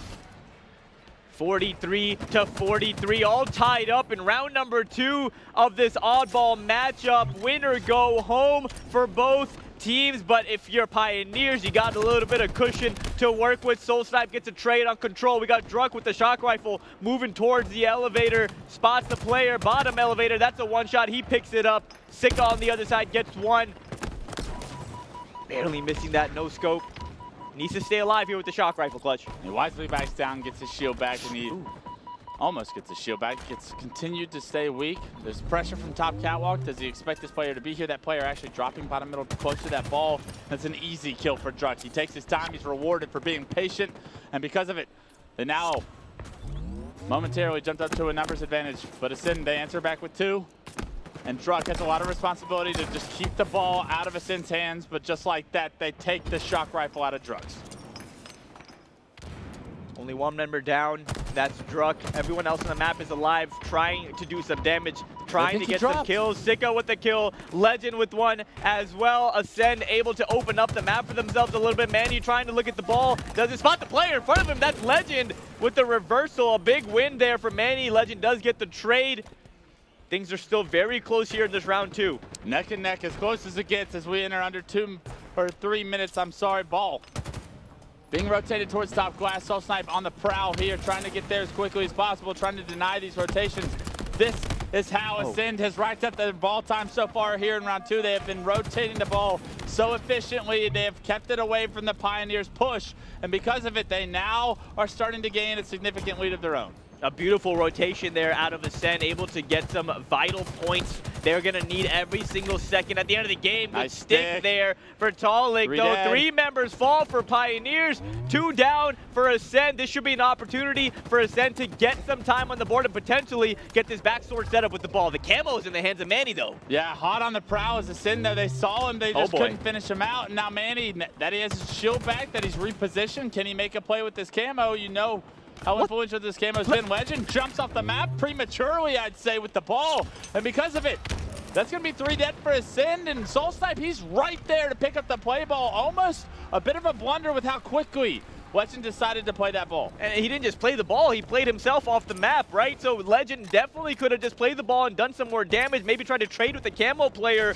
but instead he just puts himself out of the picture, and Pioneers looking to tie things up any second, looking to advance in this tournament. The whiff of the sword, but no problem as Soul Snipe is there to pick it up, and he's not going to whiff that one as Druk takes down Sika with a nice slice. 3 dead for Ascend. Legend. You got to defend the ball. You got to stop the pressure from Pioneers, and it's easier said than done because you know that they're starting to swarm you. Your location is revealed. You're no shield. You get 1. You get 2. Legend! Don't do it to him. What a shot to stay in this to keep control for his team. Legend.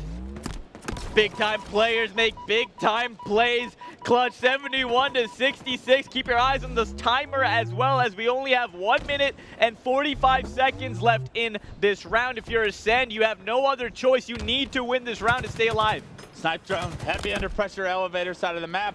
Soul Snipe, he creates a numbers advantage for his team. It's up to Snipedrone to make the difference here, and unfortunately just too much pressure. The Goon Squad shows up in elevators and they take him down. 3 dead for Ascend. And Pioneers fans, let me hear it, because your team is seconds away from going to another elimination bracket semifinals. The KCP Chants are out here in Kansas City for their hometown team. Pioneers looking to close things out here as they've taken the lead 20 seconds away from sending Ascend home. Snipedrone with the big double legend as well. 3 members fall for Pioneers. This is it. These are the final moments of this round. 1 minute left to go. You can't sit here. You gotta move. You gotta move. You can't sit there with the ball. You gotta get it into a safe position. That is too exposed of an area to try and rack up these last significant time. Yes, he gets into pipes safely. They lose Legend, however, and once again, Ascend not able to hold this pipe setup. There's too much pressure, too many players, and just not enough damage to finish him off. But Ascend stays strong towards that shock rifle spawn. It's up to Manny to try and make a difference here. He's knocked to no shield, and Legend picking up maybe the biggest kill of the series. The ball gets handed to Ascend. Legend just picks it up. 5 seconds left to go, and Ascend will push this to a round 3, but no! He goes down! The ball is down. Batteries, Manny and Talik right here in Turbine takes down Shady. This is still anyone's game as Manny able to pick up the ball and move towards Elevator. Will Pioneers make the miraculous comeback? Can Pioneers end things right now? They get one push. They get one push. That's all Ascend has left in there in their North American tour. Can they make the push count? They do it! They get the kill! They push this to a round 3 here in game 4. And Ascend are not done yet. Ascend is as stubborn as it gets. They are not going to lose that easy. Down 2-0, they win game 3. Down 1-0, and they win round 2. This is huge for Ascend, and their tournament life is on the line. Pay attention to the start. It's benefited both teams every single round, every single game. The winners of the start of the match have won the match. So we'll see if that's how this is going to play out. A massive kill for Legend to dictate the pace early on for Ascend. Gets a player to no shield. Shady's got your back, brother. They got numbers in their advantage. No ball time yet, but the control of pipes is the first step. Ninja. Snipedrone Ninja, Manny, you hate to see it as the kill feed will let you know that in Halo Infinite. I love this game. Soul Snipe in Turbine with the trade. This is looking good for both sides right now. Neither side has control as Druck able to drop batteries and pick up some ball time, but I'd imagine he goes down really quickly, just able to milk a little bit of time right there. Manny, you got to figure out a way to get this player removed from the map below you. He's able to apply so much pressure, so much information. He's able to give his team, and look at that. Snipedrone, they find a kill. 3 players make their way into pipes from Ascend, and Talik and the boys from Pioneers, they're trying to deny the ball from going anywhere, and that's a massive task to ask these guys with the poor position of long haul that they have. But Talik, he beats him down. He creates the opening himself, and look at this. Talik on a killing spree says, absolutely not. These are my pipes. Talik putting on a show for the hometown crowd. Shock rifle in his hands, and if you're Ascend, you got to be careful. Do not let Talik catch fire. Missing a couple of shots right there, and now getting pushed at the elevator, trying to stay alive, but there's gonna be a lot of pressure. This is the craziest round 3. So much damage, so many kills, swinging back and forth, but no ball time really awarded to either team as of yet. Ascend finally, with maybe some comfortability into pipes, racking up the first to 12 points here, only up 8. And the pressure, it's not done yet from Pioneers, but it looks like Ascend have dealt with the first push of this setup for now, and look at the lead that they're going to be able to build. And I like what I'm seeing out of Snipedrone, being a little bit aggressive and catching players off guard right there. That was just a free, like, Talik didn't expect him to be right there because the setup is all the way back high. So good play out of Snipedrone. Now gets another on Soul Snipe, gets a double kill on Druck. Snipedrone is on fire. 40 points and counting. Ascend want to push this to a game 5 with a round 3 win. They'll do just that. What was looking like the end of Ascend's journey could be a story written for the history books if they can push this to a game 5. The setup, though, it's starting to falter. Pioneers breaking it once again, and now we'll see if Pioneers can get a setup of their own with 3 dead of Ascend. Big play out of Druk right there. Time and time again, Clutch, we've said it, Druk has been so pivotal, so big in this series, putting on some absolute legendary performances. Manny on your screen now, good shots, perfect to take down Shady. Ball currently in the hands of Pioneers. Nice cluster luck for Soul Snipe. Legend gets a double as well, so 2 members on each side go down. That ball is in a very dangerous position, top glass. Manny trying to make his way towards long haul, trying to put the ball in a played position before he goes down. That's a good job by Manny. He was about to rotate that ball straight into the respawners of Ascend, and because he opted to change direction, he benefited his team significantly. They picked up the ball, and now Talik with C-Plat and sword control can do so much damage if he can find the right timings. But is he going to expect players coming from below? The answer is yes. He gets the fake melee, but the second one stays true. Thank God. He gets that kill onto Sika, but somehow the ball doesn't get played in Snipe Drone. He racks up a couple seconds, he becomes a nuisance and breaks the setup of the Pioneers by himself. This is looking really good though, Clutch, for Ascend. They're up by double the score of Pioneers. Only 2.5 minutes left to go in this round number 3, in this game number 4. Will Ascend be able to push this to a game number 5? Shady doing everything in his power to make that happen, but a couple players fall for both sides. Druk with the camo and sword. Let's see what he can do. My European friends, this is not what you want to see. Druk with camo sword. The opportunity to take over in round 3 in his hands. Can he find the kills? 3 of his teammates are dead, and now all of a sudden Pioneers have all of the hope and dream on Druk's potential to stop this ball from going anywhere. Druk trying to position himself to deny this ball.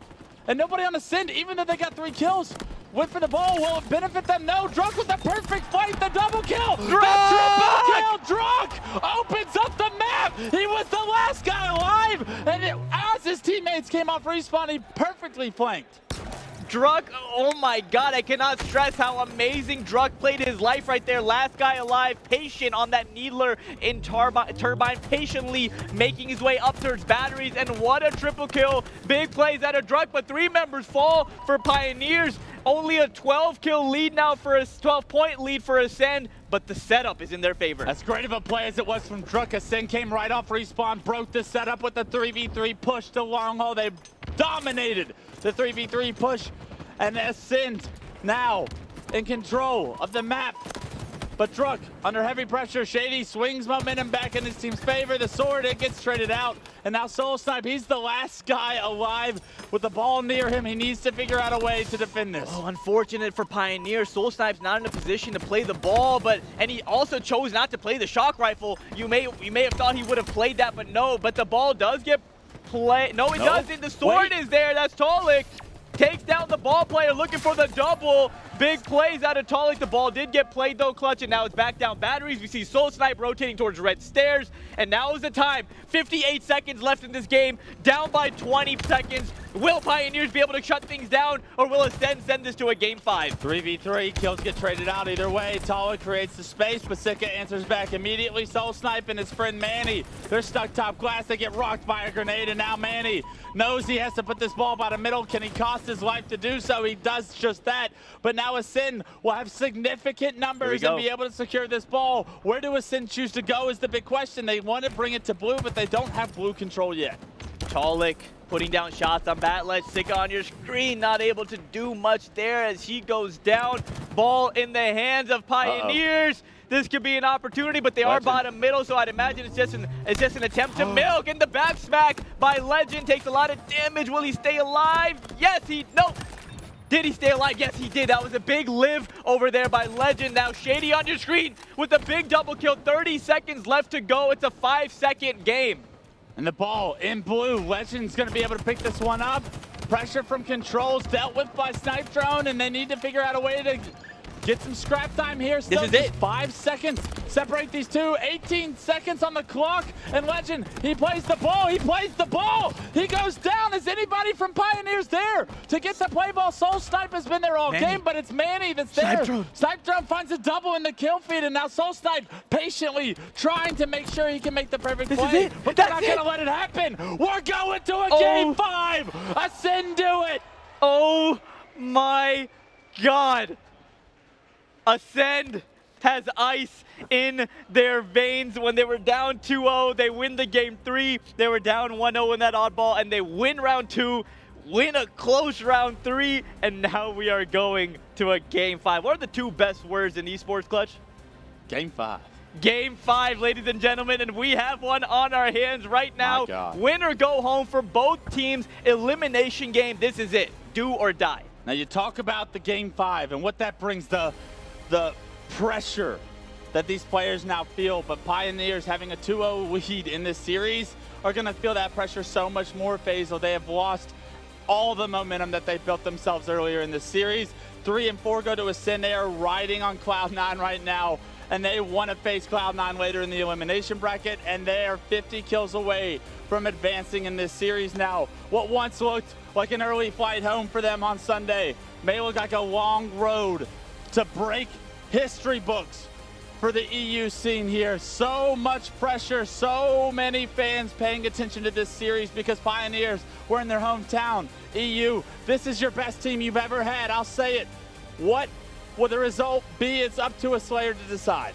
Looking at the scoreboard, Druck with another big game. He's gonna need another one in game 5 if he wants to stop his team from getting reverse swept in front of their hometown crowd. You can't let that happen if you're Pioneers. The pressure is on right now. Let's look at the damage. Wow, this was a high firing game. 11,000 for Druck. 11,000 for a few members on that scoreboard, and just overall big performances in this game number 4. And Ascend really has shown me something here, Clutch. They've shown me that they have some ice in their veins, but will they have enough to close out the reverse sweep? Will they have enough to send Pioneers home packing? We're going to figure it out here on Street Slayer for game 5. First to 50 kills, and I can't express how important the start of this match is going to be. Both of these 2 teams benefit so well from gaining momentum, gaining rhythm, gaining control early on, and then expressing the pressure from that point. I have to ask you, Faisal, when we go into game 5, Street Slayer, a very fast-paced game, do you see the pressure being too much? Do you see the pressure forcing these teams to change their play style similar to Bazaar, that slowed down to a cricket's pace? Or do you think this is a team that gets out to an early lead and does not look back? I think it's natural for both teams to kind of just play not scared, but safe, right? We saw it in game 2, but now this is a game 5. Looking at the stats here for Slayer for both sides, and Clutch, to your question, it's going to come down to that initial start. We saw it in game number 4, right? We talked about it. Whatever team had a good start, there was a correlation there to having a good finish as well and being the victors in the round or in the game. So same thing applies here in game number 5. The snowball effect is a real thing. You want to start off strong. You don't want to go down 3 or 4 kills without trading any. You want to make sure the rockets are in front of you. You want to make sure your team has control of the power weapons, and this is going to be a bloodbath. 5-1 is a damn good record for Ascend to have on a map mode combo, especially when you are coming off a 0-2 deficit. This is a magnificent opportunity for Ascend as they have dominated the Slayer so far this tournament. We'll see if that trend continues, but the Pioneers, they got to figure out a way to do it one more time if they want to stay in this one. Yeah, and I wonder what the comms are like right now for Pioneers. I wonder what the comms are like right now for Ascend. You know, what are you telling each other? You were up 2-0. You're so close to advancing, but Ascend, like a thorn in your side, they're not going away. They want to do the reverse sweep. They want to do the unthinkable right here. I don't know if we've seen a reverse sweep so far on the mainstream or in the broadcast, and this would be such a big time to do it. This is the only time to do it if you're Ascend. You have been waiting months to redeem yourself from the poor placing and the poor performance that you felt you put on in Raleigh earlier this year. And what a statement this would be from Ascend. They have heard so much slack from everyone saying that your dynasty in Europe is only in Europe. You do not stand a chance against North America's best. Well, let me tell you, this Pioneers team, they are a top 6 team in North America. And for Ascend to push them to the limits and to potentially create the subset would be the biggest win in EU history. Yeah, a lot to play for on both sides here as we're going to get into a game number 5 Slayer on Streets. I'm so excited right now. My hands are pretty much shaking because I know what those players are feeling up there, and we're just waiting for these players to get the lobby situated. So we're just going to talk about what the stakes are right now and what some of the keys to success are in a Slayer Streets clutch. We talked about the opening start being so important. What else are something you have to look out for if you're trying to win a Game 5 on Slayer Streets? Well, we got an opportunity to watch Sentinels versus Cloud9 earlier today on Street Slayer. And Frosty took over the game with the Bulldog shotgun. So that Bulldog shotgun, with how much ammo comes in it, with how quickly it respawns, it can have such a heavy impact. Here we go. In the close quarter situations on this map. Look for that Bulldog shotgun to create openings and opportunity with the damage that it can deal very quickly. Here we go, ladies and gentlemen, make some noise. Game number 5, Pioneers taking on Ascend. Win or go home. I want to kick this one off with Legend, if we can switch over to him to see what he's able to do. He's had such a great series ahead of him, and I have no doubt that, like you said, big-time players make the big-time plays in big games. Well, that's what Legend is for this Ascend roster, but unfortunately, he's forced back, and it looks like the Pioneers have created the space they need to get Rockets off the start. And now all of a sudden, a 4-1 lead is exactly what the KCP fans here wanted to see, because this lead could start to snowball quickly. Great start for Pioneers. Sika not able to get that one-shot kill in the tires as that player weasels his way B stairs and gets out of there. Legend, though, gets another one on Talik. 4-2. Not sure who has the Rockets in their back pocket. That Sentinel beam does a lot of damage. Not able to get the kill, though, as Legend takes him down. So just like that, a 2-kill game.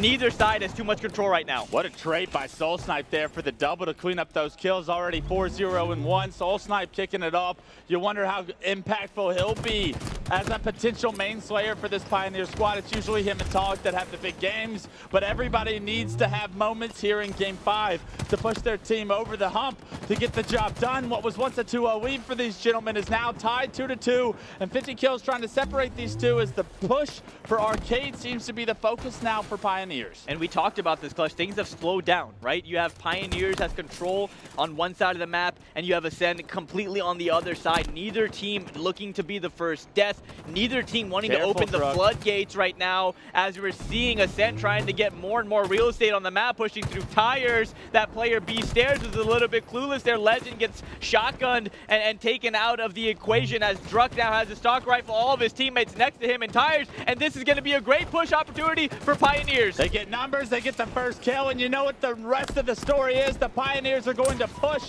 Unfortunately, they don't make slight work, but Druck with the disruptor finishes off Sika. Stays alive, and Rockets, they just came up, and I believe once again they'll be in the hands of Talik and the Pioneer fans. This is big right now for Pioneers. The Rockets, Talik with them nice prediction grenades, gets a free kill on Shady. Now 6-kill lead, looking to press the advantage. Talik jumps into balcony, trying to stay alive, gets taken down. That's 2 members for Pioneers. And Soul Snipe, once again, the Sentinel beam does a lot of damage, but sometimes it's hard to clean up the kill as he goes down B stairs. Still, that Bulldog shotgun picking up kills left and right for KCP so far in this game. You see Soul Snipe still with 6 kills, leading the lobby right now. Manny in a 1v1 with Shady can't quite win it, and that's a big one from Shady. Can he stay alive? I guess it was Legend. As Legend goes down, Snipe Drone goes down as well. Shady's starting to lose all the real estate on the map, and on a map like Streets, real estate is crucial to having success. Unfortunately, stuck over by this Bulldog is not where you want to be. Can you create some space? Pioneers are going to say no. Talik with a big double kill right there, cleaning out the cafe. Snipe Drone with one on Druck, and now this is a big fight here. Dice assist there as Soul Snipe able to clean up the kill. A couple members from both teams go down, a 6-kill lead, and Pioneers has done a fantastic job holding the lead so far this game. It seems like it's been at least a 4 to 6 kill advantage for them all game. The strong start has benefited them. They haven't looked back since. They've been in control of the pace the entire time, and it's so easy to continue that control when you have the Stalker, when you have the Bulldog, and they're both in Talik's hands right now. The next set of Rockets comes up in 15 seconds, and Pioneers, they've gotten the first 2 in their favor. They've been able to extend their lead each time those Rockets have come up. So look for Talik to position himself to defend this next set. Ascend able to take down Druk in the arcade and open up that side of the map, forcing Talik and the rest of Pioneers to rotate over towards this P Street. Stalker Rifle still in the hands of Talik. Rocket launchers are up, dropping that Stalker Rifle for the Rockets. This is a big opportunity for Talik and the boys of Pioneers to extend their lead, but the Rockets go down, and it's only a 4-kill game now. Who's going to get those Rockets is the question I need to pay attention to. Soul Snipe finds one. Multiple players from Ascend, though, were making their way towards those down Rockets. Legend, he's able to finish off Soul Snipe. Where are these Rockets, though? I believe they should be in the hands of Ascend. I believe Sika, if we can hop on board with Sika, he is in tires with Rockets. Thank you. Down 4 kills. You can bring this game right back into your team's favor with this set. Oh boy, here we go. 25-21. Rockets in the hands of Sika. This should be 2 kills at least for Ascend. They should be able to close the gap even more. A fantastic job rotating and getting control of the high side of the map back. A fantastic job getting these Rockets. If used correctly, you can create the opening that will allow the rest of the team to take the numbers advantage and to push the lead into your favor. It's not just the 2 kills that the Rockets will get, it is the kills that will come after with the real estate that you gain, with the map control that you gain, the pressure that you're allowed. But look at this, Faisal. Once again, a Slayer getting to a snail's pace. They slow the game down the moment. The players recognize the moment. Ooh, the pressure, it's all on Ascend. What will they do? The first Rockets, they come through with an assist, and that's the numbers advantage they need to make a push. Not ideal for Sika, but this is a good situation for Ascend. Snipe Drone gets one as well. Sika's got to be careful. Don't get double teamed right here, and that's exactly what happens. Sika goes down a little bit too much dip on his chip as he gets taken out. Oh my God, Talik, you madman, going out front base, winning the 1v1 and relieving some of the pressure. The fans, they're back in this. The Rockets, they're back up. And Talik trying to make his way towards those Rockets, finds himself in a 1v3. And now all of a sudden, the rest of KCP need to get down there. Manny says, I'm here, but it's too late. He's forced to trade. Soul Snipe, he can't find the Rockets. He finds the Commando Rifle instead. And now Druk opens up the map for these Rockets now to go into Soul Snipe's hands, and let's see what he does. Oh, almost taking out his own teammate, but somehow able to not take him down. Nice kills out of Soul Snipe, but 3 members fall for Pioneers. Ladies and gentlemen, this is a 3-kill game. And this is it, Clutch. This is it, game 5. All the chips on the table. It's gonna slow down. Look at this, the players, once again, not willing to take the risk, not willing to stay true to their play style. They slow it down. Both of these teams known for the pressure that they put on. But the pressure of the moment may be too big. Maybe just what the doctor ordered for Shady. He finds a double in the stalemate. Shady finds a double. It's a 1-kill game. Big play out of Shady right there. That Stalker Rifle in the balcony gets back down. 1 member for each side goes down. 35-33, make that 36 as Druk gets one as well. KCP, the chants are out in the audience right now, and Pioneers is gonna need it. Soul Snipe, can he stay alive? Can he trade it out? He does. He was no shield. He has no business getting that kill. And because he trades that one out, it's a 1-kill game still in Pioneer's favor, but Talik under so much pressure. The game's about to be tied, but Talik says absolutely not. Stands his ground top tower at 14 seconds for Rockets, and Talik has done the unthinkable to stay alive. A nice 4-kill cushion, make that 5 as Manny gets one. Soul Snipe here in the arcade throwing nades at driveway. I believe that nade must have connected as that player does run away. Thankfully, no hit markers on grenades, and that combat evolved medal not successful as Rockets are still on spawn. 4-kill game, 9 kills, make that 8 left to go, and Pioneers will be going on in this tournament. Soul Snipe with rocket control. Can he find the arcade player? Knocks him to no shields, but hesitant to push. Manny loses his life. 3 kills separate the 2, and Druk over and Tram. That's all the information Pioneers need. They know all 4 players for Ascend have to be Red Room and arcade side of the map right now. How do they want to play this? Here we go. Look at this. All members of Pioneers. They're clearing corners.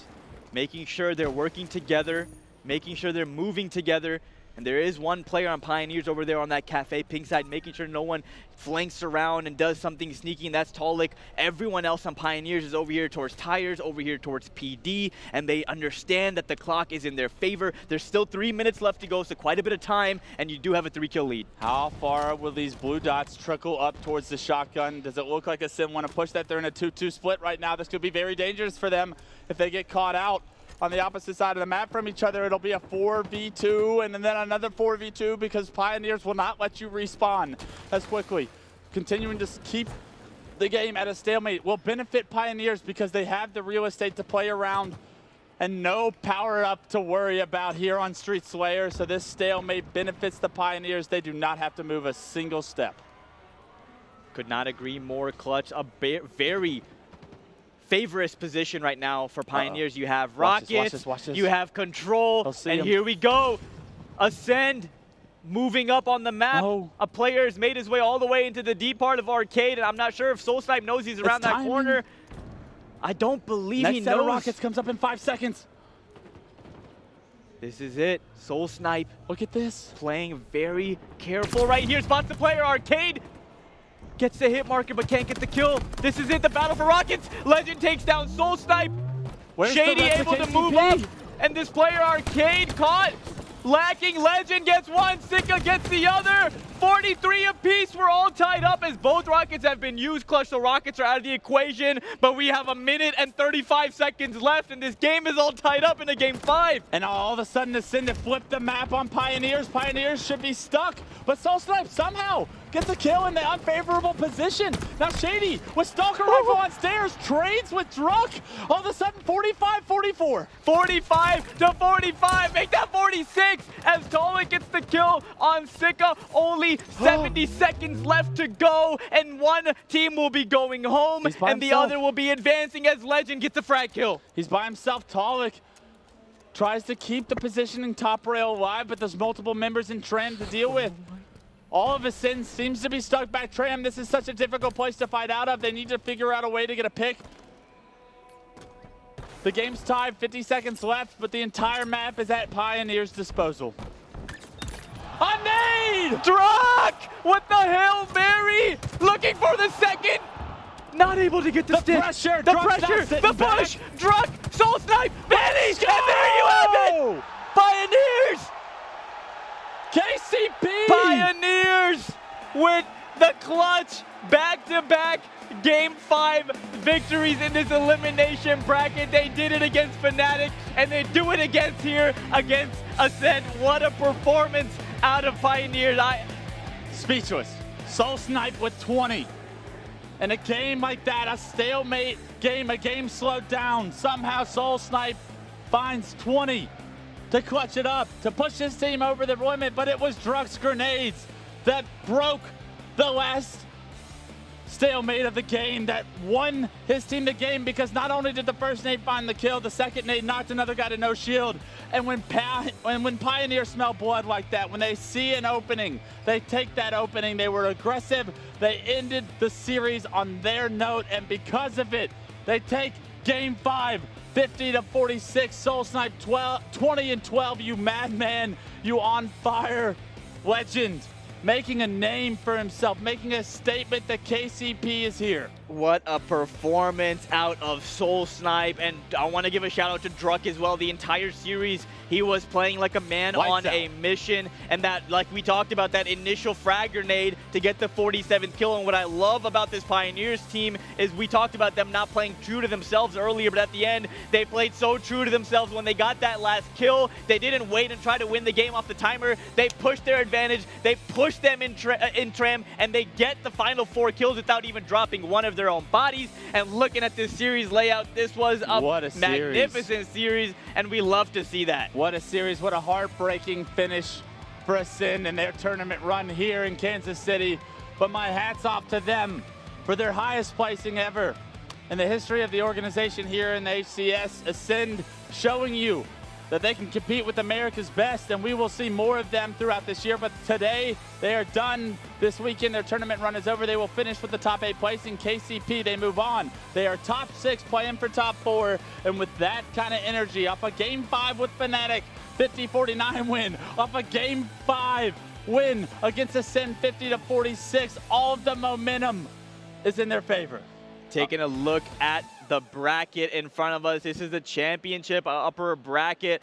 United and FaZe Clan down there, the Look at lower these bracket, excuse me. And then now we're going to have Cloud9 taking on Pioneers. And that's a bit of a rivalry that goes all the way back to Halo 5, right? Renegade and his buddies over on Pioneers. So yeah, this matchup coming up, Cloud9 Pioneers, has a lot of history. And on the other side, you got Snipe Down versus Ryan Noob. You got United versus FaZe Clan, and we got some amazing series coming up next on the upper bracket and coming on the lower bracket. It's just a fantastic Halo ahead of us, and there's nothing I love more than Championship Sunday at a Halo tournament. This is where legends are made. Not often do you get an opportunity to see the 6 best teams in the world make it to the last final 6 spots. All of these matchups for the rest of the day will be absolute bangers. They will be absolutely pushed to the limit. These players are playing for pride, money, absolutely insane amount on the line for everyone involved, and the right teams are here to give us the show we need. And coming up next on the B stream, we're going to have United versus FaZe Clan. Everything in the elimination bracket at this point is win or go home. And both these teams have aspirations to win this tournament, and one of them is going to have to pack their bags after this series. So we're going to have to wait to see and find out which team will advance and which team is going to go home. But from Clutch, from Goofy, that's going to do it for us. Thank you so much.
Welcome back to the B Stream, everybody, and we're here pulling some double duty. And of course, the B Stream is presented by Xbox Plays, and it's always great to be here, Andy, on the B Stream. First time in the booth, and we've got one pretty juicy-looking game ahead of us, of course, elimination game here. We do. Sometimes the B Stream vibes are a little more chilled back, but to be honest, that's not really what's going to happen here, because we're taking a look at the bracket, and you are about to watch E United versus FaZe Clan. Honestly, a rivalry that has been developing since Halo Infinite, and two teams that have quite some history against each other. Certainly do indeed, and if you're looking at the two kind of trajectories of the teams, they've been struggling a little bit in recent times. E United coming off the back of a tough loss to Optek Gaming in our first game of the day, which was over on the main stage, of course. But FaZe Clan, we talk about how they're a Sunday team, Andy. They seem to catch fire at just the right time. It hasn't quite happened as yet, but coming off the back of a solid win against Quadrant, who looked so hot yesterday, they're looking a lot better. Red and white across the whole stage. However, only one red and white will emerge victorious here. Here's your best of 5 layout in your elimination quarterfinals.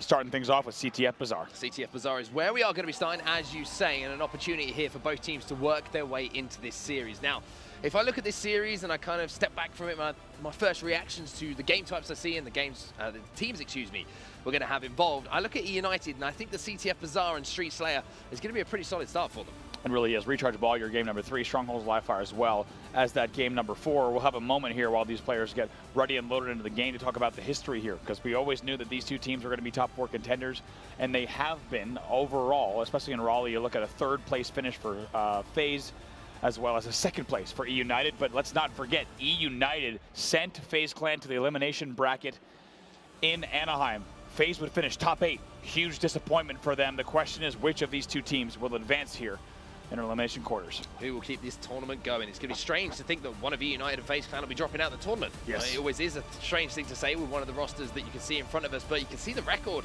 so far here in Kansas City, and it couldn't really be much closer. Just a couple of points between the two, and I'm talking like decibel points. Yes, exactly. Yeah, and really the only stat they're separate in is damage per minute, which is like, as you say, 0.5. It's such a close match here between these two teams. It is going to be absolutely fantastic to see these duke it out, and it feels like the Spartan versus Snipe Down battle as well is just unavoidable, and we're right into the gameplay here, starting things off with Nick. Let's see what Nick can do then. Let's see if he can continue the kind of form he's showing, because I've been pretty impressed with Nick. I actually sent out a tweet last night after watching the United play across Saturday, and I was like, you know who's been really impressing me? It's actually the man we're going to start this game with. Reasons being, it seems like he's found a little bit of a way to pace his game a little bit more. When he came into Halo Infinite, he was known as that kind of, you know, one of those players they call cracked. I think the cool kids, right? He's very aggressive. He likes to slide, loves movement, loves challenging. But now he's found the ability to balance that well. And look at this run already coming in here. They're running it down on the Rocket side. Yeah, Spartan right here able to pick up another one as well. He will get back to 3 dead. Bound is the last player for FaZe. That flag run will continue, and Rain will take to the skies. Oh my, and he will take straight to the face of Bound. Great stuff there to clear out the back of the base. Of course, he was the only overextender, and this flag, unsurprisingly, should go home. Yeah, this one's going to go home, and it's pretty much all the pieces being put together there. The Rockets, they got the initial kills to clear the way on the Rocket Alley, and then after that, you have the ability of the overshielded player just to take that risk by grappling up into the bar to guarantee himself that beatdown battle win. From there, pretty simple job here from E United to run that one home. But for FaZe Clan, maybe some questions about the mentality of the team, Andy. You know, they do seem to get down on themselves a little bit sometimes in series, and when you're in the elimination bracket and you go down almost immediately 1 flag in the first game, you got to start to worry. Absolutely, and I think one key thing to watch here is just how good E United is on Bazaar, right? It's a map where you can slow down. We've seen the pushes that Ryan Noob calculates here, right? He gets out all his measuring tools. He's able to set up the entire laboratory and put together some unbelievable plays. And when you have a map like Bazaar, it lets E United really flex all their muscle. It certainly does indeed. Let's see if FaZe can work their way back into it. Unfortunately for them at the moment, it seems like it's consistent E United pressure across the board. 3 dead here for FaZe Clan. The flag already moving across the bar side of things. Bound is going to be in a very similar position to what we saw him in just a few moments ago. He's up inside of the bar, and it looks like E United trying to repeat the dosage. Absolutely now. Flag coming back through. Bound is in the exact same spot. A little bit of deja vu. This time he will convert 1 and 2. This is what we talk about when we talk about Bound, what he is capable of. He is the overextender as well. Picks up those 2 kills. Now goes bottom middle, going to avoid these dynamos and pick up a third. Bound flying all the way across the map to do the damage. Done the damage, but the flag is still down. But it looks like Snipe Down and Koa are going to be able to move forward, and I say should, be able to think about securing it. But the spike grenades, again, something that E United prioritize almost as a power weapon here, are going to allow them not just to get the damage down to get the touch, but also to keep that flag moving. Big kills from Bound. Falcon again. It's back-to-back 3 dead, 4 dead for E United. FaZe Clan now getting on the re finally. It took them a little while, but they do get the re. That should be a run, too, as long as they're playing their cards right. Oh, boy, here comes the cavalry. Tell you what, that grenade could have done so much damage from Boo Boo. Almost a little bit unlucky it got caught in the Spartan armor. If that one bounced off the wall and ricocheted back behind those 2 players, maybe there was an opportunity for a trade at the very least. But E United, again, still been on the front foot for the majority of this game. 2 interesting Rocket side runs as well. Yeah, Bound. So far, so good from him. We talk about how he's a high-risk, high-reward player. Boo Boo now bringing this flag in. Should be able to bring up the sandbags and tie this game 1-1. Little slide in. Challenged late, though, from Bar. Could have gotten dicey. Boo Boo going to stay alive in the back of the flag. It's going to be taken down, though. Even though FaZe Clan do manage to tie the game up at 1-1, now you are going to see a counter-cap opportunity here for E United. The question is, where are the respawns and where are the power weapons finding themselves? You can see that Falcade has a rocket launcher. He's picked up 1 kill, however, unfortunately for him, he has fallen at the same time. So Ryan's going to have another clear path home here, and I tell you what, E United showing us something in this game, Andy. A lot of the time we see those runs bottom middle, looking for that second set of slaves, but E United, they've decided that running it through trenches, running it through those sewers is the most efficient way to do it, and so far it's worked twice. I mean, leaving up to a team like E United, right, to find a little bit of a less conventional strategy. That's what this team is so good at. Who would have thought it? Exactly. This is what these guys do. Like I said, they bring all the pieces into the laboratory, and Ryan Noob comes out after about 4 days of time, right? He's got a full beard, the hair's looking crazier than ever, and he says, guys, I figured it out. We're going to run the flag, bottom trenches. It's going to work. We're going to take the lead 2-1. It's going to be fantastic. And guess what? Flags are on the board for them. They lead in this game right now, but a lot of work still to be done, without a doubt. You wonder where the analogy came from. Me and Andy were kind of thinking about E United at the build-up to this tournament. We're like, what's it like when Ryan was trying to come up with this kind of stuff? And we're like, you can imagine, like you're saying, it's a laboratory. Ryan was the one who's kind of making things explode a little bit, trying to do all the difficult stuff. Spartan is just there kind of throwing stuff around. Rain's just kind of shaking his head. And then Nick's just kind of walking around with a broom, just kind of make sure that things are a little bit tidy and things aren't getting too much out of control. But yeah, the nutty professor, the mad professor in Ryan Noob certainly come up with something here, and it's been effective. And thank God for Coach Chig, right? Because Coach Chig, the one that actually, the health and safety force. Yeah, exactly. He's the one that makes sure that this thing is still a well-oiled machine as well. But a lot of different personalities on this United team, and it's great to see them finding different forms of success, especially on land this season. As we say that, 3 dead, Bound, last player alive again. They're going to move forward as well, just to clean up some kills. She's going to leave Bound in a little bit more of a difficult situation, that being the death screen. He's 9-7 at the moment, Bound. Snipe Down having a little bit of a slow start, excuse me. here. But once again, Nick just with perfect shots. And he's been such a reliable player so far this weekend. Absolutely. Now going back on board with Rain. Bottom middle, a lot of battles over bottom market. Going to hold down here. 20 seconds on this overshield, going to be a key part of the game for sure. And then you're going to see Rain take control of the FaZe hut as well, and this is a great position to hold from. Not only are you going to allow your teammates to move across mid-map to overwatch some of those overextensions and help out with those battles on the Rocket side, but of course, any player that steps out onto the balcony is going to be taking damage as the overshield pops up. So this should be, you would imagine, E United being able to pick up an overshield here. Certainly should be. Also great shots from Rain on Boo Boo. They'll pick up a second one. That'll be 2 players down for FaZe, and here come the slides into the flag, straight in, not wasting any time. This will be a flag pull. Interesting to see where they choose to run this one. It looks like it's recognition of where the numbers are. It looks like it's recognition of where the help is. And also, almost as importantly, recognition of where the overshielded player can help from. On top of that, Spartan's got the overextension covered here with the rocket launcher. So you would imagine if E United do not choke this, which is pretty much the only way you will not see this flag go home, they should be able to go up 3-1. Spartan there maybe should have just waited an extra second just to sit bridge and bait out those tree players. It's a difficult rocket when you have players coming up the tree stairs. Nick should be able to bring this one in though. Oh, wait. Boo Boo! He somehow gets the stop here. The Rocky comes in in what looked like a perfect situation for E United. Oh my God. Looked a little bit shaky there. They do get that third flag on the board, but you would imagine a counter cap opportunity should present itself here to FaZe. The flag is already running. Snipedown has picked up that final kill, and now they have Falcated set up where he wants to be. The point man, the anchor for this team, is watching those overextenders. What a wild series of events there. We don't even have time to break it down because it was just back and forth there. FaZe definitely thought they had to stop, but now they find themselves 3 dead yet again. That flag still sitting on double doors. Looks like last player alive's bottom rockets. The return will come in. Yeah, slightly surprising there from FaZe Clan that we don't see that counter cap.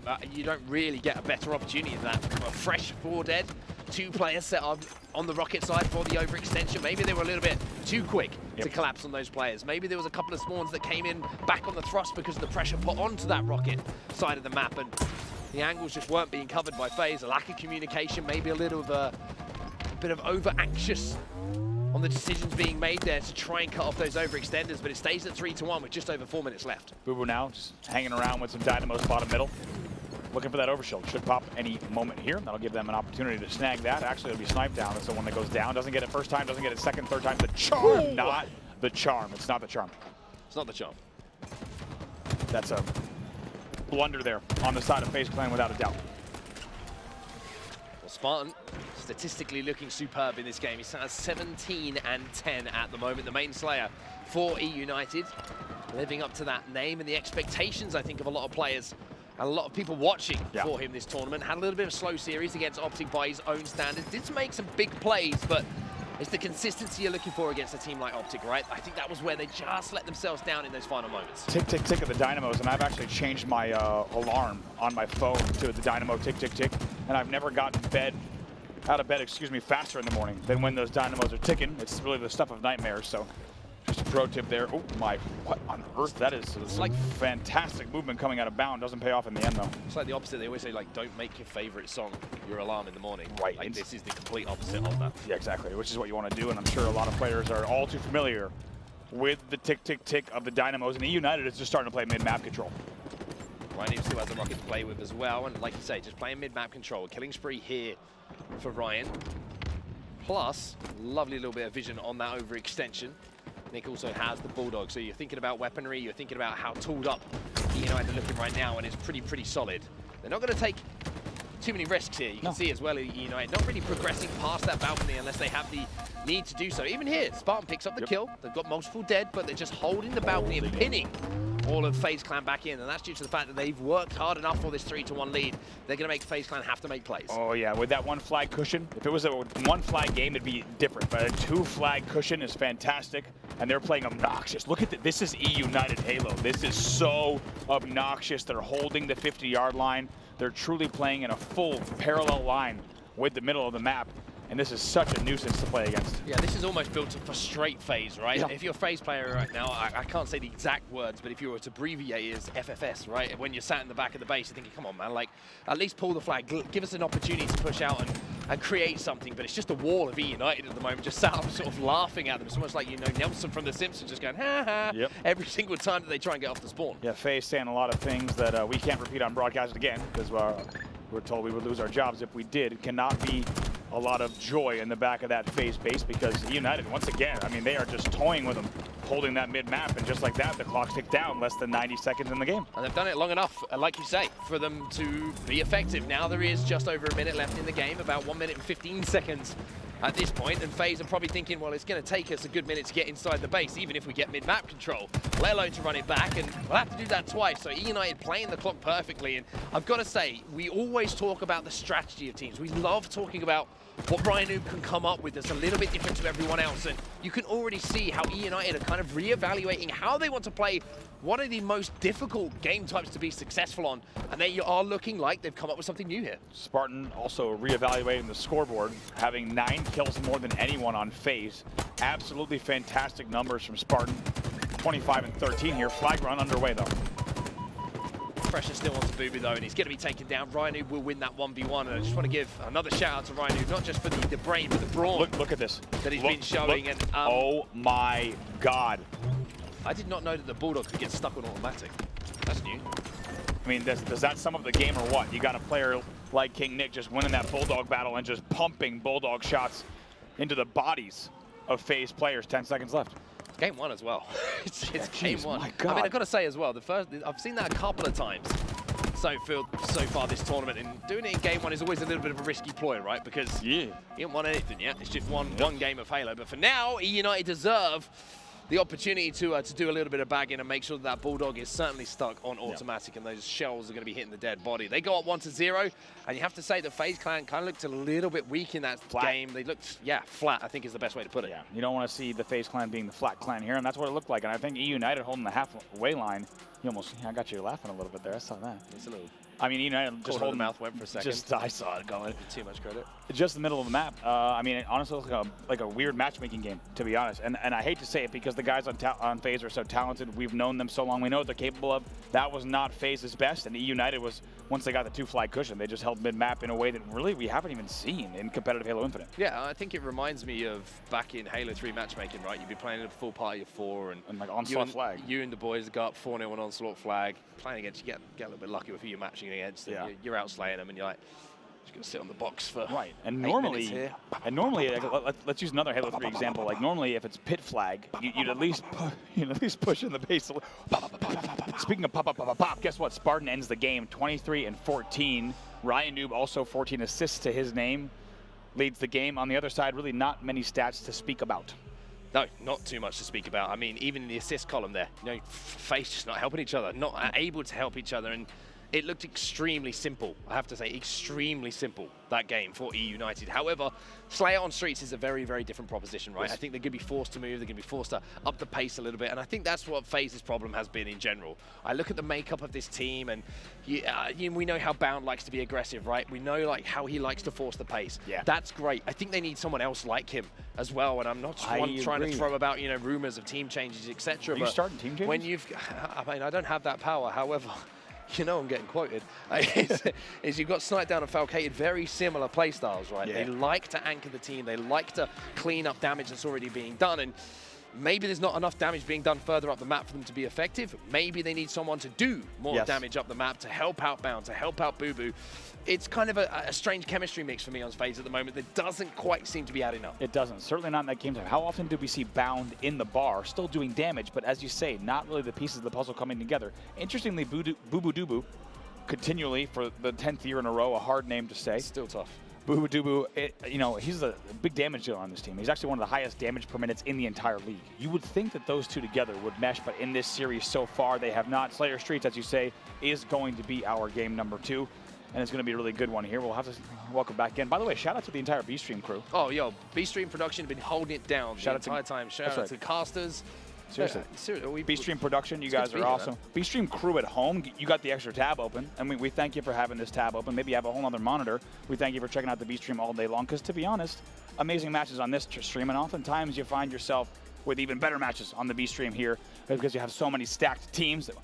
This series here has been a fantastic one. Street Slayer game number 2, E United with a 1-0 lead over FaZe Clan. What can FaZe do? Tough result for them in Anaheim, and they need to bounce back here. You have to think a lot on the line for FaZe. Yeah, and I just wonder how much of a hangover from that first game is going to be here for FaZe Clan, right? E United just had the way with them, and the way that they almost obnoxiously played the last 4 or 5 minutes of that game, refusing to let FaZe Clan come off spawn and just holding them back and saying, hey, we've cap flags, we've got money in the back pocket, we're feeling good.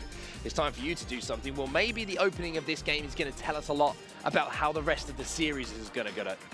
You can see the stats there. It seems like FaZe actually have a pretty good record here on this one, and they need to have a much better performance than we just saw. Yeah, we'll have to see if United can do it again here. Kenya Vibes going into game number 2, and we're already out on the driveway. A little pizza grab of the thrust for Falcated, and we are underway. Kenya Vibes. I still need to get that t-shirt, by the way. That needs to become an official piece of Halo merchandise. But for now, it's going to be Falcated who is going to trade things out, but it's not trades. It's FaZe Clan going 4 dead again off the rip, and E United with a superior opening strategy here. A 4-for-2 trade there. It might have been a pizza thrust grab for Falcated, but in the end, they will fall.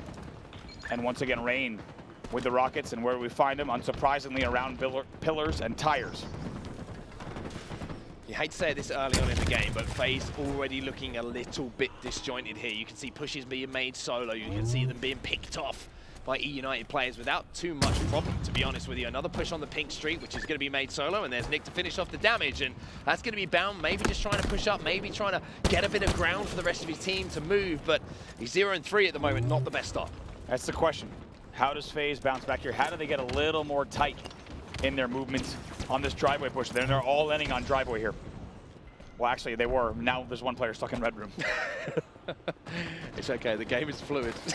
He's not stuck there forever, and we'll make sure that he's able to get back into the game. Actually, the push works out. I mean, they're out at driveway, right? They did what they needed to do, and they bait and switch long enough. Bound stays alive and needs the support. Right now, he has the pressure coming up as well on a bottom mid-map push. Oh my God! Oh God! Oh God! E United, that's what they do. They fly right back at you. They will win that for a 2-for-1 trade. I mean, E United is one of the only teams in the league that has pushes that are that tightly coordinated. Another thing that United do that not many other teams do as well is they're not afraid to send 3 bodies into one location. A lot of the time, historically in Halo, you're thinking, this isn't the greatest of plays. I remember watching a few E United scrims, and there was 3 players trapped in pipes for them, and Ryan just says, no, this is pretty good for us. Yes. This is pretty good for us. So that kind of thing, that kind of outside-of-the-box thinking, once again, evident there from E United, but also communication and the immediate response to it. They do have a slender lead for now of around 4 kills, but Bound has the rockets. He's already used 1, but he's got 1 more to play with. Bound's a bit fed up. He's like, I'm going to grab these rockets. I'm going to pick up 2 kills. Eventually gets punished there in the end. It's going to be Rain who comes in with a Stalker Bulldog. Where else but in tires. He will have 2 teammates fall, so I'm going to have to work back here. Picks up the thrust, though, and now a 5-kill lead is still going to give them a little bit of a comfortable cushion, but another driveway red room push coming in. Still that cushion, though, as you mentioned, it's always been there ever since that opening strategy. And again, it's a solo push from Bound, and that's easy pickings for E United. With how well coordinated, how well drilled these guys are at holding the angles of the map and giving the information to each other, Bound's got to slow down a little bit here. Maybe that frustration is starting to creep in, even after game 1. Yeah. I think it's a hangover still here for FaZe. And you have to wonder, how well is that going to work, right? 3 players ultimately in the end there went Cafe. When they were initially driveway, 3 go Cafe, and as we know in Halo Infinite, it's hard to make the flank play work. It's so hard. Well, one thing they have done is push together for once here, FaZe, and it seems like it's worked out for them. They're down by 3 at this point as they flooded towards that pink street. Bound again, going to be in a horrible situation as he gets clipped by multiple spike grenades. He'll be falling into the death screen once more. There's 7 deaths already in this game for Bound. Not to call him out too much, but you know, early on in the game, 21-17, you're the playmaker for the team. You've got to keep those deaths down a little bit. Certainly here now on board of the Boo Boo. We talked about the damage that this man can do, and the damage he's done specifically across Raleigh and Anaheim. You might not expect it, but Boo Boo Doo Boo, one of the highest damage per minute out of the entire league. We'll see if they can dig deep here. Pick up the kills they need to get back into this game. Right now, they're down by 5. Start petition to start calling Boo Boo Doo Boo Boo Boo, by the way, because I think that's actually probably how it's pronounced, if we think about it. You think so? Boo Boo. No. Hey, come on, Boo Boo. I think it kind of works. As we always say, in situations like this, Mark. Boo got a lot to do, Boo. Right now, finding himself in the respawn screen, and now a 7-kill deficit. Nick brings the Rockets to tires, and you're going to continue to see these 3 weapons really held around this part of the map. Wow, Rockets versus Bulldog there, interesting battle. Going to be traded out, swapped out for just a moment, but this seems awfully similar, Mark, to that flag game, right? It's a big cushion for E United. Now they play obnoxious E United Slayer, and I mean that in the most complimentary way, right? They're going to do just like that. Nice little bait and switch, great little help, and they are on their jolly way, extending their lead even further. 8 kills is the difference. I mean, you did say it, jolly. and you're quite right. And they are probably feeling quite jolly now, quite jovial. Yes, jovial. In the way that they're approaching this game with a 2-wave essential cushion with that 8-kill advantage. Ryan now going to be pushed by 2. Ryan now going to dispose of 2. And I mean, it's simple. You can't do that. You can't do that. Out E United. Oh boy, a little bit of a love tap there from Ryan Noob as well. And I tell you what, the play looked similar. Right, 2 players sliding into arcade, and we've seen it work for other teams. But you're not going to out Ryan Noob, and you're not going to out E United. Ryan Noob hits a very, very nice instant float somewhere in this venue. Walshy is very excited. Yeah, his eyebrows raised. The Walshy sense is tingling. Yes, which is a lot. If you get Dave's eyebrows to raise, that means he is pretty impressed. It's true. I think the reaction that we got out of him earlier from a statistic, he went, "Oh, okay." We got him to say, "Wow." Well, no, it was wow, wasn't it? And he said, "Wow." That really means something to everyone, trust me, when Dave says that. But for now, we're back to the game. We're focusing on what's in front of us, and it's a similar story. E United up by 11 at this point, and now they've slowed the game down. Now they're playing a little bit more cautious, as Ryan Noob is still playing around that arcade. And if you're FaZe here, knowing what just happened a few moments ago, you kind of think, well, what's the play here? E United setups just seem so strong. I'll tell you what, if you're FaZe, you're exhausted in this series. You know what I mean? This is just painful to play against, because it's E United with one of the most definitive and specific playstyles in Halo Infinite. They got the Rockets for free, no damage. Here you go. I mean, look, it's perfect Halo. They play so slow, so methodical. Might even get a second speed. Look at the thrust. Rain says easy peasy. Boo-boo doo-boo, easy peasy, picks up the dub skis, and now slides across. I mean, honestly, they're making this look so technical, so textbook, and it has to be exhausting for FaZe Clan, because these are the kind of opponents you do not want to play against, because they don't give you an inch at all. Once again, Spartan wins a 1v1 here in arcade, and it's a little bit of a too similar repeat. Yeah, I mean, it looks like a 1v1 as well, and it is, but there's always that E United player in the vicinity, right? You saw maybe an extra shot coming over the shoulder. You know the trade is going to be there. Just as the camera panned around there from the death screen, you can see that second body dressed in E United colors, always ready to exchange that damage, and that's the difference, right, between the two teams. It feels like FaZe are looking for an individual battle, for a 1v1, for an opening, without maybe communicating it, what they're doing, and maybe without having a little bit of help with them. E United, unfortunately, it's too easy for them. It's the perfect team for them to play against. They can just pick them apart. 2-for-2 trade there. Not a bad result for FaZe off of that battle alone, but look at the score. It's 41-26. FaZe is going to have to dig deep for miracles here, not just nice trades alongside pillars if they want to win this game. Should highlight as well, this is E United in a game of Slayer, which is, for some reason, for whatever reason it is, just a different kettle of fish to what we see in other teams. It's because they can do exactly what you're seeing on screen. When there are objectives at play, they have to play the game differently, because those objectives will dictate exactly how this plays out. Spartan here with the Bulldog in hand, picks up another kill on top C. You don't want to give E United space and time ever. What does a Slayer give them? Both space and time. 15 seconds until the Rockets are going to be popping as well. Finally, E United seem to go down in a key team fight for the first time in this game, but with those 10 seconds still passing by until the Rockets are going to pop, they will be able to all get back onto the map after respawning here at the back of Tram. There's another solo push this time. As you can see, it's on the pink street, and that means with kills going down, a couple of grenades are going to be able to help Rain. Throws them back towards the teammates, but FaZe are going to be there, but Bound immediately traded out again. E United just there for each other, exactly where they need to be, and exactly where they want to be. Not able to get a rocket off. Big outlier. If we take a look here, 4 kills to go for E United. Look at the assists on FaZe. Really interesting. You have Boo-Boo once again with the damage. He's got 10 assists. The next highest is 2. Yeah, just really not on the same page here. If you need an indication of what we were talking about, right? Maybe it's chemistry, maybe it's a lack of communication, maybe it's a lack of leadership, whatever it might be. The people on FaZe are not shooting for each other right now, and you can see that reflected in the score. On the other side of things, 7, 10, 3, 7. I mean, it's night and day, the assist column between the two as well as the kills. Gotta give a lot of credit here, 49-40 to E United as well. They're making it so difficult, and like we said, obnoxious for FaZe to want to play the way that they do. Only one more kill to go. One more to go then. Nick's sitting here with the microwave, and he's thinking about a takeaway dinner. It's going to be the beatdown, and he will send FaZe Clan onto the precipice of being eliminated from the tournament here. They're down by 2. FaZe. E United just looking difficult to beat at the moment. Extremely difficult to beat, and being obnoxious in the way that they're approaching things. That's it. I mean, this is the last team you want to play against that's playing this way, right? This is like when you get into matchmaking, you're looking for a casual night. We got the boys online and ranked, and you are playing against the most try-hard players that are doing the most nerdiest nonsense at every single respawn. I mean, that is what this team is doing, and that's what they're so good at every single time. I mean, for example, look at the way that Ryan Newton, once again, with those instas, just held down Arcade.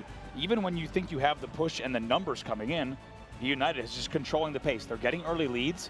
You can't give United the cushions, because then they just sit back and they are holding the map like that. There's frustration as well in the way that United approach it, right? They get 2 kills. They don't try and collapse. No. They just hold the map. They hold the map. They're that confident in their setups and their angles that they're covering for each other. The FaZe are probably thinking, okay, I'm going to try and stay alive here. I'm going to try and back up. And then just no pressure comes, because they're just chipping away. And it's just kind of a game of attrition, isn't it? It's like 2 rocks just being smashed together until finally one of them becomes smooth. They're not worried about how long it takes. It's about the end result, right? And as long as they get that, they're going to be happy. Here are the final stats from that game, 50-42. But I got to be honest with you, it felt a big, like a much bigger difference in that final score than we actually had. I think that even just speaks more to United, right? It's game management. It only felt like whatever, a 5 or 7 kill lead the whole time, but United just trade for trade for trade. They play so tight. How many times did you see FaZe push on an United player, get a kill, and not be traded out? It almost never happened on screen. Anytime someone had to push tires, into pillars, into stairs, the kills traded out. And that's because E United, in their actual map configuration, they sit tighter than any other team. They do not have these wild flanks, like you say. They do not have the overextenders that try to go into hero mode. They actually sit, in terms of configuration, closer to each other on the map. And that's why this playstyle works so well for them. It certainly does. I think the best way to kind of sum it up is they're always within arm's reach. It's always within a line of sight's reach, a second of being able to help out a teammate, right? And if you make a flank and you make a wild play, yeah, you can look like a genius. You can completely blow the map open, but if you get taken down, or more importantly, if the team gets flooded on the other side of the map, where are you to help? Yeah. And I think that's where a lot of players maybe have struggled moving from Halo 5 back into Halo Infinite, is the importance of kind of the how close you are, the proximity to your teammates. You have to be at all times. You think on a 3-lane map like Streets, right? I'm going to flank Pick Street where everyone else is pushing. You have to play the middle street. You can't be too far away, otherwise you're going to get singled out. Opportunity on screen for all you looking at home as well. 3-0 for FaZe on Recharge Ball in the HCS Pro Series Online. Pretty good record for them. Also a positive KD, and they out-damage E United as well. Maybe a chance for them to bounce back. Yeah, maybe a chance, and they have to take it. It's as simple as that. At the moment, it's looked like a FaZe, like you called them flat earlier, and they do look flat still. It was you. It's on. It was me. Roll it back, you'll be able to see it. But they look flat right now. They need someone to step it up for them, right? They need a spark. But who is that player on the team? I look at the personalities. Yeah. I don't know if they've got that natural kind of leader to just really say, boys, like, whatever's happened, it's happened. It's time to go right now. Otherwise, we're going home. Here's the question. They have to find a way to do the hard work. Right now, they're trying to get crafty with the flanks and the early pushes, and they continue to get punished. I think they actually have to see what they can do to go toe-to-toe on these pushes. Yes, you might lose the player. We're taking a look at some stats here from Spartan. At the Kansas City Major so far, he was 2nd overall in KD when we last checked in, and that KD is still sitting really nice at 1.4. It's looking pretty damn good. That's what he's doing, and he needs to continue to do that for United as well if they want to have that success. He's kind of like the anchor. He's the last stand, so to speak, when other players are making that push. Sometimes if it doesn't go right, Spartan has to be there to clean up that damage. Well, here we go then. Game 3, E United versus FaZe Clan. And it's looking like, unless FaZe Clan can find a little bit of composure, maybe a little bit of inspiration here, it could be E United closing it out in 3. Do want to also give a little bit of context. You're seeing Spartan on screen. You just saw that he had 485 damage per minute. We're bringing him some new stats here into the show, thanks to some really hard work from people behind the scenes on the HCS broadcast team at 343 as well. Shout out to both Victor and Taylor. Incredible work over the past few weeks to bring brand new stats to the broadcast. But I do want to highlight, while we have a moment here on the B stream, just talking about Spartan stats, 485 damage per minute. What does that really mean? How does that stack up? Just to give you an idea, that's a pretty high number. Really the only highest numbers you'll see is someone like Renegade, who starts to tap about 580 damage per minute. So 485, it's a good number to feel about. It's a heck of a number to feel good about. It's as simple as that. And early on here, it seems like E United's feel-good factor is still there. The ball is in their hands. Well, excuse me. FaZe Clan have actually managed to steal away with that ball with an early 20 seconds. And it's going to be E United finally who seem to be able to slow things down. Spartan has got that shock rifle, so now you can see the ball has been dropped by FaZe. Sniped down going to be last player alive. Does manage to pick up 1 kill onto Spartan, but you would imagine that having given that location away, that E United can move quickly here to try and clean them up. One thing I'm so excited to do after this event is look closer at E United gameplay with you, just because, they're such an outlier in the way that they time their pushes, in the way that they wait for each other, and as we talked about earlier, the way that they set up. They feel like they're always in control. Even when they don't have the man advantage, they know exactly what they need to do off of the respawns. They wait for each other, and they do it in such a continuous and consistent way that they make themselves such a difficult opponent. It's also very interesting to see the positions they play and how they play them as well. E United players in battles always position themselves nice and close to walls, looking for those shoulder peaks, almost just being a nuisance even in the fight. And we know how frustrating it can be on Halo Infinite to have to fight against a player who's just shoulder peeking constantly, right? You're like, you can't time the shot quite right. They're going to have the timing on every single shot, even when they're one shot. I mean, we've all been there on this game a couple of times where you feel like you have the battle won, you've done the initial damage. Oy. Speaking of damage, there's Rain, who's going to remove someone's hair, or certainly trim it for a few seconds, but E United just seem to be one of those teams. You watch them play, they're always in those positions where they've got an escape route. They're a difficult kill, and Rain proving that once more. Very nice rotates from Rain here, not just with the ball, but also with the show boy. Almost did it to him. Doing a showstopper. If you manage to hit that one. Snipe down, staying alive for now. But FaZe Clan, maybe this, just this start, the 30 seconds, it might not seem much, but it's something. It's the first time they've had anything so far in this season to talk about. And maybe that's all they need, just to get going. We've mentioned how FaZe are kind of like a steam train, right? If they get going, they're very, very difficult to stop. But it's also a bit of a heavy load to push if you've got to get it moving yourself. Right, you got to get this thing going. And I think we saw their record online in the HCS Pro Series. Maybe this game number 3 is an opportunity for FaZe to bounce back here. Get a little bit more comfortable in the series, put a win on the board, and maybe send this one the distance. I think the steam engine analogy you use is perfect. Just like you say, this team can get so hot, but they're going to need to find it here in this series. This is, of course, do or die for FaZe. Their tournament lives on the line. First setup we've really had here for E United as well, and it's been a very successful one, but there's a play ball coming out from FaZe. It's actually a rotate. It looks like Booby managed to pick up a beatdown, and that's going to be an easy push coming in on the pipes. Almost too easy, to be honest with you. Flooding through pipes is something that usually ends in death for a lot of teams and a lot of players, but it seems like somehow Booby's made it work. Spartan was last player alive. Time is going to continue to tick for FaZe. Spartan was last player alive, and he's just waiting and baiting with the shock. Oh my God, what a cheeky little play here from FaZe. They play the ball into Whirlpool, but they do not peek, so Spartan does not get the angle he thought he might get on pipes. He also gets challenged from bat ledge. That shot will not connect with the head. So here we stay, 45-23. Spartan still just trying to do what he can with the sword. Has to get rid of the shock. Maybe there's a commando. There it is. I was about to say, Spartan probably wanting to do more damage, just not going to have the tools to do it with at the moment. There's some shots coming in from that commando, managing to clean up the kill. And Spartan playing this one really smartly. He's probably thinking he's playing it slow. He's not really getting engaged with where that odd ball is. He's not trying to move that objective, whatever it is. He's laying down so much damage for his team at the moment. When you're down numbers, you have to recognize that. If you can damage, that allows respawners to push. It allows them to clean up the damage. The longer you survive, the more chance your team has of success. Here is what I'm talking about with E United. These past few exchanges have been a perfect example. Spartan, all he's hearing there is just maintain control of control, right? Maintain control of tower and just stay alive. And even though we saw more points on the board, he just stays alive that whole time. They wait to get camo, they wait to get grapple. This is a perfect example of what E United does. They know when they don't have to rush. They take their time.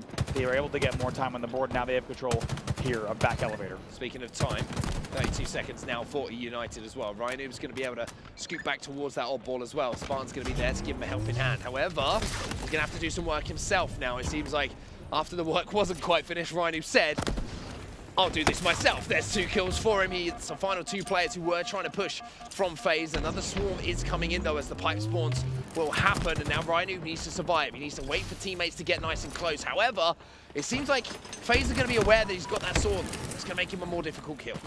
Speaking of, I mean, look at this. By the way, there are players in this game right now that have 3 kills. There are players that have 4 kills. Spartan has 16. Yep. He is 16-5 in this game. And anyone who continues to doubt Spartan, you're going to continue to be wrong. This guy just puts up big numbers on Championship Sundays and throughout these big tournaments on LAN. Absolutely popping off. More than double the kills of anyone else in the game. Except for Falcated. My bad. Yeah, except for Falcated. Yeah. Boo-Boo's going to be able to move this ball. I want to talk about Boo-Boo because I think he's going to be very important here for FaZe in this game type. He's one of the most... we always hear the term underrated, right? But I think he's kind of one of the players who's a lot smarter than people give him credit for. I think he's kind of like He's a deep thinker when it comes to Halo, and he does things which often people might think are a little bit unorthodox. The routes he takes. You may be expecting him to appear in one place, but it'll take the extra half seconds to reroute and challenge from a different angle. And he just does things very smartly. I think rotations are something with that oddball that he excels at here. I mean, look at this example right here, Bound on your screen as well, just doing so great. Stay alive with that camo, had to take his time, and it really, with these two teams, yes, they can both play the game very fast, but this has been a very methodical series, more so than we're used to. Well, for E United, they need to start picking things up a little bit here, and that's going to be the pace, because there's only 24 seconds left on the game clock. It is going to stop, of course, because even E United have the ball in their hands, and they do seem to have some semblance of a setup, but I think that Nick's going to be desperate to cross here. If he can get across here, and he's going to be able to, with that grapple, this should be more time. This rotation towards C is something we're seeing more and more. Gives you play ball opportunity, but also, if you can clear out tower, and you think the push is coming in from pipes, you can almost flip the spawns completely and move that oddball towards elevator if you get it perfect. Grapple might have saved the rotate depending on how this trade goes. Big win for Spartan in the back. Boo Boo Doo, only player alive for E United. Only problem here for E United is dropping the ball is going to be a problem. If they hold on to it though, and it seems like they're going to have the timing to do so. Oh my God. And they will be able to go into a lead. That is massive from Spartan. Not only the first kill onto Falcated, but he holds off the push. He picks up two. That's it. E United into a lead. And if FaZe Clan spirits weren't low enough, throwing away a game like that, a round like that, is going to hurt even more. It's going to be an E United win. Did you see 1 second. Oh boy. Yeah. I mean, that is salt on the wound. They just managed the clock there. They win 70-69. Honestly, E United probably could have held for like 6 or 7 more seconds and then risked the play ball and had like a really comfortable cushion. But that's the most Ryan Noob thing I've ever seen, where you just hold the ball just to win 70-69 and then you drop and shoot there. My God, nice indeed. Some will call it toxic. Some will call it mental gymnastics. Some will call it big brain. I call it funny. Well, for now, E United kind of putting FaZe Clan under the pump, not just in game as well, not just mechanically, but also mentally. It's been a very, very tough series for FaZe. You can see what people have been talking about as well. With maybe FaZe Clan don't have the minerals when it comes to those big moments. They're not playing for each other, and for now, it's looking like that might be the case. Snipe down though, maybe he could be the player to fire them back into the series. As we said, if you're just joining us here, first of all, welcome over to the V-Stream. Great. Hello, great to have you here, hanging out with us on this Championship Sunday. It's been quite a series here on our featured stage between E United and FaZe Clan, and these two teams, if you didn't hear earlier, with a history. E United sending FaZe to the receiving end of a defeat already in Anaheim. It seems like these two are inevitably going to match up against each other. Bound with a very nice kill in pipes, though. And the clock will continue to tick for FaZe. Nice little shot once again. Bound not done yet, but how often do we see Bound alone? And so difficult. Yes, he wins the first 1v1, but it's a tough order to win the second one as well. I just wonder why he kind of, I think he may have imagined there was a second push coming in. Maybe he got the call that there was, but grappling was a little bit reckless. Maybe just trying to catch the timing on the player. I'm looking for a beatdown, any kind of damage he could. Speaking of beatdowns and damage, Ryan Noob is going to be the player who will do even more of that. He'll scoop up the odd ball as well. Bound coming off free spawn is immediately put back into it as well. We've just seen him, unfortunately, fall 2 deaths in a row without being able to pick up a kill himself. And but even though FaZe, like we said, like we saw in that first round, they get out to a decent start, a solid enough start, 30-odd seconds. It's E United with a solid setup here. Plus, they got Spartan with a sword. Oh boy, Spartan got a call out. He sees one. He's going to go camo first. Love the play. Second one's going to hit, though. Don't worry. He killed Snipe down. That was the priority kill. And he'll get that. Almost maybe could have gotten a double, but for some reason, since Halo 2, oh my God, Ryan Noob picking up a very nice play with the shock rifle. But it will be a shock sword combo for Falcated. I was going to finish that sentence, though. Figure I might as well. We've got the time to do it. Sword really hasn't worked 100% of the time since Halo 2, and no matter what Halo we get, that sword is always a bit wonky. In the end, though, he does pick up the kill on the camo. When am I going to fix that thing? I'm sure you can put it on a list of things to do. Maybe it will get fixed at some point. No. No. I mean, what? Halo 2 releases November 9th, 2004. Who are we thinking? Who are we thinking of? It's been a long time. This sword's been wonky. It's there, though. Works in that circumstance, for sure. But look at the score now. E United have managed to get themselves back into a lead. Rain is going to pick up one. There's a player who's going to be dipping and diving and sliding on his backside to get around that corner to not only stay alive, but force Spartan to unfortunately fall into that death screen again. FaZe have control of the ball around the elevator. You can see they're set up for now, and there's a shock rifle to play. FaZe, they can dip, they can dive, but can they contrive? We'll come back here in our third game. Down around in a must-win scenario. It's been a very difficult series for them so far. We haven't seen, oh wow, this is a nice play from Snipetown though. He gets the trade in the end. Goes for a little bit of extra style points as well. My planet needs me. United gets absolutely across the map. We don't know which player's point of view that was with the grapple, but a Captain Planet moment for sure. That's exactly the speed at which Andy leaves the desk after desperately needing the bathroom for about 8 series in a row. You'll see him scoot across the main stage at that exact speed. Or when I hear that the pizza has arrived. That's true. I did just eat an entire pizza, and I got there very quickly. Sure. Dealing now with the stomach pain. Nice shot here. He's Spartan noob. A headache in the same way that Bound has, because that one looked like it was really, really painful. And Rain has the ball in his hand. 52-44 now. United back in the lead in this round, and it looks all too similar to our last round. And to be honest, so interesting, Mark, to see how this game is. Like, my God, Ryan Noob with another double kill. You give Ryan Noob one grenade, it's trouble, because most of the time he gets a double kill, and he does that again, they will continue scoring. I mean, if you reassign some of the letters maybe in Ryan Noob Nerds, you kind of get Ryan Aid, right? So it's it kind of works. It kind of works. It's close enough. And we're just seeing an example of it there. 59-49 the score here. FaZe trying to answer back though, with Falcade picking up one, Snipe down with another. United find themselves 3 dead here, and FaZe have a setup. What does Rain do here? Last player alive. And looks like, look, he waits, right? A lot of teams are going to send a player to top attic right away to try to get early damage. He waits, waiting for the long haul push.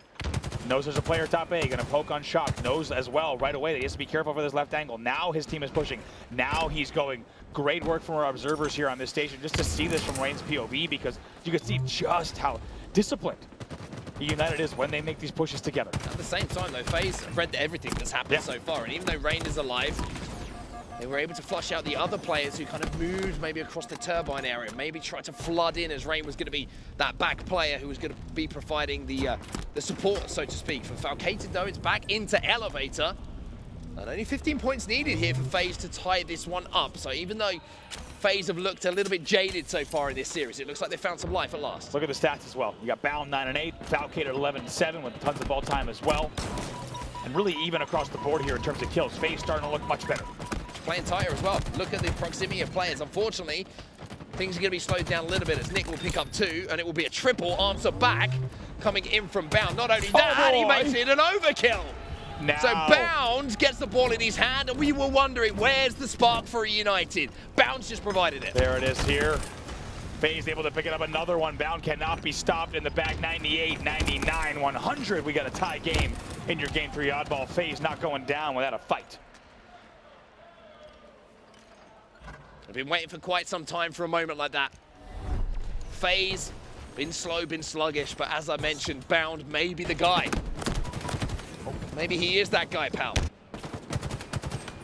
With that overkill, he just closes things out. He stops that calculated push that came in from United. And you wonder, maybe FaZe is starting to read a few of these things. Yeah, I just say, is that the spark that FaZe needed to get back into this series? Going to be very happy to still be alive. Only really a few moments away from losing not just the round, not just the game, but their entire tournament. But they'll need to do it again. No room for error here.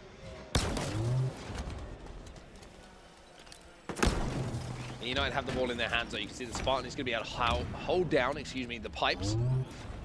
With that shock rifle as well. Rhino will fall, but not in close proximity to where that ball carrier is going to be. Now you're going to look for Spartan to clear some space. That's one way of doing it, just by absolutely dumping on Snipe down as he flushes himself down the pipes. For now, it's going to be another shot. Goodness gracious. Spartan. Oh, he even went for it. Went for a little ninja there on mid-bridge. Nothing like a Sunday late afternoon ninja on mid-bridge. Goes for it. Does not hit, but still needs United with a lot of points on the board here. 20 off of your opening rush, but such a Slayer-heavy game between these two in terms of oddball holding. I mean, that's the difference, right? If Spartan doesn't get those 2 kills, doesn't pull off that ridiculous little brace we've seen him put together, then FaZe probably have a setup here. And recognizing that he had to make a play just to clear some space, not just for a play ball, but also as Ryan just moves in and gets the most simple triple kill of his life. but also it means that FaZe have to work again to get that hands on that odd ball. I mean, E-United's starting to answer back themselves. Maybe they were a little bit disappointed for how that second round Ryan ended. knew with absurd nades. I don't even know where he went to get the kill on the player that was going Whirlpool to pipes, but evaporates him off of the screen before his teammates even had to fight him. Now Ryan was all the way swinging back over to pipes. This guy's all the oh my god, I thought we saw a ninja coming in. Spartan narrowly dodges away from that, stays alive. Eventually he will fall though. 32 points on the board for E-United. Pressure is on for FaZe. First time we've seen FaZe with a ball hold as well. Rain playing kind of role we saw from Spartan a few moments ago, right? Just anchoring down this tower, even though he knows that FaZe Clan have got control and FaZe Clan are holding things down. Damage is the most important thing here. Allow another teammate to move up. Nick capitalizes on the damage. He also has the camouflage. And he's going to be able to jump up and get a back smack. 2 dead per side, make that 3 for FaZe Clan. And it looks like not only is he going to be able to get the camo and that back smack, he's going to toss the ball up to a teammate too. That really is the new wave. That is the new meta. And Nick might even stay alive here, which is great, but and he does get taken down. You want to not cross that way into bat ledge. You expose yourself a little bit too long. Trade's going to go down there. In control over the sword. Ryan Noob is the one that comes away out of the 2v1 with the sword in hand. But you want to toss that ball into bat ledge as much as you can. FaZe will continue scoring. Tie the game up. It's a great 30-point run for FaZe. Certainly is, and now they're going to take the lead as well. They tie things up. It's 34 points on the board now. Ryan Noob is playing a little bit of kiss chase. The only difference is no kiss, it's just swords. He's not going to have to use them this time, though. His teammate will be there to do some damage. Snipe down, last player alive.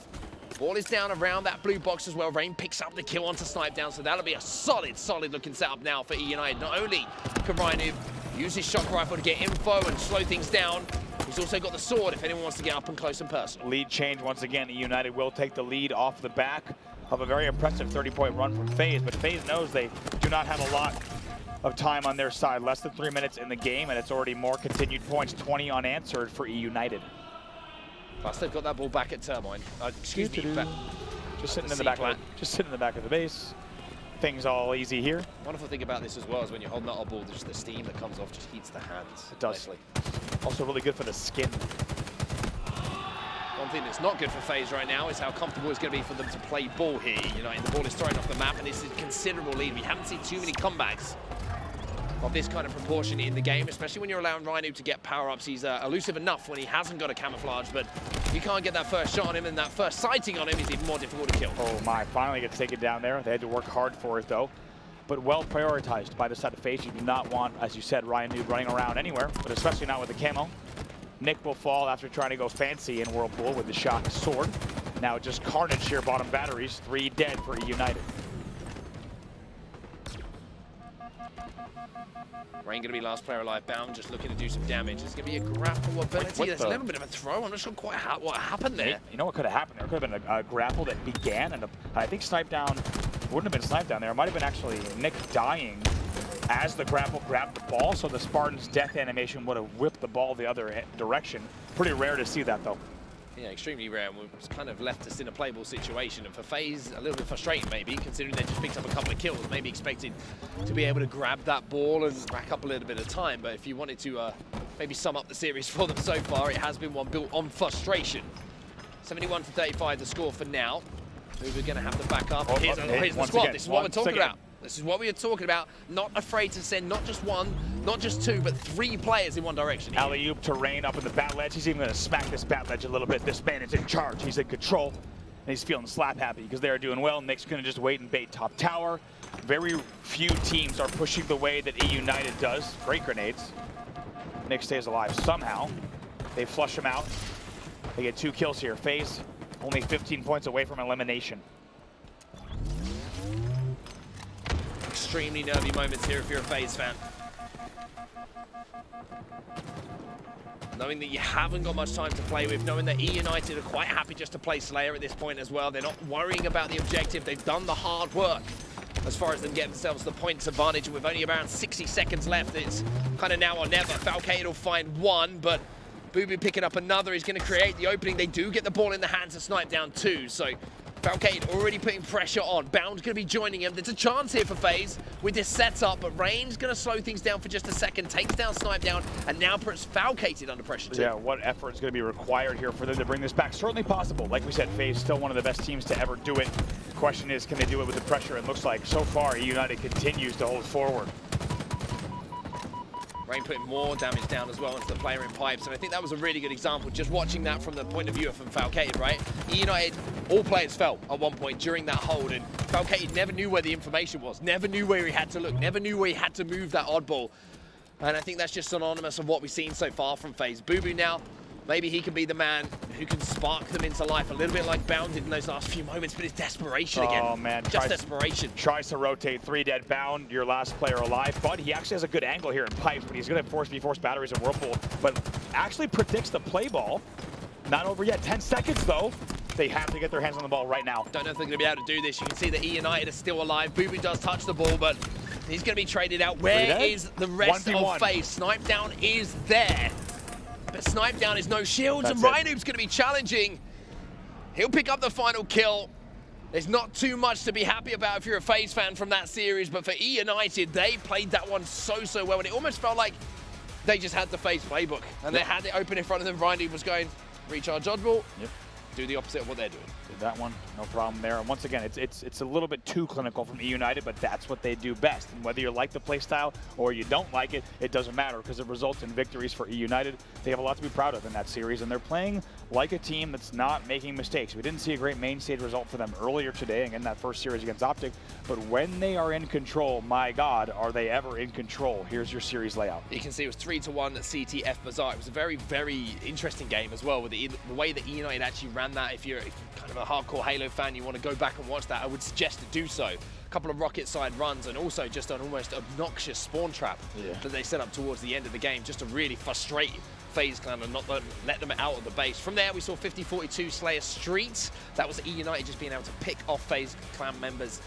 and being able to just capitalize on the maybe the overextension, maybe a little bit of over-aggression coming out of a few players. And then we just saw oddball recharge. United really in control for the majority of it. It took an overkill from Bound to get FaZe Clan even one round on the board just to close that one out. So United will continue on here in KC. For FaZe Clan, though, unfortunately, that's going to be the end of the road. As we said, only one team with red and white would advance. This time, it's United. And again, it's United. One FaZe also, as we said, at the last land, falling to United.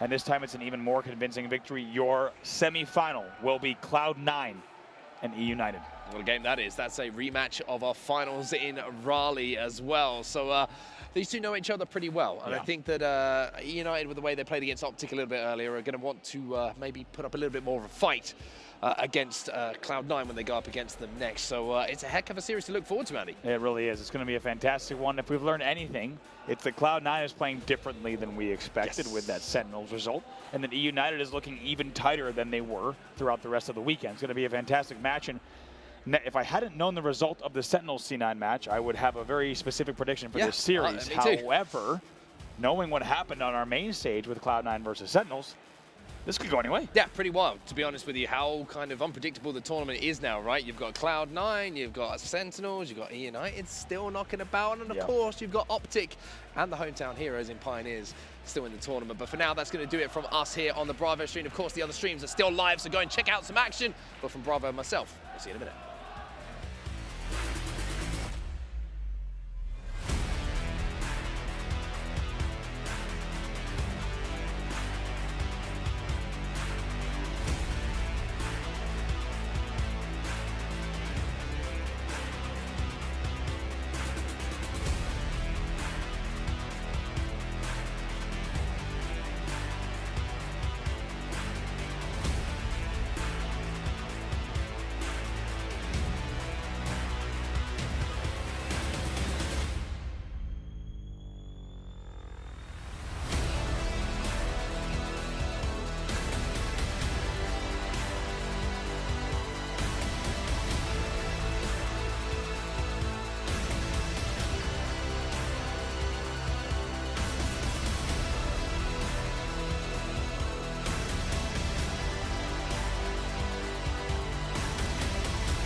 Nice shot in that.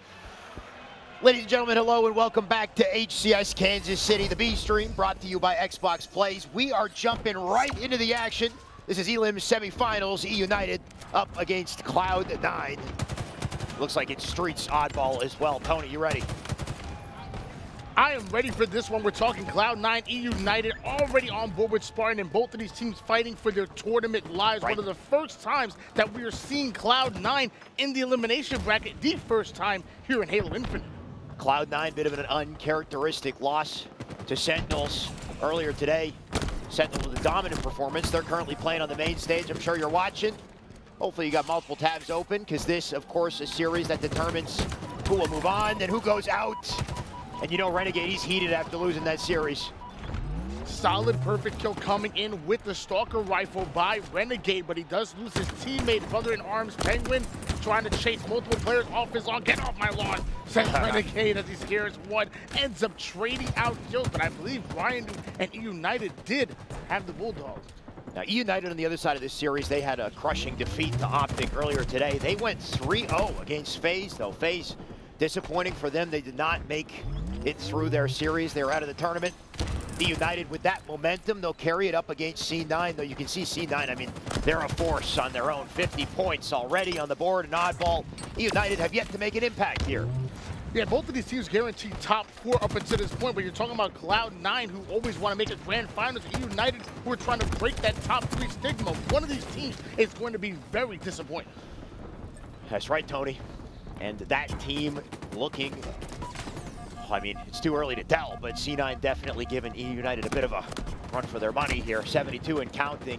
We need to see EU come out with a round of slays and a little opening for ball, but Renegade not gonna let it happen. That's a kill with a shotgun. Rocket's about to spawn here. Spartan, he's near it, but he's in trouble. Only 13 kills for Cloud9 at the moment, and somehow they're able to put 72 seconds worth of ball time. That to me tells me that this is nothing but pure efficiency coming out of them. As I say that, E United are starting to find some kills on the feet. 3 out of 4 members of Cloud9 are on the respawn, and Spartan adding yet another one. That's going to be stellar. Efficiency out of C9, like you said, but an opportunity for E United to return the favor right here. Sparty will pass the ball to back A and do work. With the Rockets, he had to work for it, and unfortunate, right, losing Shoddy in that situation. You'd think the Rocket would have got the kill, but now Stellar's got it. We've talked about it several times, the shotgun, the difference maker in this map. Unless, of course, you got a steady BR. Nice kills out of E United. Stellar not able to do much with that power weapon. That's because his teammates were 3 down. Love the play by E United to start that off. Grabs the ball early, passes it towards his teammates. Lots of players with power weapons will refuse to grab the ball. No, grab that off a spawn if you're close to it, pass it to a teammate, and then keep doing what you're doing. That's what Spartan did. They end up going 3 down. Cloud9 once again 3 down, and E United start to get on a little bit of a roll here. Just understanding your role on the team based off of your positioning. I don't know how Stellar comes away with that one, but the AR will beat the Shoddy in that exchange, and they'll get the BR back for a kill to Ryan Noob. That's 2 dead as well in the feed here. An opportunity for Stellar to get back to ball and time in their hands, assuming he gets away with it. Oh. Where did Rain come from? Did he spawn back PDI? I'm not sure where Rain came from that he was able to get easy shots onto Stellar. Luckily, they were able to deal with him quickly, and we're seeing Cloud9 once again get into their PD side setup, and we do see multiple members on Cloud9 on the B side. So if E United rotate towards the purple street, we could see another rotation here with the ball. We can see the attempts out of E United going for those wide flanks on the perimeter, trying to get an angle to sneak up in the ball carrier, but they don't have a lot of time to do it. 94 and counting here. Renegade just gonna slow them down. 5 seconds left to close the round, but E United, they'll ward them off for now, at least. They gotta play perfect, though. Ryan Noob sitting up high over towards top A. Eco playing very cheeky with the Rockets, not able to snipe the player out of the C side of the map, but he does have teammates that are collapsed. The pinch comes in, 1 goes down, but while all this is happening, E United still putting good points on the board. And that's why the shotgun's the most important weapon, I guess, right? Because the Rockets, you just never know. Didn't secure the kill. E United still finding ways to win their fights in this situation here. Sparty will come out with 1. Ryan Noob just gonna barely survive to hold the ball here. 52 and counting. Thrust will amount to a trade. Not quite enough for C9 to break through the doors here. Ryan dropping the drop ball early. Stalker rifle in the hands. He does have a flanker coming towards back A, and he feels that pressure coming in. Ryan being very cheeky here, but he's finally going to be spotted. Goes down to one shot and able to go down, or ends up going down without putting a single bullet fired in that situation. E United now 2 down, but somehow Cloud9 still on the ropes at the moment. No idea how they're putting it together. Just 2 points separate E United from losing first round. But somehow they still hang on, and Rain got a little more artillery to do so. They collect some more seconds on the ball as they try to rotate it away from the enemy. You can see it's still back A. Rain needs to ice up here, but he can't do it. That's 2 dead, ball down. 2 seconds to get to it. Ryan, new big kill. 3 dead on the feed, and E United, a full team wipe. They will not go down without a fight. Can we talk about the fact that this was a 72-7 run in favor of Cloud9? What happened to the lead? Shyway, what happened? E United, they iced up, apparently, right? They're not allowing themselves to go down in a deficit and slay, so they always have somebody available to defend the ball. And that one player seems to clutch up every time. Just one little opening out of C9 is all they need, though. You can see 2 are dead, so this is where they want to use their numbers to collapse. Make it 3, last one up on the ball, but it's just not enough. And as valiant an effort as it was, Tony, it just seemed like a matter of time till C9 squeak away with round 1. Well, you know, sometimes you just dig yourself in too much of a hole to try to fight out of. You know, E United waited to what, maybe about 75% of the game before they decided to wake up and bounce back, and eventually Cloud9 just kind of cheat their way or scrap their way on into it. Hopefully E United keep that same energy that they had in the late game in the early round here at round number 2. Exactly, late game energy immaculate out of E United. It was just too little too late when they finally activated. C9 came out so hot off the rip, had such a lead. Look at Renegade just trying to scamper out of that fight, by the way. I think he does eventually die there. Now Penguin, he's got an opportunity to enter the fray. That's Rockets, I believe, in the hands of C9, 2 dead as well. And a moment to pick up the ball here for Cloud9 to start round 2, just like they started round 1. Penguin rotating that ball toward the back A side on board now with Renegade trying to deny easy access towards Purple Street. E United has a player on the C stairs, but he was looking all the way toward the B side of the map, so Renegade, couple shots in, gonna force him to back down. Now going in for a challenge. That player in E United wants to take this Purple Street side perimeter, but Renegade just denying it. After that loss to Sentinels, C9, I mean, they're on a whole new mission here, Tony. They're on the comeback. E United just a stepping stone to get there. And so far, so good for C9. Love the rotation on the ball as well as they take it to Alley, trying to be elusive. Eco, in the meantime, can annoy them from behind. There's a trade. And the ball's still going. They get it in front C. The efficiency out of C9 in this situation as they keep it in play. Both teams has been momentarily 3 down, so it was a 1v1, and Ryan is able to come out with that kill. That might be able to get the ball, but it looks like Penguin coming right off the spawn, making his presence known immediately. Now we're seeing Spartan E United start to slow things down, going for their B-side control. C9 goes in for the early pull on that ball, and it works. They're able to get it towards the Purple Street. So damn elusive. Look at this. Ball goes away, replaced by an opponent with a shotgun. That was Eco. Thankfully, they got rid of him. But can they get back the ball here? 34 points on the board. 2 members up in Alley. Pushing in pairs. They can bait and switch their way through Cafe. And that's exactly what they'll do. But still got work to do to get through the rest of C9 here. There's the Rockets. King not able to stay alive with that Bulldog. That really could have helped E United be able to break this setup, because once again, Cloud9, a big early game lead. That's a 37-0 run. E United don't have a single point on the board, Alex. We just need some clean opening. We need to see Ryan come away with a kill here, but unfortunately, there's always another member of C9 with an angle. Looks like Nick will get 2. That's the opening we're talking about, right? Ryan Noob with ball. He'll keep it in A. Perimeter starting to form here for E United. Nick on left side, Spartan and Rain in the Cafe. And can they hold on to this to tie the game? Bulldog in the hands of Spartan. Does have a teammate again watching the Purple Street side. E United don't want anybody to get easy access. Bulldog able to take down 1, but it looks like it's not enough. 3 out of 4 members hitting the black screen. Eco ends up getting a crucial double kill, and now we are seeing Cloud9 once again having good ball time. E United needs to do something, otherwise they're in danger of losing game number 1. Another big flank out of Eco there too. 5 kills to his name in this round. Renegade with 7. Looking to pad the stats as well. Can he get the 8, though? One on his right-hand side, little double dilemma. And I love the attention to detail to try to skate out of that fight. He knew he was in a rough spot. All will it happen, C9 efficiency with the ball. They'll take it to Ali. We'll see how far they get with it. Rockets spawning up shortly here, Tony. And Cloud9 trying to position himself for the Rockets. Rain well aware of it. Excellent place. Grenade to take down 1-3 down for Cloud9. E United really not only need to put these points on the board, but also need to get a hold of the Rockets. But Renegade throwing the nades towards top 8, going immediately for him, and nobody even touching him. Why are we not looking at Rockets? Oh my. I mean, unfortunately, there's a C9 member right behind Renegade to collect the Rockets immediately, right? So they still got that weapon in play. But I mean, trading out in those situations, ideal for E United. Then 2 go down thanks to C9. Last one up, will try to protect the ball, but Nick just can't quite do it. Eco will hit his shots. And once again, they collect it. Once again, they're going to bring it back A.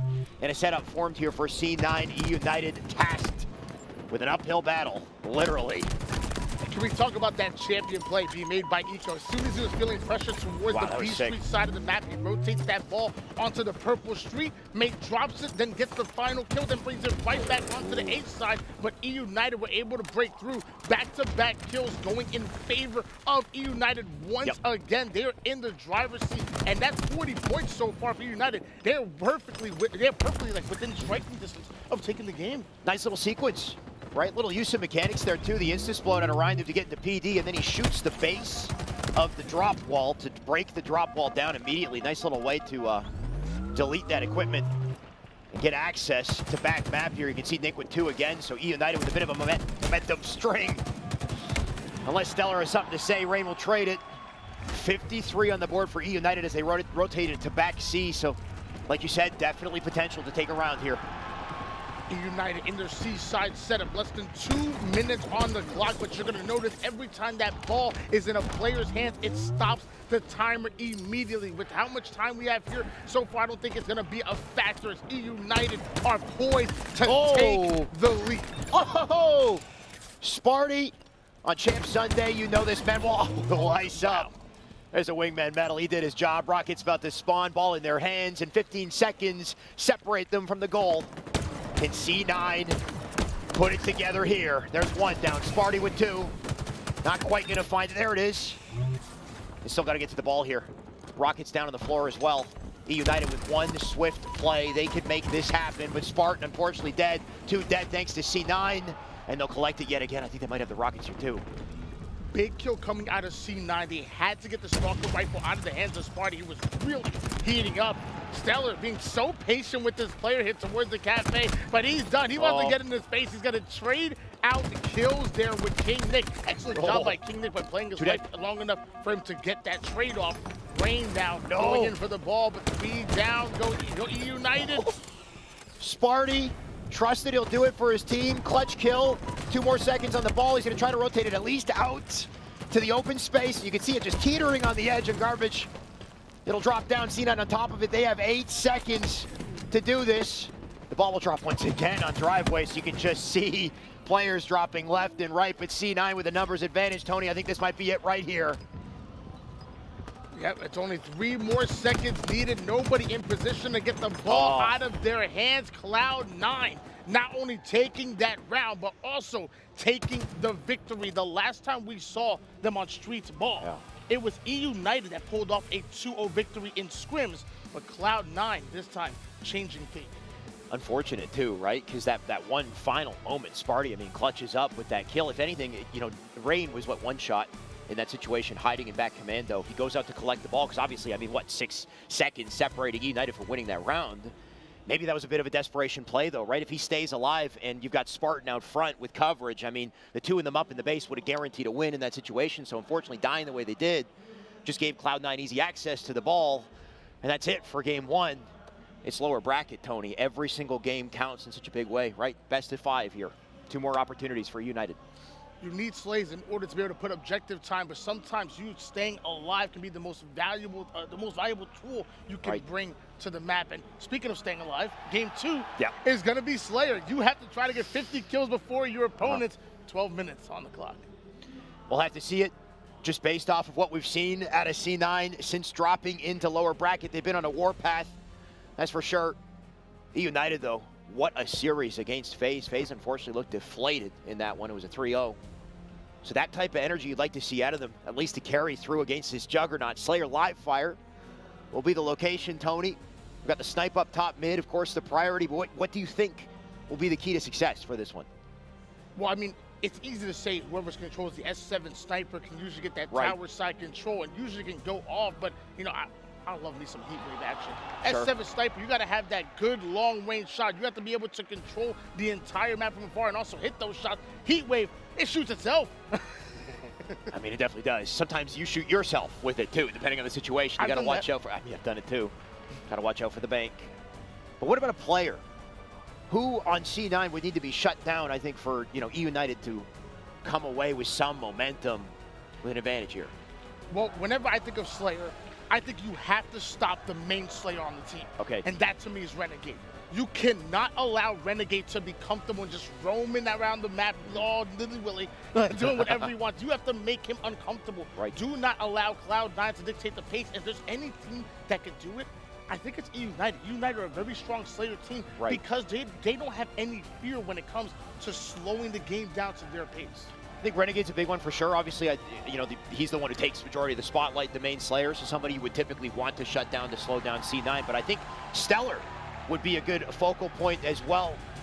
You can call him maybe a secondary Slayer, a bit of a flex player on the team, but he's always finding ways to break setups of his opponents. And I think if you can slow him down, the Renegade will have less opportunities. I mean, either way, at the end of the day, United, they just need to figure out something before it's too late. Tony, here we are, Game 2, live fire Slayer. Cloud9, United fighting for their tournament lives. We have never seen Cloud9 in the elimination bracket in Halo Infinite. This is new territory. Never seen it before. I'm all for surprises, Tony, and it's been a hell of a championship Sunday so far, so let's keep getting surprised. 2 kills to open things up, by the way. At C9 with the advantage they've been looking for. And look what you gained from your advantages. Sparty now will drop. Stellar with Renegade, they'll work together to put this weapon to good use. Renegade immediately bringing the S7 over towards the top tower side, wants to control the C side of the map. Meanwhile, United might be spawning either towards the back A corner or B if they're able to get the slays they need. Finally, one gonna fall, and now we have one more by himself over towards back green. There's a player tries to get his back onto the pillar side, but all he catches is more shots coming in from Cloud9. United go 3 down, and Cloud9 taking control here on Life. C9 just working together. I love that little play at a Penguin earlier, Tony. The way he hit that slide, he slowed himself down with walking speed to level himself out in the edge. They gave him a power slide straight out into B. Renegade will work off of this opening. That's a double for him. Snipe now down, but his teammates nearby to pick up the pieces. Renegade starting the game 5-1 at the moment. Stellar not able to put his 5th on the board as United start to recover well here. Eco still on the top tower side. You see Renegade quickly rotating towards Sandbags, so they're still trying to collapse on United. They're stuck on the B side of the map. United needs to fight out, and Rain winning that gunfight is huge. Had quite a deficit already. 13-6 at the start of this. Weapons in the favor of C9 as well, and it just stacks. You can see them throw their numbers out through perimeter here. Baiting and switching. Renegade gonna work with Penguin on the way up. How do you live behind that box? Thankfully, for the member of United, there's no nades to do it, but Stellar will clean it up instead. And here comes the repulsor as well. You can just tell C9 are feeling themselves. Got them on a spawn cycle here. That'll flip the spawns over to B, and immediately you can see the whole team in their perimeter turn to address it. When I look at Cloud9 in this series, especially this game right here, the word that comes to mind is comfortability. They just look too comfortable. Oh my United God. really are stuck over towards that B side for the 2nd time, but at least now they're fighting out of it. They put Cloud9 2 down. King Nick was able to break through, and now he's taking a bottom mid flank. King Nick has a very important role here. He needs to get behind enemy lines. He needs to secure these slays. One immediately goes down for Cloud9, and the second one will join him. I think the biggest bane is the split spawn collapses, right? The situation we saw previously where 2 will spawn together and C9 will 4v2 overwhelm them and keep them on like a split spawn cycle. So they're just spawning in 2s, always at a deficit. And the timing they have to pull it off, I mean, it's immaculate. But Maybe E United can find some progress here if they can win that snipe. Tony up top mid. You can see Rain down bottom. His teammates dying around him, so unfortunately maybe C9 will just get another snipe to increase the lead here. Last time we saw these two go at it on Slayer, Livefire was a 50-43 win in favor of E United, but we are seeing the difference between Cloud9 and E United when it comes to LAN, when it comes to Championship Sunday. Cloud9 are a different beast. A little slow in the morning, maybe, as far as their expectations, but they've woken up now, that's for sure, Tony. 29 on the board, Renegade, he's got everything. We've seen him with the snipe early games. Just a little rinse and repeat on the strategy. Needs his teammates to open up a couple opportunities for him. He'll find the angle, though, as I say it, I mean, C9 doing a pretty good job of cleaning up shot without Renegade. But of course, once he's here, he'll hit his shots. Those weapons will transfer to E United, though. That's Spartan who's got them. Sniper rifle in the hands of Spartan, quickly rotates that towards bottom mid. Rain off a screen, ends up getting a kill. King Nick not only getting a crucial kill as well, but also the overshield somehow catches the backside of Cloud9. Knowing that that overshield was coming up, I'm surprised they weren't lasered on him. King Nick gets an easy kill. Spartan still has the sniper, and E United are in position to put some good kills on the board. Right, E United with the most resources they've had all game, and this is where you'd like to see them play perfectly. Nick unfortunately does go down. Sparty, can he find the brain here? He'll hit it. As valuable as the heat wave is, that's the difficulty with the combo, right? He can't just switch to BR, clean it up. Heat wave from that distance, it's complex. Because of it, Renegade might walk away with both weapons, and his advantage once again here. Renegade having two players in front of him, one on the net side and one already advancing forward to C, and he just saw somebody on the power side of the map. He was surrounded by multiple players on E United, hunted down, and the same thing for Eco. Eco's down to one shot, excellent shots, but eventually he's gonna fall as well. E United only down by 10 kills, when at one point it was a 17 kill game. Rough spot for E United. C9 with the advantage they have, they can afford to take a couple risks. They can get aggressive, force a couple trades. Every single trade is money for C9 at this point in E United. They just need to hold ground. And can they do it? You can see one split spawning out, Stellar. Instead, he'll join Renegade for a little bait and switch here on tower. And timing perfect. You see Renegade take the kill. Stellar will dive with the trades. I mean, once again, they hold with a 10 kill advantage. What do you do? And this is where I'm worried for E United. At this point, Cloud9 have already passed the 40 kill mark. I think E United are playing excellent towards the end game, but is it too little too late? Cloud9 at this point can just play for trades, and they will simply win the game and go 2-0. Ryan Duke gonna have to use everything he can in the sandbox to gain some sort of momentum here. It's just not enough, still down by 10. The power-up will spawn. E United will grab it. Snipe up center map. Sparty can get to it, but C9, I think they got to it just a second earlier. Nick can a barrel on through center, though. Maybe he can pick up a couple kills. There goes Eco. Nice little pinch between him and Ryan to take 2. Make it 3 now. And E United with some last-second momentum. Tony, it's technically not unwinnable. 31 of the team's 45, or make that 32 out of the team's 45 kills being assisted by Cloud9. Collapsing together, playing for each other, playing for your brother in arms. This is winning Halo that we're seeing right now. And again, E United aren't playing bad. I think E United are playing well. Cloud9 are just simply playing fantastic, fundamental Halo. And they're just used to being in this position, right? When they start to see momentum for their enemy team, they know ways to counter. Like Eco earlier split spawning back A. He just hid back A. He just waited for info before coming out and getting his free kill. Little things like that where they just have the presence of mind to know, you know, when they spawned alone, how to play off it. 49 make it 50, and C9, they'll go out with 2 games in dominant fashion, a 50-40 to close that one. All of a sudden, E United, they face their close to this tournament in the lower bracket. C9, they are looking for revenge. It's pretty clear. They really are. Like I said before, I don't think E United are playing bad whatsoever. Sure. But I feel like they're playing lifeless. I feel like they need some energy from a squad. Kind of like FaZe in the last series. From a squad that involves Spartan and Ryan, 2 players that are not afraid to get loud. We need to see some energy. Spartan needs to drop a triple kill. Ryan needs to, something needs to happen where they get some bursts. They feed off of that hype. Otherwise, they might just get swept. The big play at a Spartan can definitely help. When he's energized, like we said, he's kind of like the emotional leader for the team. They kind of, you know, can play around him. Earlier this tournament, Ryan was the spotlight, right? He was making big plays back on Friday, Saturday. Maybe he can ice up as well. Either way, we need to see something big here, Tony. It has to happen on recharge strongholds. And I want to say, historically, Recharge a map that bodes well for E United's game plan, their strategy. They tend to set up as a team. And this map, I mean, has a very obvious route for control. E United do have a fantastic win percentage on Stronghold's Recharge, but I will say, last time they matched up, it was a narrow victory in favor of C9. Just how narrow? 250 to 240. It's only 10 Wow. points separated them. Okay. E United, they're notoriously very good on Recharge, especially if you get the shock rifle, but you know who else wants it? Cloud9. They definitely do. And you know what? As exciting as a narrow victory would be, I'm sure, on either side, E United, they can't afford a loss at this rate, so they'll have to figure out a way to outperform themselves in scrims. Of course, land a different story here. Once again, Tony, you said the shock, the focal point, definitely will be. Camo bottom center to fight over two. We got the grapple, the repulsor, plenty of tools to work with, but what would you say would be the game plan for the holds?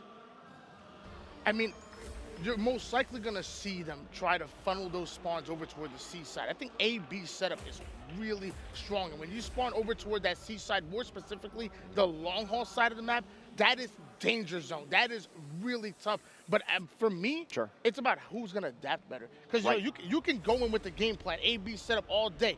What happens when you get rotated on? What happens when you lose the slates? How do you recover? How do you adapt Right. to every situation? Because both of these teams are going to be able to switch it up multiple times during the game. Right, and making the best out of what might seem like a deficit, right? Like you said, A-B is kind of your practical hold. You got high ground, you got coverage on the map, but back C is very powerful, right? If you got C coverage and you're hiding back C, you can find some big opportunities to open things up and just completely, you know, take out the team, flip the spawns over to gold, and, you know, kind of recycle them that way. So it's just, like you said, about adapting to your situation.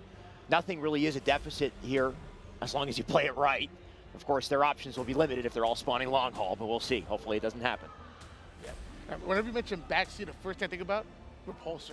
There's been so many times where I repulsed enemy team out the back. Actually, just last week, I had a situation where we both repulsed each other. And both fell off. We both, I sent him pack and he sent me pack. And I've never had a double repulse off the map except here on Recharge. I hope you guys are able to see that. I believe we call that a DBZ. Oh. That kind of trade, Okay. All right. when two powerhouses clash and they just bounce out away from each other, fall off the map. I mean, what a way to do it in style. It's the first Maybe we'll time see I've it ever been today. called a powerhouse before. I want you to know. I like it. Keep it going. You're a powerhouse caster. We're Why gonna not need be you, Tony. powerhouse?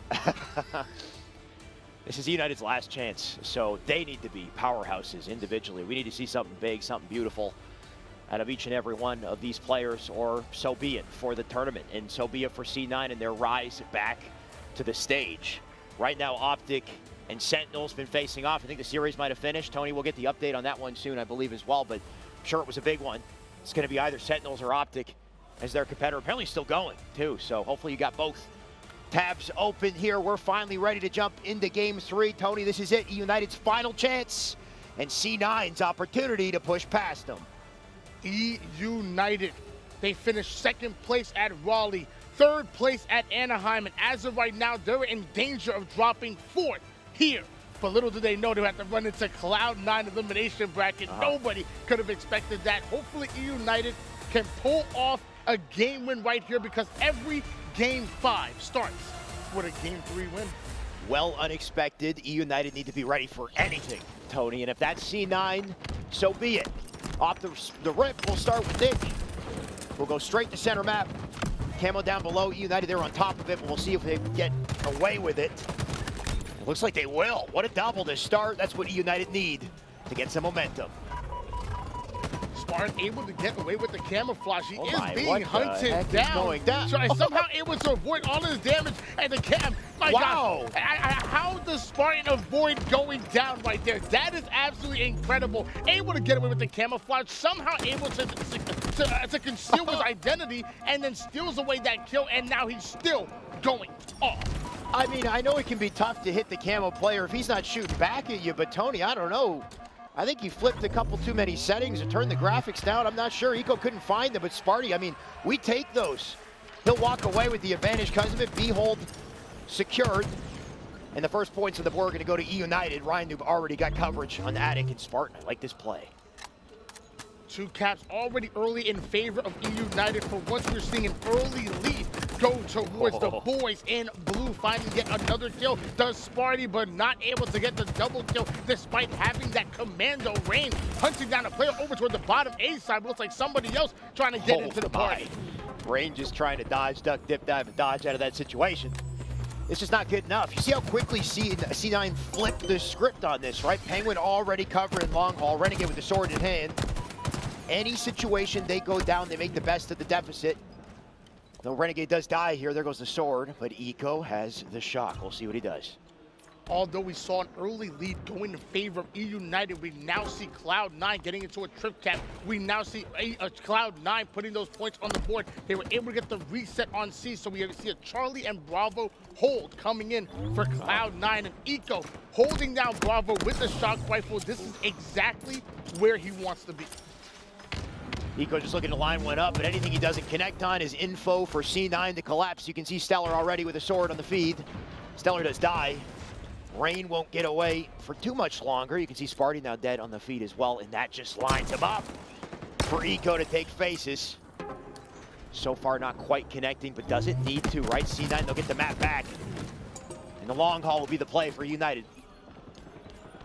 65-20 lead in favor of Cloud9. Stellar trying to get toward the control side of the map, but notice there's two players in front of him, so very high IQ, backing down, plays his life, even somehow gets the assist, but off the screen, E United stealing away Bravo despite not getting the slays. Cloud9 gonna counter by putting them 3 down. King Nick, the final player, over towards the long haul. One shot, he's gonna be hunted down as well. Cloud9 look at this, coming right back in.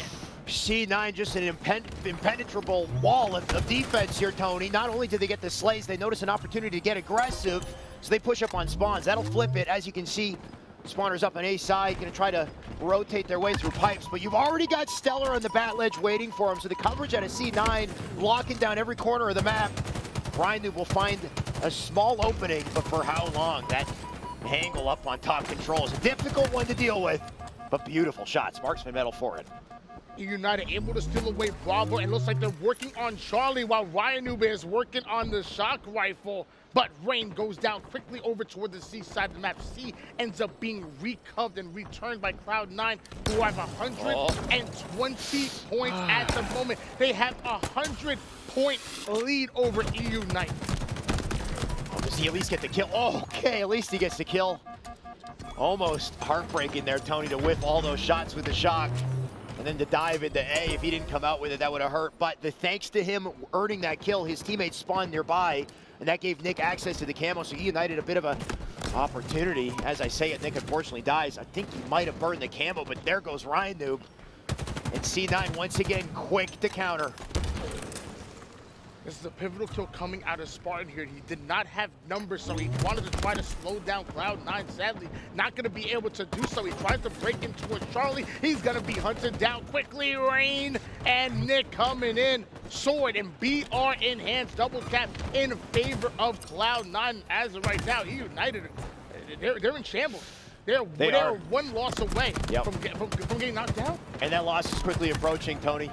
They need to find a better way to control high ground, like controlling back elevator at A, because they're just not living there long enough to make any form of a dent on C9. C9 consistently flanking them. Nick just, you can see his body just hanging at the top of the doorway. That's about all they can do right now. Rain gonna try to slow the bleeding in C. Already taking pressure through long haul. Ryan will advance onto A, but you'll see he dies in his fight. And where's the shock? It's in the hands of C9 once again. Rain sitting on the tower side of the map.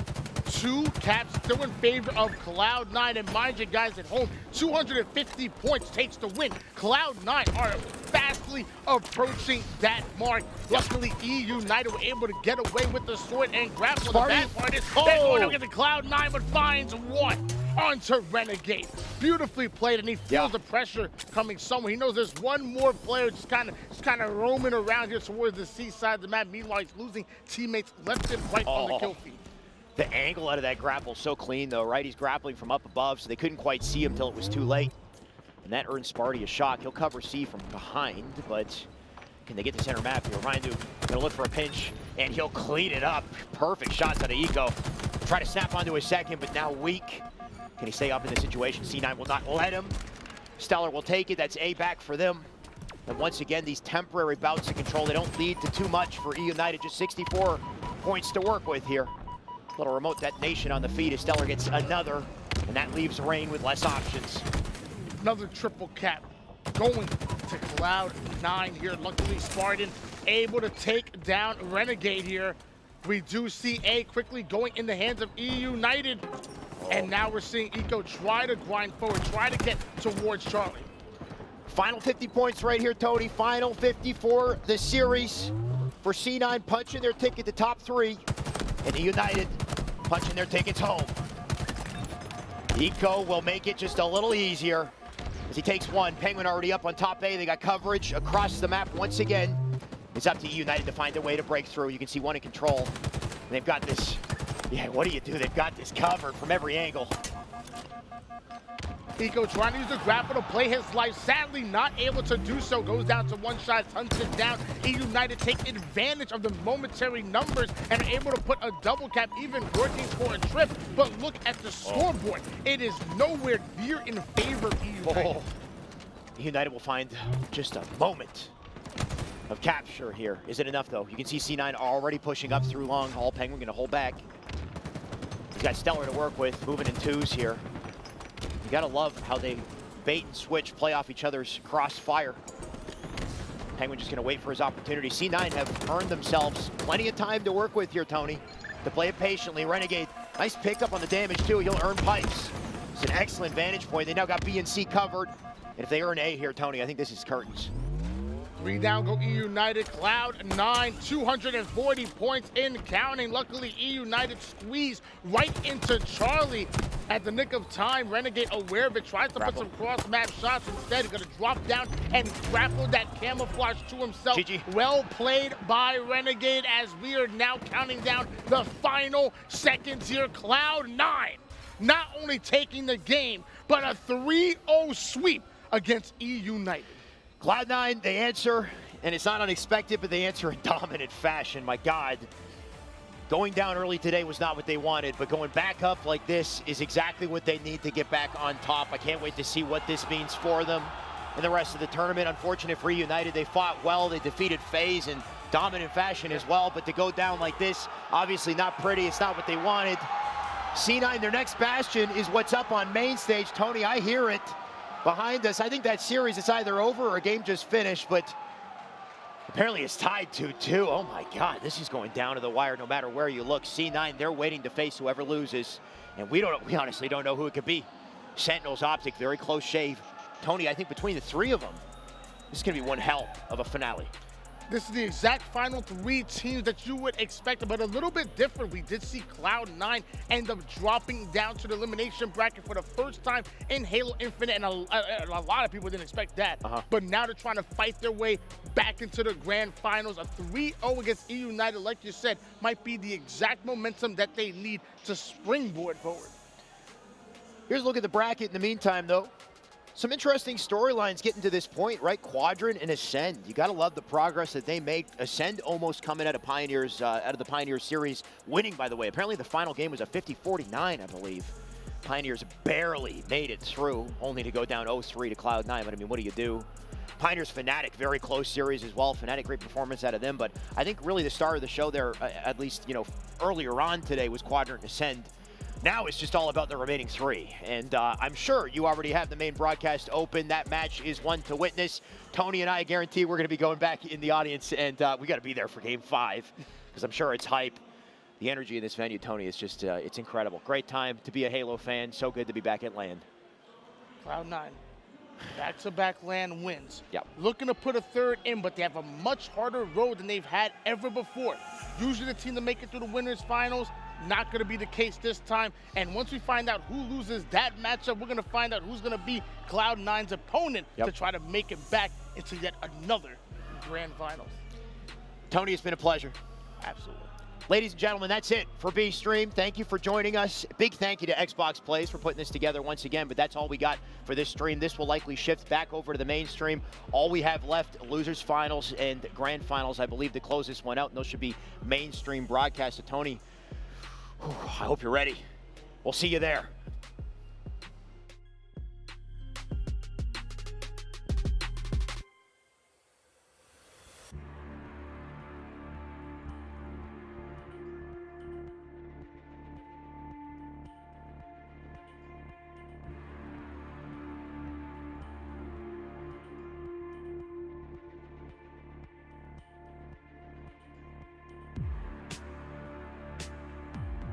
get the information that they require. Trippy, he's right behind them, he's in the corner, he's lining them up, and he's sliced and diced. 3-2 though. It's a 1 kill game. I like what I've just seen though from Frosty. He's prioritized map control there. He knows that the sword is so powerful here in Pipe, so he says, look, I'm gonna make sure I clean it out, make sure I take control of it. And now Sentinels are in a position where Pipes is theirs for as long as they can control it. Optek have to make a decision. Do we just want to play this one as slow as Sentinels are playing, or do we try and speed this up a little bit? Optek seem to be a bit more comfortable when they play faster on this map, and maybe Sentinels know that. 3-2, and we've already played almost 2 minutes. Game slowed down to a crawl. Snakebite, the latest man to have a tombstone in his name. It's a 2-kill game. Frosty desperately trying to find the player to put the sword through, make a kebab of. Back down though, recognizing that wasn't the time to go. Camouflage again has just popped up. It remains a 2-kill game, and how desperately Frosty would love to get his hands on this, but Formal's made the move, and Formal's picked it up, and he's got 2 members in front of him, and he's dropped down into a world of pain. Wow, what a play from Optek Gaming. They were waiting patiently. All they needed was a little bit of a sight line onto Frosty, and then they exploded into movement. Formal gets the camouflage. Formal gets the sword now as a reward. Oh! Royal 2! Open up an incognito tab, folks. That was pure filth. It's a 1-kill game. What on earth did we just see from the POV of Formal? That is going to do wonders for Sentinels. They could have been really struggling with camo and sword in control of Optek Gaming, but a tied game now. And Royal 2 with the shock rifle, and he is just waiting for another player to walk into that crosshair. Patiently waiting. As we come to another standoff. All tied up. In the game, in the series, Formal. Here standing up after that shot. Not enough to get the kill though, and Royal 2 back down. This might be the moment to go. Lucid. Thinking about it. Contemplating it! As 1 is good, 2 is better.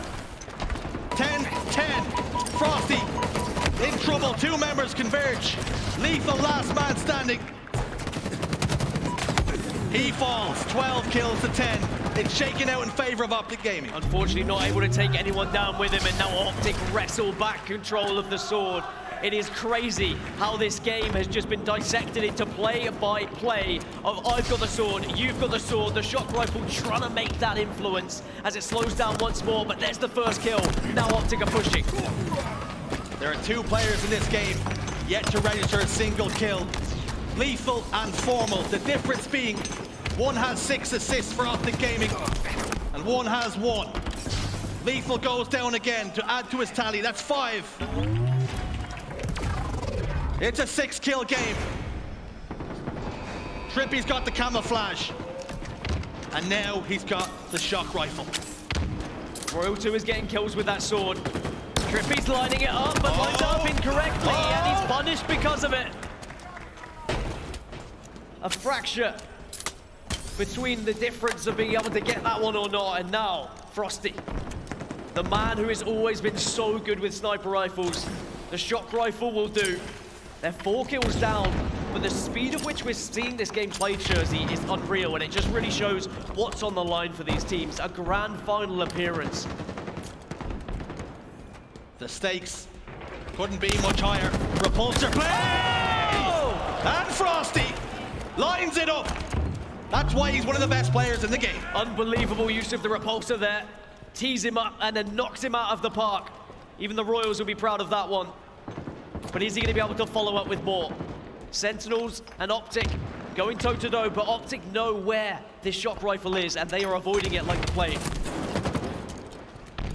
Backs up once more. Formal ducks his head under that, and as a result, doesn't lose his hair. Shot to the back. Frosty cannot step in. The sword rings out. Formal gets up close and personal. The trades are coming through. Snakebite leads the charge. 2 kills go in their favor, but Lethal has fallen elsewhere. Still yet to register a kill, as is Formal. but 7 assists to 2. Lethal has to step up here. It's how Frosty's just dangling himself like bait on the end of a fishing line at the moment, saying, come and get me, and saying to Snakebite, you just take advantage of that. Camouflage has spawned though, still 2 kills between these two teams, and Frosty's gonna get in another fight, and the Repulsor again does the work. If you had questioned how important the sandbox was in Halo Infinite, Frosty is putting on a show for us all. 1 kill game. Sentinels in the lead. Snakebite and Frosty with the help of a killing spree. It's a 2-kill game. Make it 1. Camouflage popped in, but Lethal comes in and slaps that camouflage right out of his hand, says no thank you. Does have 1 Repulsor to work with, and it's always a good position to be in at blue, because of course you can eject them off the map. Sentinels have the lead now, and Optek, they've tried as they might to push in and to stop this Sentinels roster from holding the fort, but there's always been an answer from Sentinels. 2 kills on the board at the moment for Lethal. A lot of questions on this man's POV. Needs a little bit of assistance over towards tower though. Lethal in trouble. Tries to repulse to the player. Lucid says no, no, no, not today. 1 kill. Royal 2 rings out a shot. Frosty adds another one to the already impressive tally of 11. And I will say, do keep an eye on how many kills Lethal gets. When he gets less than 9 kills in a Slayer, Sentinels only win 25% of the time. When that becomes more than 9, they win 90% of the time. So if he gets 7 more, the odds are looking pretty good for the Sentinels roster. 26-24. Everything's slowed down again. Only 4 minutes and 20 on the clock, and I think that clock is very much going to play a part of this game. Royal 2 made a meal of it. Well, they have stretched that lead. Camouflage in 5 seconds. It's going to be pivotal here as the pendulum swings over towards Sentinels! Royal 2! Shooting the body, letting them know, making sure he stays dead. Camo was grabbed and scarpered away, but it's a significant lead now, 33-24. Sentinels did the unthinkable by taking down Cloud9, and they look to try and do the same here. They're on a warpath going up against Optek Gaming. Camouflage for Snakebite. And all of a sudden, Optek are in trouble. Let's go, Optek. Chance. Ring around, but is it too little, too late? 8 kills, Snakebite playing so patient here in the corner over by blue. He just feeds that information. He said, hey, Lucid's on double. I know where he is. I'm going to wait just in case 2 try and walk past. And all the meanwhile, Royal 2 is still watching these ankles. And that's why Optek are reluctant to push out, but they get the first frag. This is going to be the push. Lucid finds 1 more. Optek now need to surge in. They need to take this shot rifle away. There is Royal 2. Engagement goes through. They clear him out. 7-kill game, but all of a sudden, the clock starts to play a factor as it has so often before. Lethal can't get the trade. But Formal sitting at 2 and 11. When the lights shine brightest, he's been found wanting in game 5. 7 kill the difference. Sword's just been picked up by Trippy, by the way. And if he can get to a position where he can start to slice and dice, it could really help their chances of getting back into it. But again, another Optek player falls, and they keep getting caught out in angles maybe they're not expecting to be watched from. 14 kills is all Sentinels need. But all of a sudden, that shot clock sitting at 2:12. It's going to play a huge factor here because Optek have to push, and they may open up for some mistakes. I'm going to be honest, 2 minutes sounds more likely than 14 kills at the moment, but if that happens and Lethal gets the double and gets closer to that 9 kill mark for the stat, Sentinels are looking more and more likely of a grand final right now. Trippy's in a world of hurt. Frosty has the camouflage. He's not going to get away though. 10-kill lead. 10 kills the difference between these two teams. And the time is ticking away. Optek can't afford to be waiting around and thinking about what they need to do. They have to think on their feet. They have to move. They have to try and take down this Sentinels roster who are just running away. They're being patient. And Frosty's slamming them from a distance. Trigger discipline, waiting for that 1 shot, recognizing he still had camo, and he was not fully aware of where the players were situated. Royal 2, he's got loose in the crosshairs. and he hits all 4. 6 more kills, 1 minute and 14 seconds. Optek are on the ropes, and Sentinels looking to tip them over. An unbelievable performance here on Recharge Slayer, and Optek Gaming do not have an answer. The green wall looking shaky. The sledgehammer, the wrecking ball is coming through. We're into the final minutes. 4 kills remaining. Lose it, you're in trouble. Sword out the back pocket. Takes 1, takes 2. It's a 2-kill game for Sentinels to punch their ticket to grand finals. Sentinels can smell the blood like sharks in the water. And there it goes! Sentinels have done the unthinkable! Cloud9 done! Optek washed away! And Sentinels are in the grand finals. Bagged and tagged. The autopsy will come through. But it's Sentinels who make their way to grand finals for what feels like an eternity ago. They've iced up, and that man on your screen's Frosty. What a performance from him. And I think we might start calling it Sentinel Sunday rather than Championship Sunday with some of the performances that we're seeing. This was not in the script. Nope. It was an Optek versus Cloud9 winners final. It was an Optek versus Cloud9 grand final that everyone was expecting. But both of those teams find themselves in the elimination bracket, and it's those players on your screen, Sentinels, who are going to be writing all the headlines on tomorrow's newspapers if they can continue this form, because of course you still have to get the job done in the grand final, but they've come this far. Surely they can carry that momentum. And now, Dan, they have the insurance policy of that bracket reset if they need to. Surely they can get it done in one of these best of 7s. No matter who the opponent is, but we could be set up for a Cloud9 Optek losers finals, which coming into the start of the day, who would have thought that was going to happen? And of course, Cloud9 are united in that elimination bracket right now, and I'm sure after seeing that performance would love to go up against the likes of Optek Gaming, who dropped.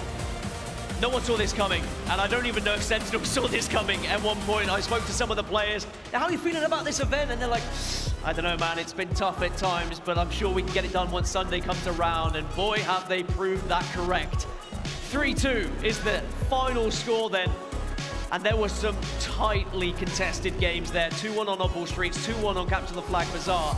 But that 50-35 in both Slayers is such an important factor there for Sentinels. 3-2, the final series score. Let's break it down though. Let's talk about the man of the moment, the MVP of that series. It has to be Frosty. Does have to be Frosty, but at the same time, I feel like you could give it to any of those 4 players with what they've just done. Throw stats out the window, throw worries out the window. Sentinels are back. Well, I know one person's going to be very happy on the desk. It's going to be Lottie. Over to you guys. Thank you so much, Jersey and Gaskin. I gotta say, I'm not sure if I'm in Kansas City right now or Sen City, because my goodness, they are really turning up today. And what a day to do it, Championship Sunday. What an incredible performance from both of our teams there in the winners finals. I've got to say, they gave us a very entertaining series, but my goodness, Sentinels, the resilience that they showed in that series, not only that, but also commanding effort in the Slayers as well.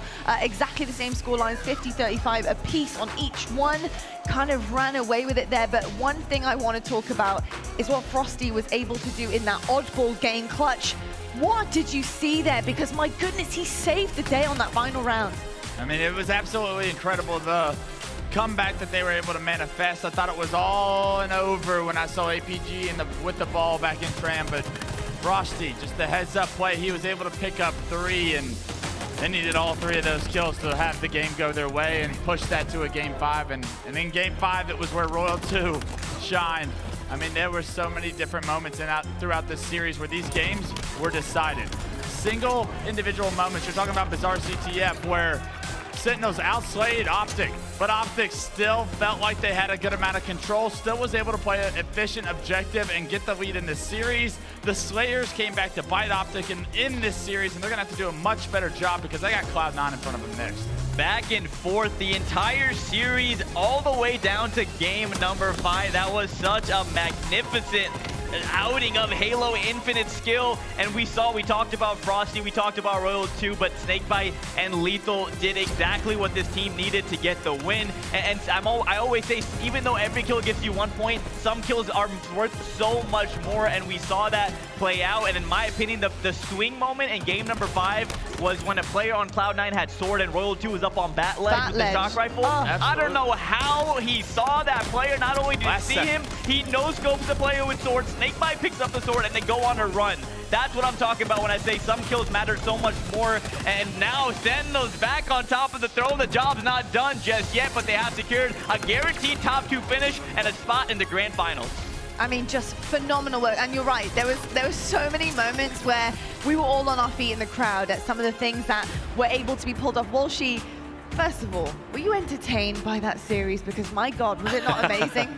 That's exactly what we're looking for when we see these Titans clash in the winners finals, in the grand finals. We're looking for those game 5s. We're looking for those teams to see who's actually icy, who's going to clutch it up, and Sentinels showed up.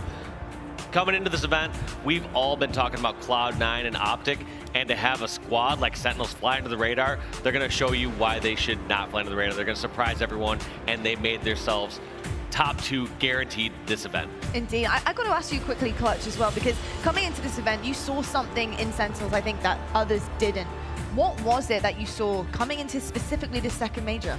Yeah, I know they don't stream scrims, but I've been checking results, man. I've been checking results of everybody, and Sentinels started to win their scrims against every single team outside of Optek, and I'll acknowledge the fact that Optek still can win this tournament, still looks great, but when this Sentinels team gets the practice they need, the disrespect to keep them out of the conversation of championship potential is another chip on these shoulders. I'm telling you, I've teamed with Snakebite, I've teamed with Royal 2. You do not put a chip on those kids' shoulders. You certainly do not, because stuff like this is what happens if you do. Well, folks, actually, we have something very special happening on the main stage right now as we're getting in between some of our matches for the rest of Championship Sunday. We do have our USMC event commendations to get through on the main stage. Some amazing awards to be handed out. I'm handing right over to Blaze now on the main stage. Thank you very much, Lottie, and I welcome you all to the U.S. Marine Corps event accommodations, where we are showing love and respect to the best players of Kansas City. And to present the award, we have Sergeant Ian Mills to present them. To give the best slayer of the tournament, it will be Lucid.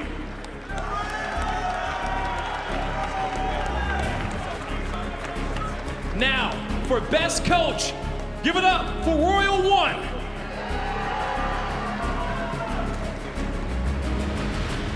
For best objective, give it up for Snakebite.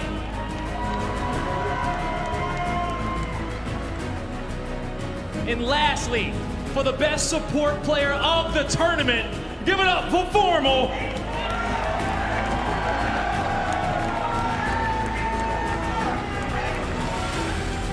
Congratulations to all the players who won their awards, and congratulations to you guys for coming through. We thank the Marines. Lottie, take it away. Thank you so much, Blaze, and a huge congratulations to all of the players there with the commendations happening on stage. Incredible achievements overall, but we do have some amazing achievements left to crown as well. Today is Championship Sunday. Walshy, are you excited in terms of the results that we have left? Because we have an elimination final to get through, and that's Cloud9 and Optek Gaming, dude. I mean, wow, who would have thought it? I mean, I think going to this tournament, most of us predicted these were the 3 remaining teams. Now, did we expect that we'd be seeing Cloud9 and Optek Gaming in the elimination bracket finals? No, I expected Sentinels to be in the elimination bracket finals with one of these 2 teams, but Sentinels knocked both those squads down here, and so they have to fight for their right to take on Sentinels in the grand finals. They certainly do, Walsh. I tell you what, let's take a look at the brackets, though, and see exactly what the journey was like all weekend long. It has been very, very hard fought, very, very competitive. And I'll tell you what, it's going to get even more competitive from here on out. Our winners bracket for you guys, as you can see, Sentinels, they made their way in the winners quarters, taking down Quadrant. They then managed to take down Cloud9 3-1 in the semi-finals. They then take down Optek Gaming 3-2 in the best of 5 there, of course. and then into the grand finals they will go, which will be a best of 7. Our elimination bracket, though, is a little bit more dicey. If you mess up, you go home. That's how it works here, folks. And as you can see, Cloud9, Optek Gaming sitting in that elimination finals, having quite the journey to get to here. And this is the thing, you can't mess up. You know, going into the grand finals, Clutch, you have to win twice.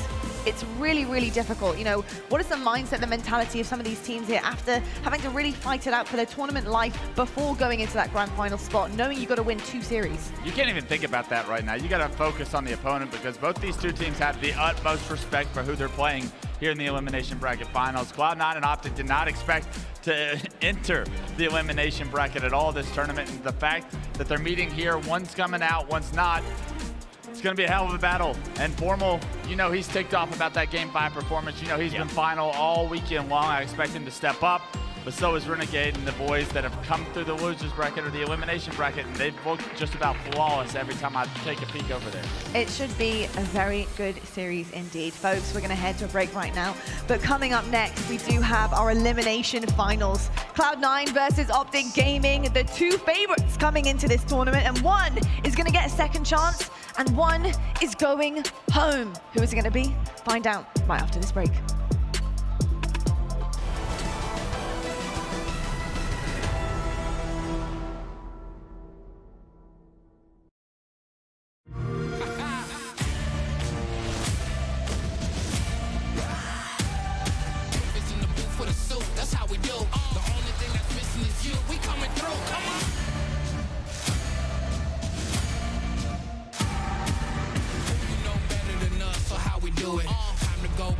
Trust and say you knew it. We never call a timeout. Now that's what our time's about.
Searching for meaning in a relentless world. Always connected, but somehow alone. Trapped by illusion. We offer another path, where the battle to belong begins. Awakened by a calling. United by the cause you fight for. No one can take away what it means to be among the few, the proud, the Marines.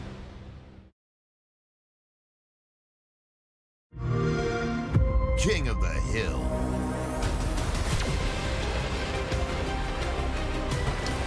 Hill taken. Hill contested. First point. Hill ready. Land grab. Free zone incoming. Game tied.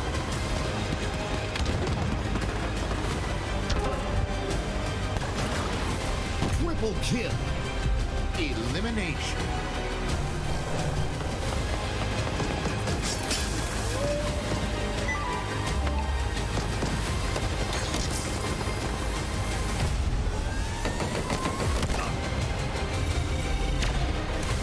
Danger zone incoming. 4 Spartans remain.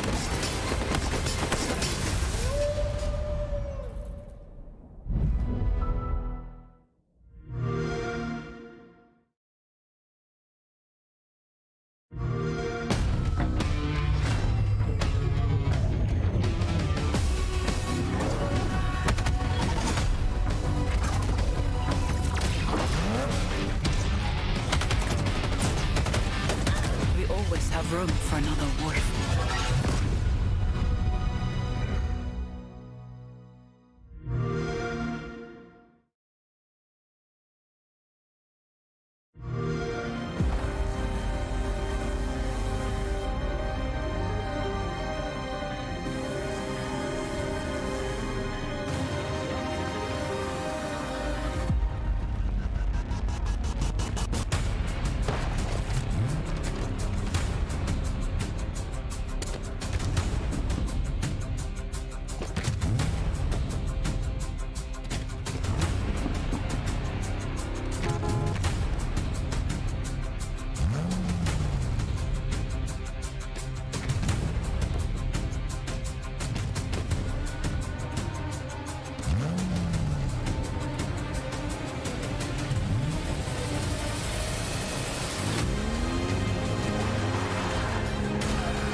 Welcome back, Halo fans from all across the world, and welcome back, Kansas City Arena. Everyone in the house who's been cheering on. It's been amazing to have you guys joining us, of course, for this incredible second major of our season.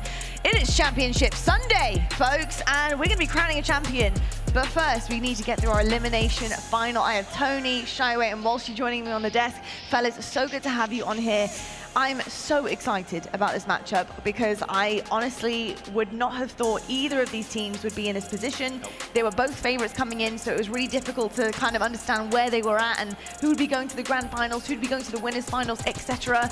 A change of tables has happened, but before we get into all of that good stuff, I'm going to turn the tables myself, and we're going to talk about the FFA that was going on alongside this tournament, and we do have a champion, and his name is Bop. He's from Status Quo, and he was flying all weekend. Wow. We've had an interview with our FFA champion. Let's check it out. What's up, everybody? I'm standing next to the man himself, the free-for-all champion. Is Bop from Status Quo. How you feeling after coming out of a monstrous lobby against some of the best individual players out there? Man, it was amazing. GG's to all of them. It was a close game. Won by 2 kills. I clutched with a nade. And that's how I won, and I was excited, like I was screaming. I was happy. Yo, clutch nade. How much did you win by? About 2 kills, I heard? 2 kills, yeah, 2 kills. Oh, man. So coming out on clutch with those last-second dynamo nades for the dub, and now you are a free-for-all champion, $2,000 in your pocket. But tell me about the event, because you came with Status Quo. How did you guys do? Unfortunately, we got knocked out at top 40, and you know, I wanted to reach at least top 16 for this event. This is my second event ever, so I mean, it's unfortunate, but I'm happy I'm a free-for-all champion now, you know? Hey, you couldn't do it in a 4v4, but you was able to do it with your OBR. Congratulations, my guy. The free-for-all champion is Bob. Thank you so much, Blaze, and a huge congratulations to Bob from Status Quo. And Tony, talk to me about this guy. You know him well. You were smiling through the interview, man. Tell me a little bit about him and how skilled he is. Yeah, I mean, I'm so happy for him. I do a lot of the casting for the amateur tournament, so I got to see him really early on in Halo Infinite. And the moment I watched him, I said, somebody big is going to pick him up. I said he was the real deal. You can just see it. You know, the stats are nice, but the eyeball test will really tell you how good a player is. And he's still new to Halo. Yeah. He's just crossed over here to Halo. It's wow. Yeah. Congrats. Yeah, huge congratulations. I mean, also 2 kills in it as well. Pretty icy. Ice in the veins to be able to close that one out and kind of handle the pressure of that. And Shyway, how important is it to see young players like this coming forward? It's his second event, wins an FFA. What does that do to guys like this, you know, who are really trying to make it here? Inspiration. It's inspiration, right? I think that's such a beautiful thing to see young blood come in a tournament and pop off, make big plays. That means they come back.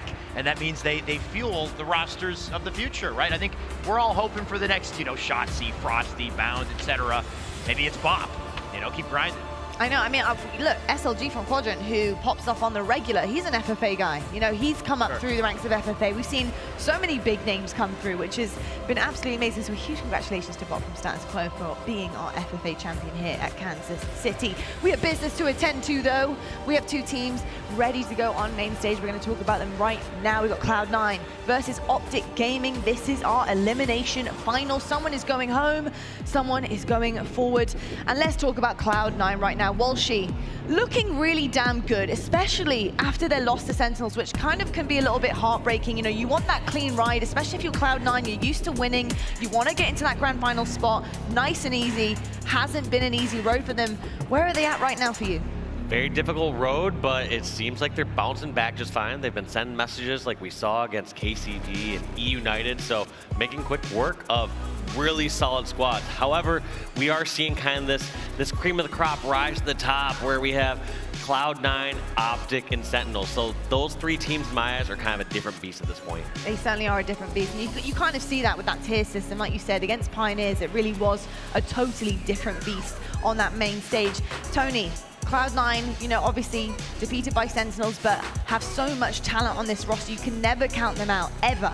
And Renegade seemed to be shut down in that Sentinels series. So looking at the Pioneers when he was just set free, he was able to do whatever he could do here. You know, what does that do for his team in particular? For folks at home who may be tuning in for the first time, what does Renegade bring to the table? The man's a slick.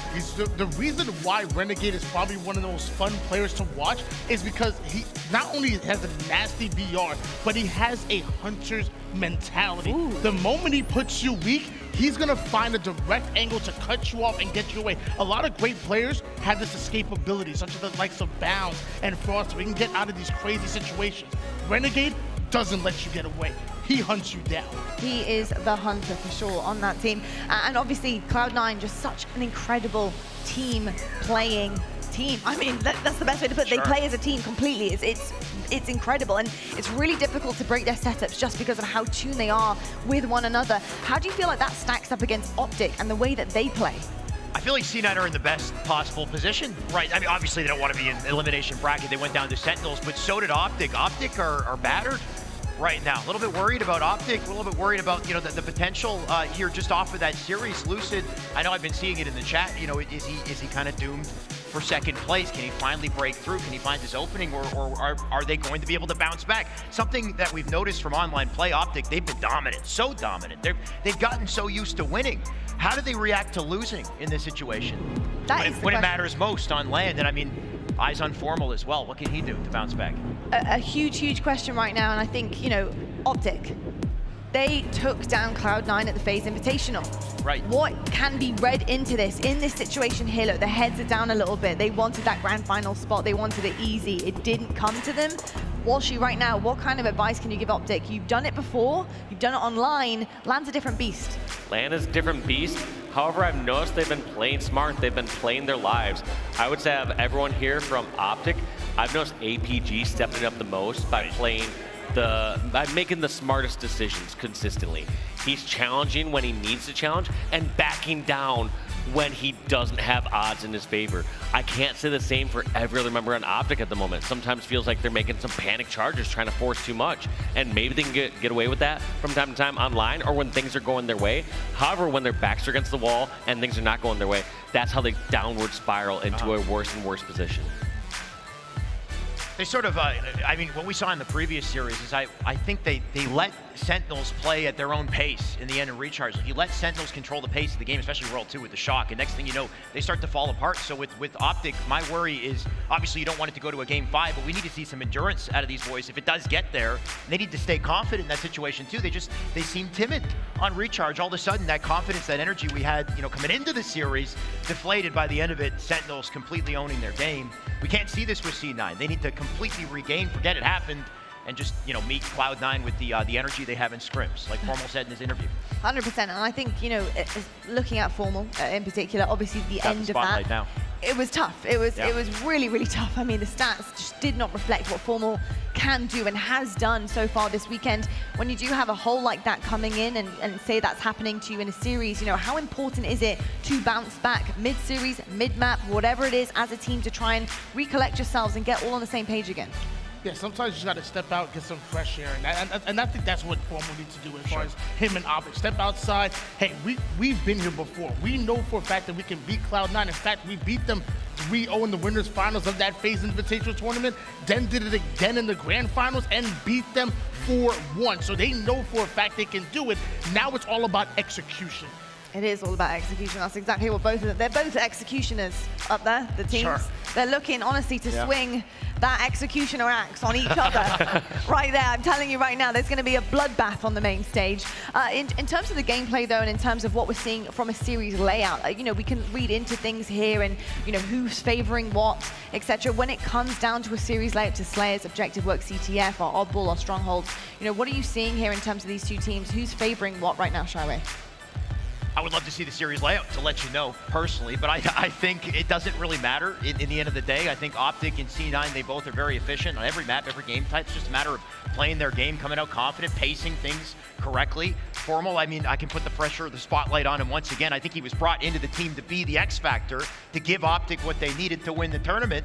So there's a lot riding on him. There's a lot riding on this team's success. Formal was supposed to lock it in. He brings the best vibes, I think, to the team we've seen yet. So understandable that, it's a tough position to be in, but he bounces back. Optek bounced back in unison as well. So certainly is. I'll tell you why I don't have the series layouts, because we're laying it out right now on the main stage. We're heading over to our casters. We've got Goofy and Clutch. Oh, we're not going to the casters yet. Apparently, I'm sorry, folks. I was just teasing. Oh. Sorry about that. But we do have some stats on the board for you while we just wait a little bit longer. We're just getting things going on the main stage, making sure all of our players are happy and set up, etc. Well, go on. Yeah, I'm noticing 3 members from Cloud9 out of the top 5 at this tournament as far as assists per minute. So just, even though those players have so much individual skill and can finish their own fights if they need, they are getting the help and support. They have all those extra angles across the map where they're just getting a shot or two on somebody and then finishing each other's kills off. Indeed, I was teasing only for a split second. No, we actually are going to our casters now. I have confirmation. We've got Goofy and Clutch on the mics. Let's get this elimination final underway. Thank you so much, Lottie and the gentlemen on the desk. Goofy here, joined by my man Clutch. And Clutch, we have an absolute masterpiece on our hands. In the elimination bracket finals, we got Cloud9 taking on Optek Gaming. Most people thought this would be our grand finals matchup, but here we are with backs against the wall. Everything on the table. Loser goes home.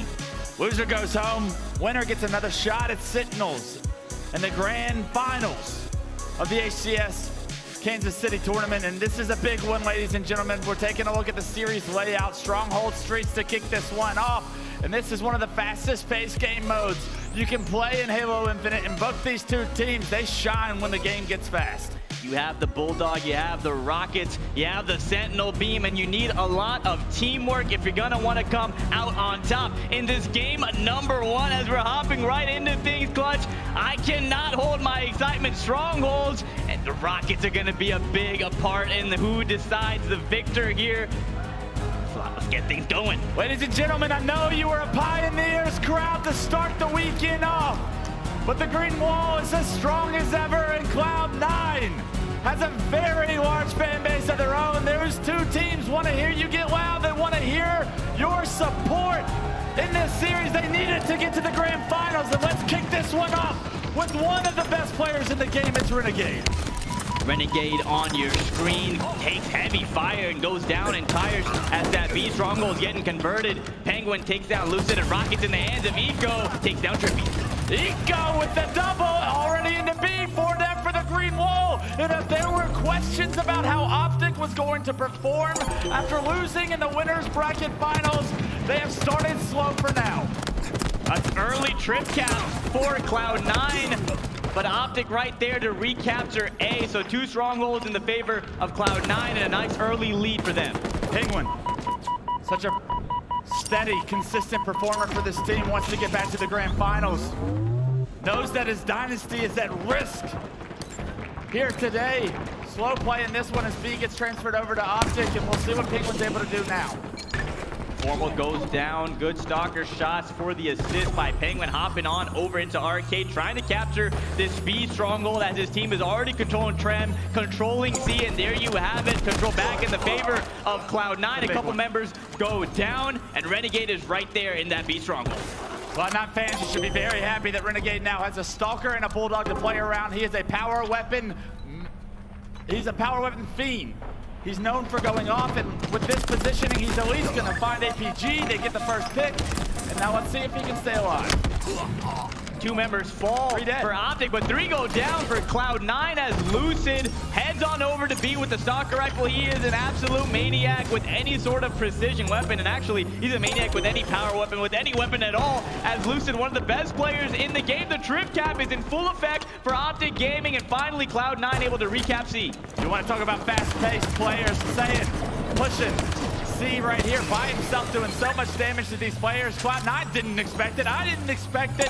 And now the trip cap once again in effect. And Optek Gaming have found their footing here in the elimination finals. 3 members were down for a second for Cloud9 as Optek still has the trip cap, and B's the stronghold that Cloud9 is choosing to try to break this setup. A really bold play, and Trippy is right there for the double kill reset. And B will stay in the hands of Optek as finally C goes over to Cloud9. Big double out of Trippy, and to get the reset, that was massive. APG wins his 1v1, and now all of a sudden Optek starting to use that momentum to build a lead. It's up to 30. 76 to 41 and counting for Optek as APG not able to get that fight. Renegade says not today, sir, and moving up towards B. Commando in the hands of Penguin whips that melee, and that cost him his life as Lucid able to take him down. Renegade makes a play, Lucid makes the play, and the superstars are out tonight.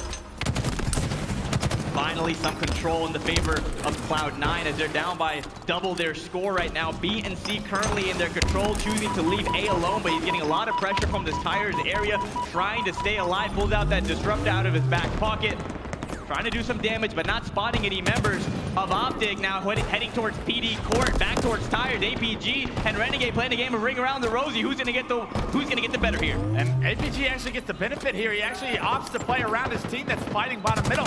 APG able to impact this fight, but Renegade also finds his way into the scruff as he finds a kill on the Trippy, but APG flips the map, and that is a rotation from APG that will make a difference in the score. Yeah, a big play out of APG now, helping his team get control back, and just like that, it was about 80 to 40, and Optek putting some great points on the board, and Cloud9 able to close the gap as they're trying to recap C. Luce is good for 1 before he goes down. Rockets are coming up.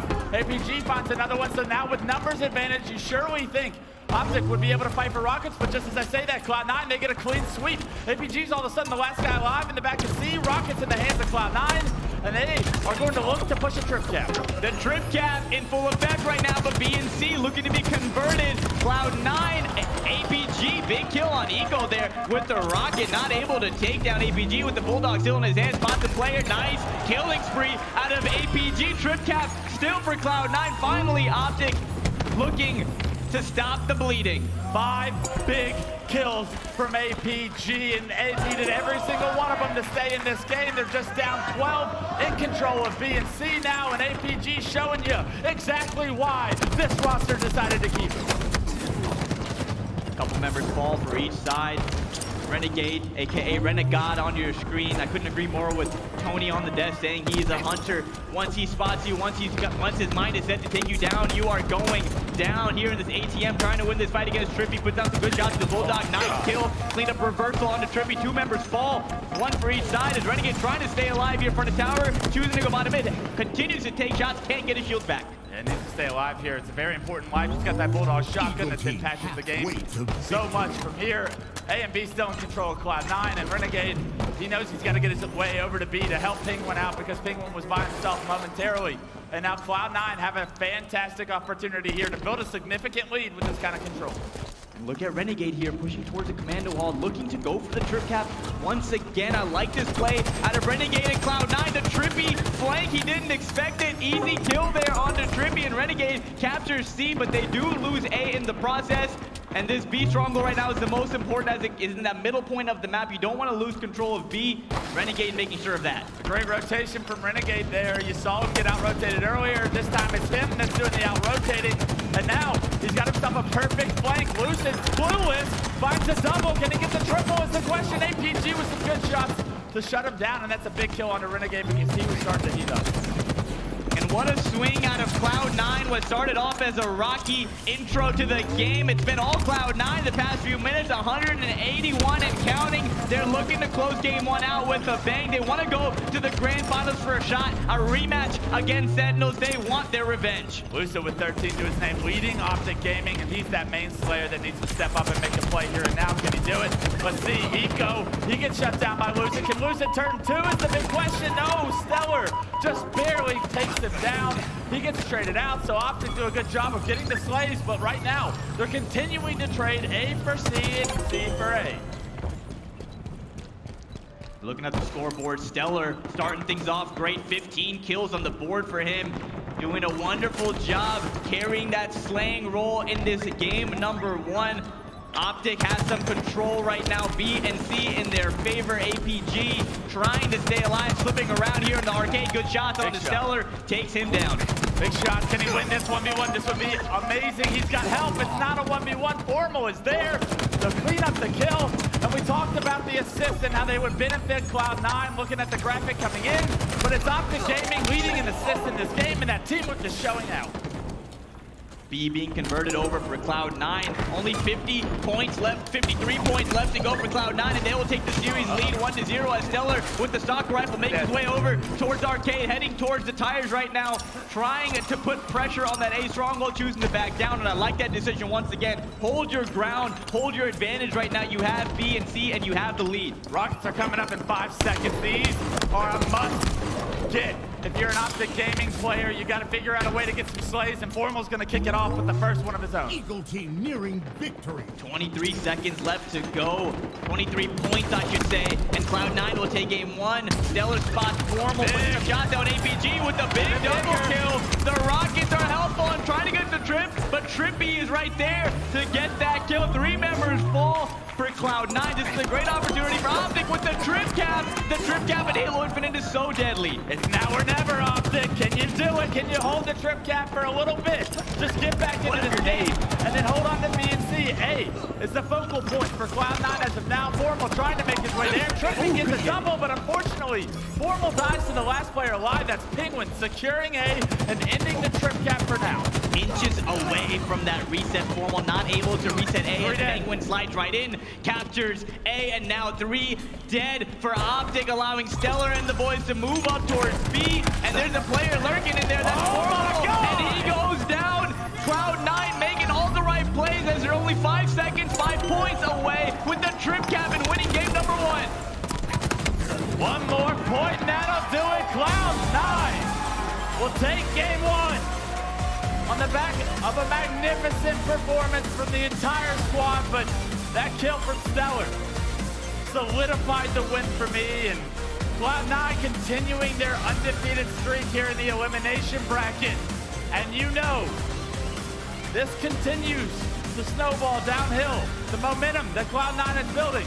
If Optek Gaming cannot figure out a way to stutter it, to take a game, I am very worried.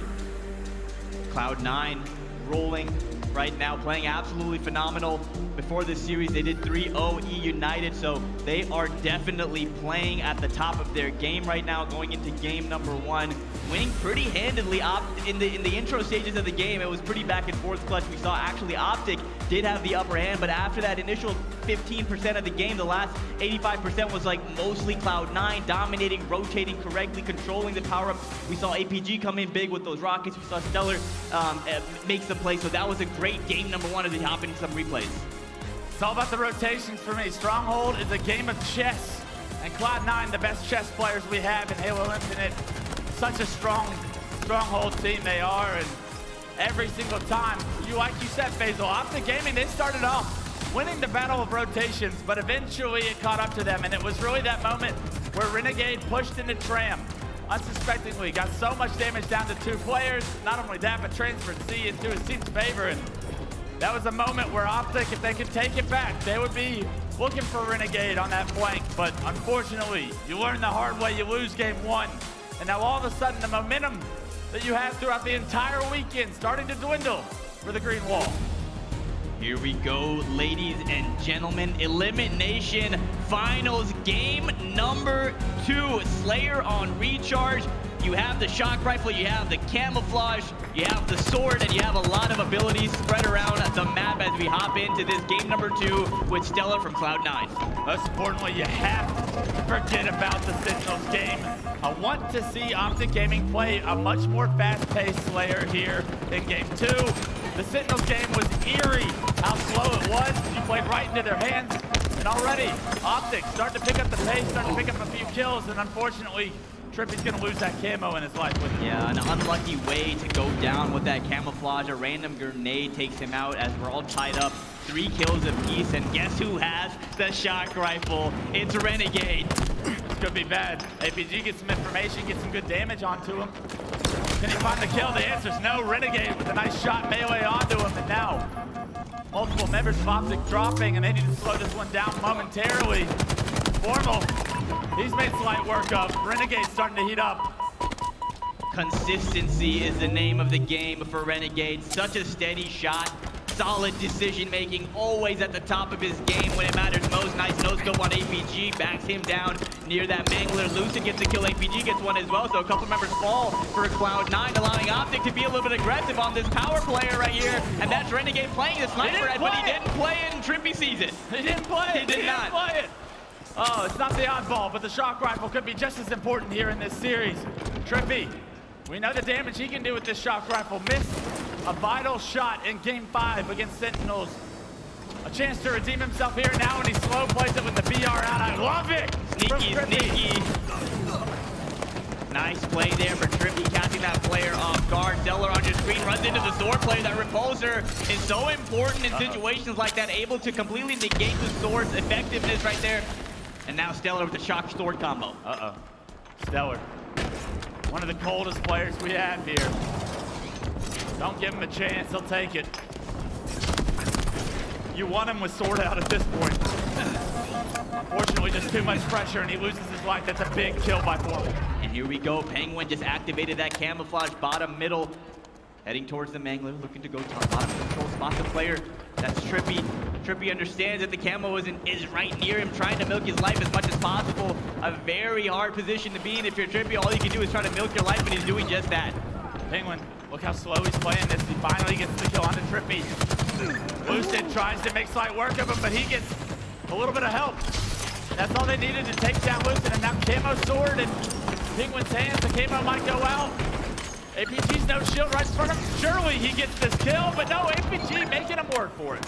APG does get cleaned up right there. Penguin in a one-on-one against Trippy, and Trippy wins that one. A big fight out of Trippy, a big win right there. As now we're on board with Eco, the mastermind on Cloud9, the leader, the in-game leader. the do-it-all player. Eco Smith on your screen, 15-19. His team is trailing by 4, putting down some shots on APG. Tom Glass gets green gunned, I believe, and Formal takes him down. Now Formal with the flank elevator, looking for the double. Trippy there to get that cleanup with the great grenade, but Stellar on the other side gets the kill as well. I love the aggression by Optek and Formal there. What their mistake was in the Sin series, they don't repeat it. They want to keep up their pace. They want to play at their own pace. They want to dictate how this game's going to be played. Formal bringing it to Cloud9. APG takes down Renegade with that shock rifle. Now Lucid, I believe, will pick up the shock rifle. I'd love to get his point of view, and here we go. Lucid putting on the show, picks up the shock rifle and takes the face right away. What else is he going to give us? Potentially the best shock rifle player we have. Roll 2 might say something about that, but I'd like to see him relocate here. That's exactly what his plan is. I want to take a listen to what the comms are sounding like over on the Optek Gaming side as they lead this game 27-20. Right now, Brad. Trying to look him up. They have it. One's on grapple or something. No, sword here. Repulse this guy. She's hiding. He's silo. Nice, weapons are down there. Yeah, got me. He's weak, man. We watch out double stack. Sword down there, too. Yo, make sure we kill him. Look at this guy double stack. Repulse shot. Right blade. No, true there. Two silo guys. I'm blocking elevator. Yeah, we're chilling. They might be combo. Don't push it. Nice, one. Let's push this. Silo, try to make penguin. I'm looking repulse. Repulse shot. Batteries, mid-bridge right now. I'm looking back. Absolute. No, Rico and C-box is weak. They're gonna be behind you guys. Matt, you're out there. We're all... Can't run. Going to full spread. They're on tower already. 2 tower at least. Grapple's down. Live out. Yeah. 2 tower, Matt. One is sword there. Yo, top cat. One shot. Two there. One shot. Nice. One's gonna be top elevator. Watch your back. Top elevator. I'm right behind you, Matt. Right here. I'm gonna go bottom middle, guys. One guy's saying they just grapple shock. Okay, guys. He's Ballage. Kill this guy. Shot. Two Ballage. Let's go elevator. Let's go Yellow stairs. Let's go elevator. Careful. Yo, you might need to back up. He's top A. Mid-bridge. He's neither. They see me, guys. Top tower. He went top A. He's right there, bro. Caution. Look out right now. Top over shot. One shot, make a door. Last for shock. Don't jump that. We have camo, guys. Batteries. Scamming batteries. One shot. We have camo. Sneaky sniping. Guys, listen. Going too long to see plat. Okay, I have camo. Yo, can one of you guys look at me? They're on C-boxes. Penguin. They're trying to push shower. Yo, in rush, in secure. Clear, consistent, and precise comms out of Optek Gaming as the lead has slightly closed on them. They were leading by as much as 8 kills in the 20 mark, but now only a 3-kill game as Eco and the boys looking to make a rally. Eco and Lucid, the last 2 alive for each of their individual squads, and all of a sudden, Optek's pace has benefited them so far here in Game 2. Things have slowed down a bit right here. Neither team wants to make that first mistake. Neither team wants to be the opening on a potential push as Trippy gets the opening, takes down Stellar, gets a double kill. Renegade able to take him down with that 2-member fall for C9. This could be an opportunity for Optek to play a little bit aggressive, but they choose not to overplay their hand and they choose to play it a little bit safer. Optek still continuing to be aggressive, but set the tone. This is a big difference than the last time around. Formal peaks, these 2, that's a lot of information for Optek Gaming. Let's see what they decide to do with it. Eco hoping to get a bit of a lucky grenade connection there, not able to do so with now Formal with the shock rifle spots. Penguin, good shots by Penguin to keep him out of his scope. He knows how deadly Formal can be when he gets comfortable with any sort of precision weapon. That shock rifle almost takes Penguin face. Not able to do that. Penguin takes down Lucid, so now only a 3-kill game as Optek only 7 kills away from tying the series up. Renegade's right below them. They know he's down here somewhere, but not exactly there. Oh! Bang! With the shock rifle, and as Camo is up, that's a massive kill for Optek Gaming. Big play out of Formal right there. That shock rifle is so deadly. 4 kills away for Optek Gaming. And Formal is totally in his bag right now, in his comfort zone as we're hopping on board with Penguin and that camouflage. This is such an important point of the game for Cloud9. Formal, though, still getting kills on the other side. Penguin picks up Trippy. So little room for error for Cloud9 to try and take this game too. Penguin, your camo's running out. What are you going to do about it? Formal's got that shock rifle. He's rotated towards pipes. And Penguin, he's got to clear his corners, and because of it, this camo, it's going to run out before he gets all the way to elevator. You have to think that's why he's forced to slow play it.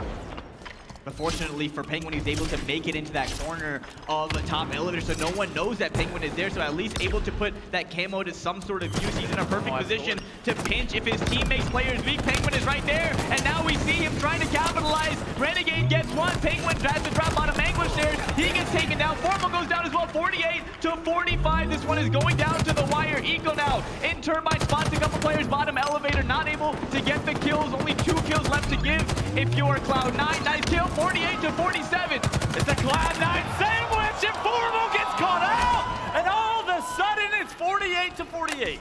What a comeback from Cloud9. It would be just devastating for Optek Gaming fans if you lose this game and go down 2-0. These next 2 kills are so important for Optek if they want to stay alive in this tournament, in this series. 2 kills left to go, and Stellar has a shock rifle. Camo up in 5-2, so Cloud9 can play around the map here. Stellar does not have to do this. Stellar peeks, gets APG weak, gets hit by a nade, and all of a sudden maybe not in the best position to try and compete for this camo. I don't even know if any team is going to try to go for that camo right now. They're just so close quarters. Eco in a bit of a compromised position by himself there in Turbine. Now Stellar choosing to back up with try to get a different angle. That shot! Oh! Stellar takes down Formal with a perfect headshot. 1 more kill to go, and Cloud9 will take the 2-0 series lead. You cannot peek when Stellar has the shock rifle. 1 kill to go for Cloud9. All of a sudden, for the first time in game 2, they have the lead. An APG, the pressure. They get one, but it gets the stick. Stellar with the stick. What a play! Last 2 kills going for Stellar. He looked cool, calm, and collected. It's just another day in the office for Stellar and the boys. But what a win and what a devastating way to go down 2-0 in this series. Now your backs are truly against the wall if you're Optek Gaming, and it's such a tall task to try to reverse sweep this Cloud9 roster. 1 game at a time. Well, let's talk about Stellar. How unbelievable that Cloud9 push was. You saw Trippy and APG stuck bottom elevator. All of Cloud9 sandwiches them, and they do such a good job to make sure they do not trade a single death. In order to get the job done, it took every single kill for them to execute that push perfectly on the elevators. And then once the shock rifle got into Stellar's hands, you cannot peek anything because Stellar will find his opening, and that's exactly what he did. Yeah, when we went into that Astro listen in, Optek had like an 8-kill lead. Everything seemed to be going their way, but when we got out of that Astro listen in, it was an 8-kill lead, got down to 4 kills, and as the game got closer to the final moments, it just kept getting chipped away, and before you know it, Cloud9 was right there all tied up at 48 kills apiece, and like you said, Clutch, when Stellar has the shock rifle in his hands, you know he's gonna make plays. He gets the final 2 kills, and what a way to close out that game number 2 as we look at some replays. Taking a look at the last 40 seconds of the game. Let's relive this moment from Stellar's point of view. And you want to talk about ice cold killers we have on the main stage, this kid just does it every time, it seems. Relocates. Such a smart play to relocate here. Formal doesn't expect it. I didn't expect it. Stellar says, UP got teach. You rips the face. I like off that. Of Formal. I like that. Stellar, that 49th kill was so big, and his just expressions don't change. It's just another day for him, and this was a bold play by Trippy. He grapples his way into top control, and maybe it would have worked out for him if Stellar didn't have some plasma grenades in his back pocket, but unfortunately for Trippy, he got stuck. 50 to 49 is the score, as close as it gets in a Slayer, as we see the rest of the series layout. If Cloud9 wants to end this in a sweep, it's going to be right here. But if Optek wants a chance at going to the grand finals. They're gonna need to win 3 in a row against a really powerful Cloud9 team. You want to talk about how good at the game Stellar is, especially when the pressure is at its highest. I'm pretty sure he switched to the plasma nade from a frag in that moment with that kind of chaos going on, with the weight of the game in your hands. To have that kind of patience. I mean, Stellar, this kid's perfect. This Cloud9 team, they want to get back in the grand finals in a shot at Sentinels, and now they are 1 game away from getting the job done. Switching from a frag grenade to the plasma grenade in the blink of an eye in a split second. A little detail can make a big difference, as that plasma grenade ended the game number 2 and ended the hopes of Optek making the series tied up. Instead, 2-0 going into game number 3. Now, Clutch, if you're Optek, what are you telling yourself? What do you have to do in this game number 3? How do you regain? You got to figure it out, man, and you got to take a deep breath. And the one person on that stage that I have confidence in, if he can lead the troops, if he can message how this is going to be done, this mountain they have to climb now, it's formal. He's been through it all. 15 years of a career. He's had reverse sweeps in the elimination bracket finals. He's done the unthinkable. And for now, to have that kind of presence amongst your team, you got to relay the message that this series is far from over. And we got a very strong game type for Optek ahead of us. So you win game 3. Basically, you've been saying it all weekend long. The start to a reverse sweep starts with a game 3 win. This is the swing game. Even if you're up 2-0, losing a game 3 just puts a weird pressure on you, right? Like, even if you're up 2-0 in a series, you lose game 3 against a really good team, you're going into game number 4 like, let's just close it out right here. Like, let's just close it, because you don't want to go to a game 5, obviously. And so this is a big game. Still hope for this Optek Gaming squad. They came into this weekend, they came into this tournament fresh off of a victory from that FaZe Invitational in hopes of repeating that, hopes of coming to a major, $350,000 on the line, hoping to try to take home the title. And this is their final shot, Clutch. If they lose this game, their tournament is over, and they will finish with 3rd place here in Kansas City. But I expect them to move past that game number 3 and go into game number 4, but the way Renegade and Stellar and the rest of Cloud9 is playing, it's gonna be tough. For me, it's all about the control of the power-up and power weapon. How often did we see Cloud9 secure that camo there in game 2? Just about for free, and then how much damage were they able to do? What kind of positions were they able to get in with those camos? Optek's got to turn the switch on. They got to start focusing and prioritizing the power on the map to give them the advantages that they will take advantage of when they get it. But Cloud9, they're just so good at competing for overshields, for camos, for rockets, and Bazaar CTF, the name of the game is that set of rockets and overshield. And when you have those, it just opens doors for your potential. We'll see if they're able to change the story around.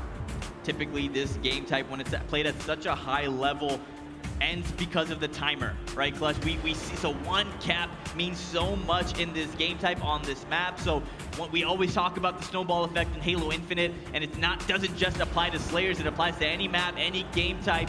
So I'm looking for Optek to come out strong, get control of the power-up, get control of the rockets, get middle map, get in their base first, try to be the aggressor here, pull the flags, and give yourselves as many chances to cap as you can. I bet my paycheck that this is going 12 minutes. Strap in, ladies and gentlemen. This is going to be a banger of a fucking game. We have Bazaar CTF. Optek need this now more than ever. They need you now more than ever. Let's get it going, ladies and gentlemen, in the crowd. Make some noise. This could be the final game for Optek Gaming, and they need your support now. Loading into game number 3. Capture the flag on Bazaar. We talked about it. You got your rockets. You got your overshield. Those dynamo grenades can be pretty handy as well. And don't forget about that bulldog. Bottom rocks. All right. Just about a perfect record for both teams, but one falter for Cloud9. That's an opening for Optek Gaming. Let's see if they can find an opening off the break. Starting things off with Stellar. One member from each side goes down. Trippy gets a double kill. Good start for Optek. Pretty even though as APG with the overshield now. Bottom middle spots. Eco calls him out to formal. Good shots there. APG doing great work with his overshield, putting it to work and now continuing to rain down shots on Stellar. APG's got to play his life here. Renegade's found himself some rockets. The crowd's starting to get louder. You can hear the Optek chants in the back. But give him a reason to cheer, boys. Give him a play. Renegade looking to make a play of his own with these rockets. Lucid finds him. Unfortunately, Renegade's just got too much power. Yeah, Rockets and Bulldog, that's a tough fight to go against if you're Lucid now. Hopping on board with Form, putting down shots on their tree. Takes down one, Penguin goes down as well, so 2 members fall. Make that actually 4 down for a second for Cloud9 as Optek able to push in now. Formal jumping in to, looks like he may jump into the bar. Yes, he does. Trippy's right there with him. What can they do? They got bar control. That's really step 1 to getting into the enemy base. Unfortunately, they hesitate. Because of that, it's given Renegade the opportunity to flank across.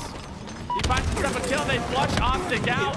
But no, Lucid somehow, some way stays alive, gets the kills, and keeps control of Cloud9's bar for now.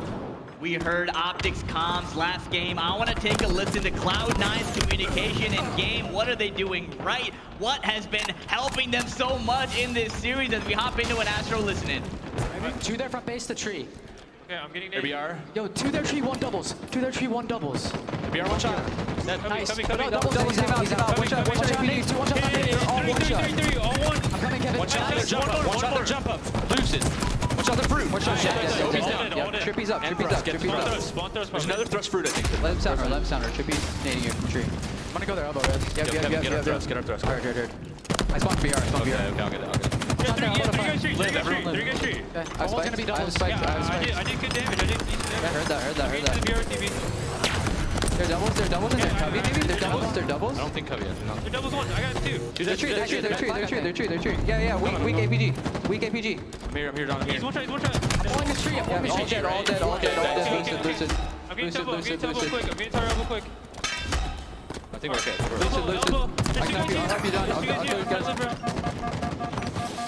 You're fucking them up bad. Where Kevin? Is your elbow? I think he went through him. No, he didn't. That's him. No one should be in our base. In my opinion, the best leadership in game is Eco Smith. You heard his comms right there. He just takes total leadership in game and just makes sure the troops are all in line. You heard him call out Lucid.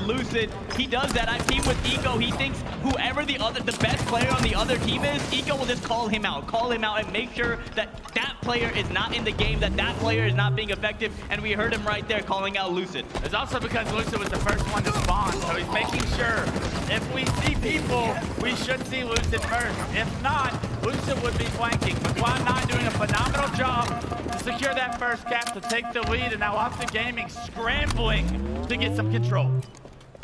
1-0 is the score as Cloud9 able to punch first and they get one on the board. So Optek is gonna need to come out strong right now and make something happen as Formal goes down by the Bulldog. Lucid there to take down Penguin.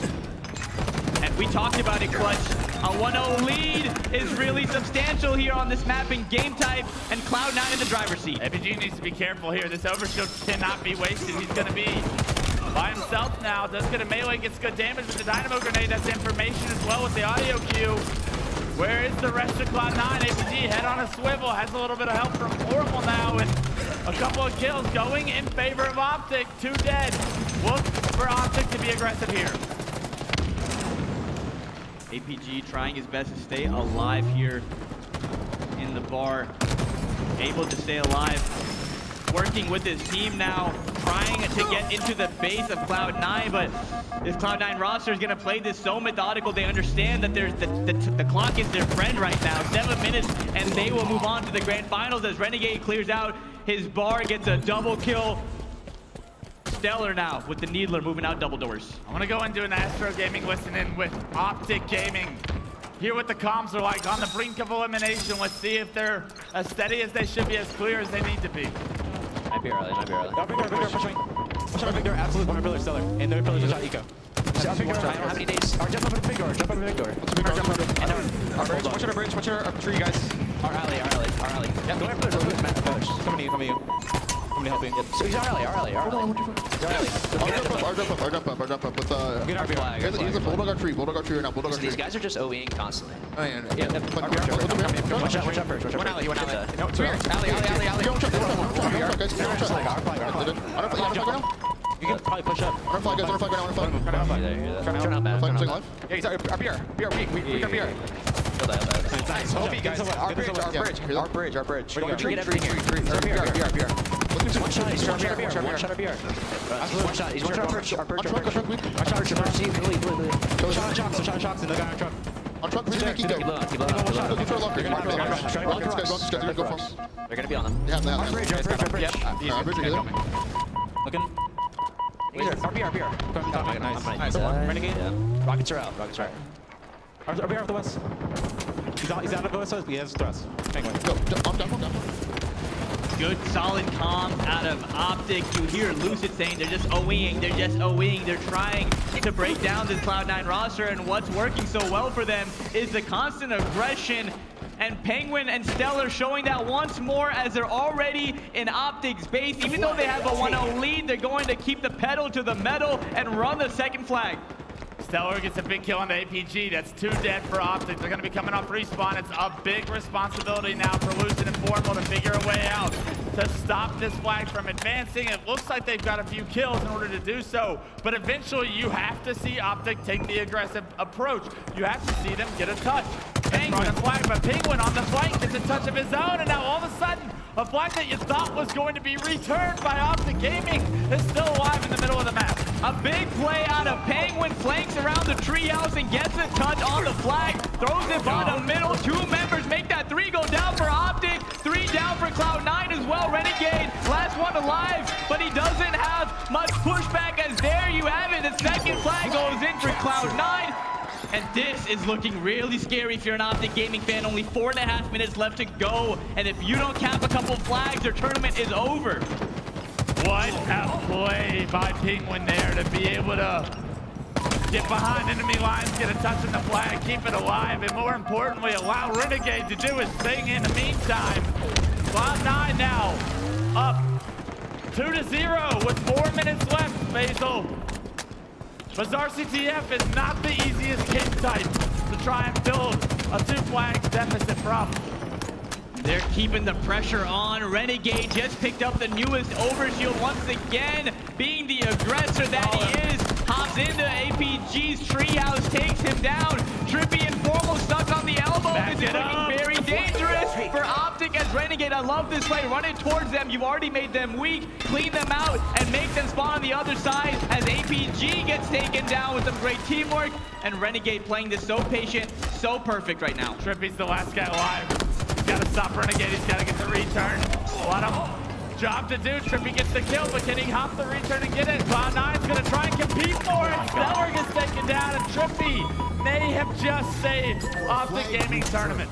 That was such a big play, such a big 2 kills out of Trippy. If Optek does not return that flag, they would have essentially almost no hope to win this game, but they're still alive. 3 minutes left to go, and here we go. APG running the flag as Formal is there to provide some cover fire, but he chooses to go into treehouse instead of watch that angle, but fortunately APG able to get out of there. Formal continuing to have poor timing here. Eco's in tree. Can he get the kill? No, Eco wins the 1v1, but Lucid in the meantime found Rockets, puts him to work, but no deaths on the side of Cloud9. 3 go down for Optek Gaming, and now all of a sudden Stellar's on the return.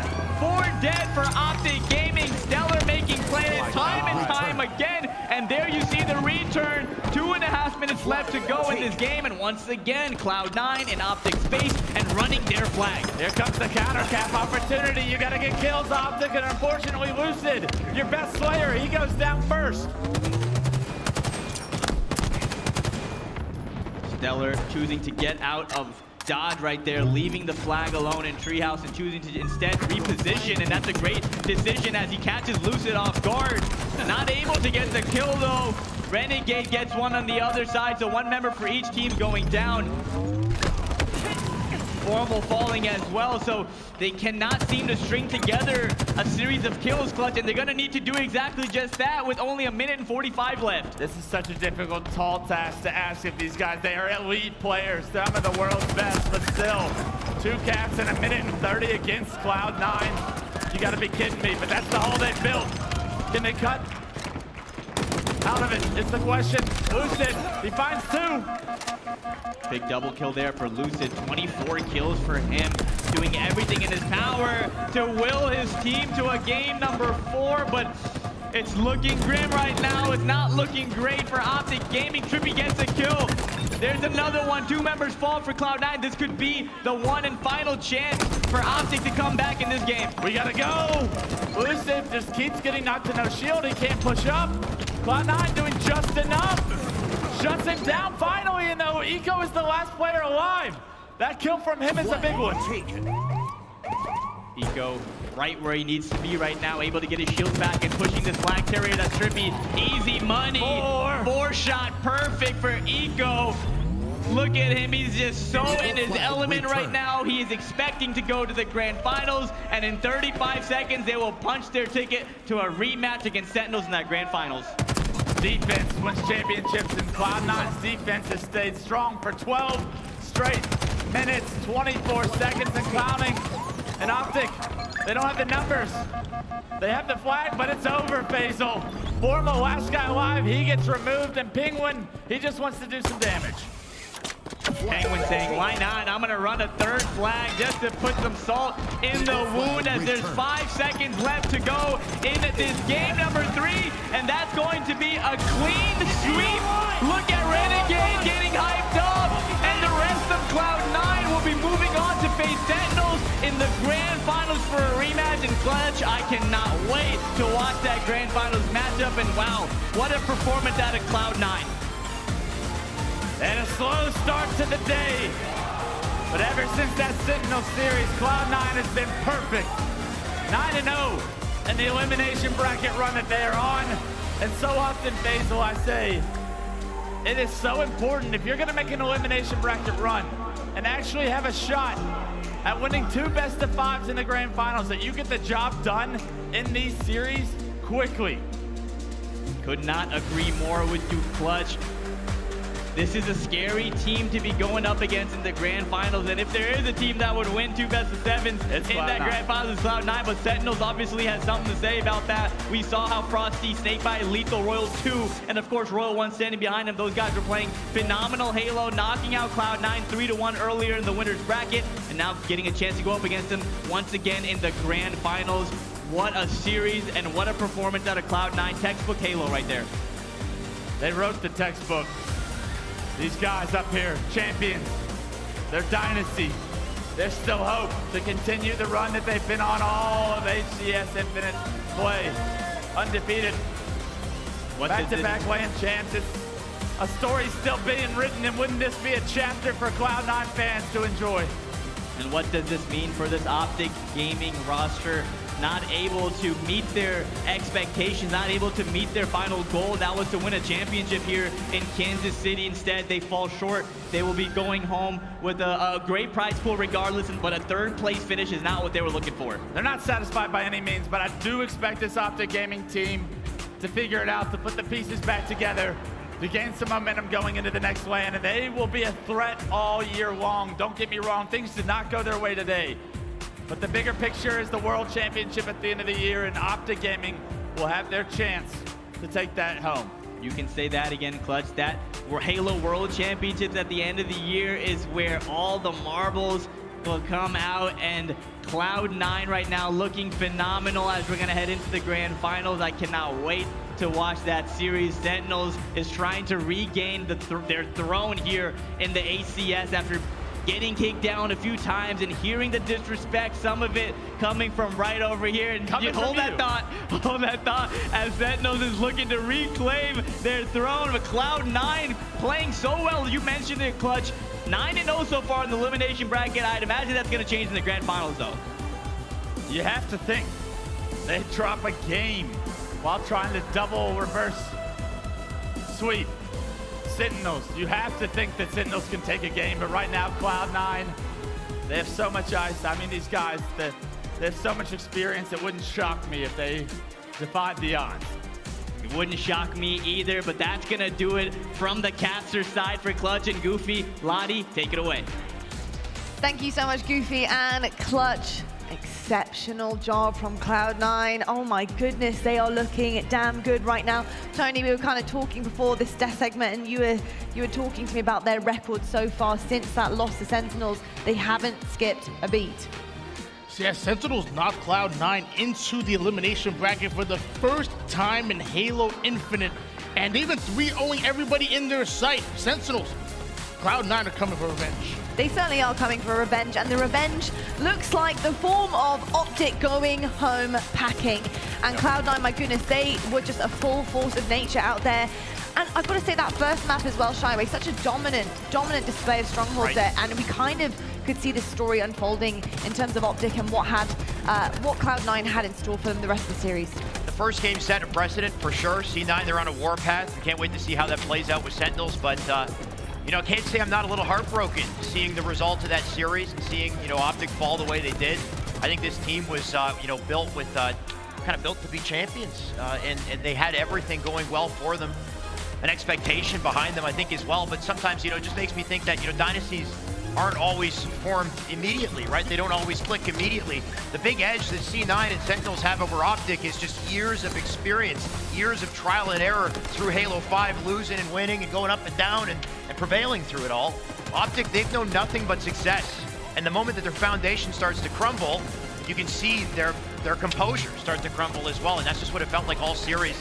They were checked, unfortunately. They certainly were. I'll tell you what, that recharge slate was nuts as well. Stellar at the end with the iciest of iciest veins going. Oh my goodness, just what he was able to do with the shock rifle. Just picking off the top gold guy, peeking. You never peek when Stellar has a shock rifle. But of course, this Bizarre CTF, a huge shout out to this 2-0 scoreline as well.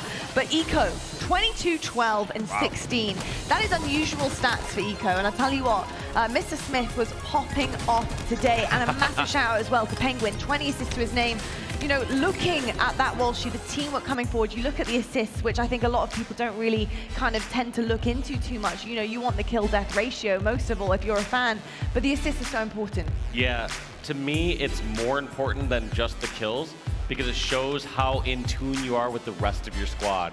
It shows that you aren't relying on just these individual efforts across the map to make something happen. Instead, you have calculated pushes, you're playing the odds, you have teamwork going into pretty much every push you're doing, and you're doing it together. And the fact that when we looked at the assist leaderboard, 3 of Cloud9's players were in the top 5 for assists per minute here at HCS Kansas City. I mean, it's pretty nuts when you think about it, and it just shows you, you know, we've been saying it for so long now, how good they are at their teamwork.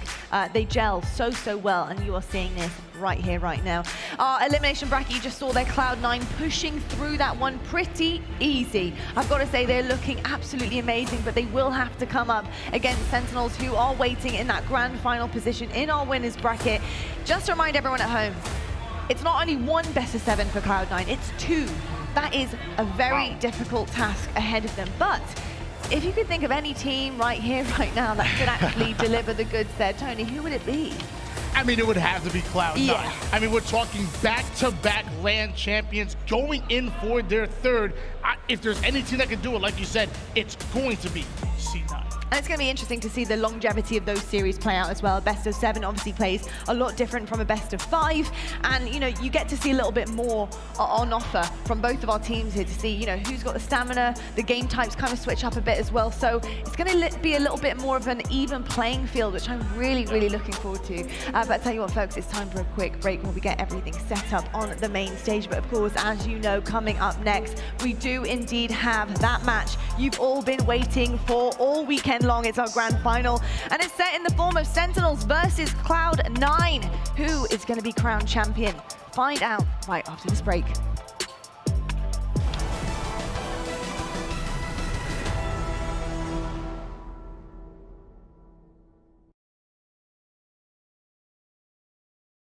The HCS Kansas City Major is presented by Astro Gaming, AMD, the Marines, Dolby, PC Game Pass, Zowie, Rockstar Energy, and Xbox Plays.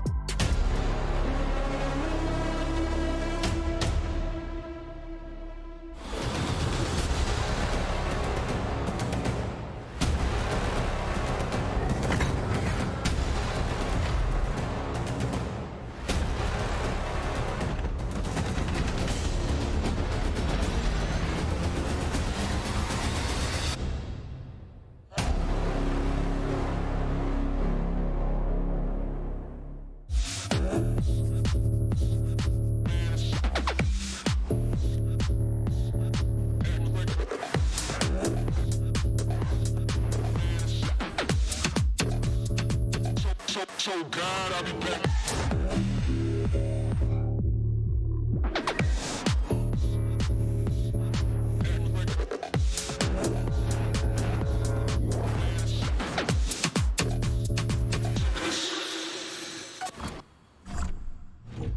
I've got you under my skin. I've got you deep in the heart of me. So deep in my heart that you're really a part of me. I've got you under my skin. Searching for meaning in a relentless world. Always connected, but somehow alone. Trapped by illusion. We offer another path, where the battle to belong begins. Awakened by a calling. United by the cause you fight for. No one can take away what it means to be among the few, the proud, the Marines.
Hey, sorry I'm late.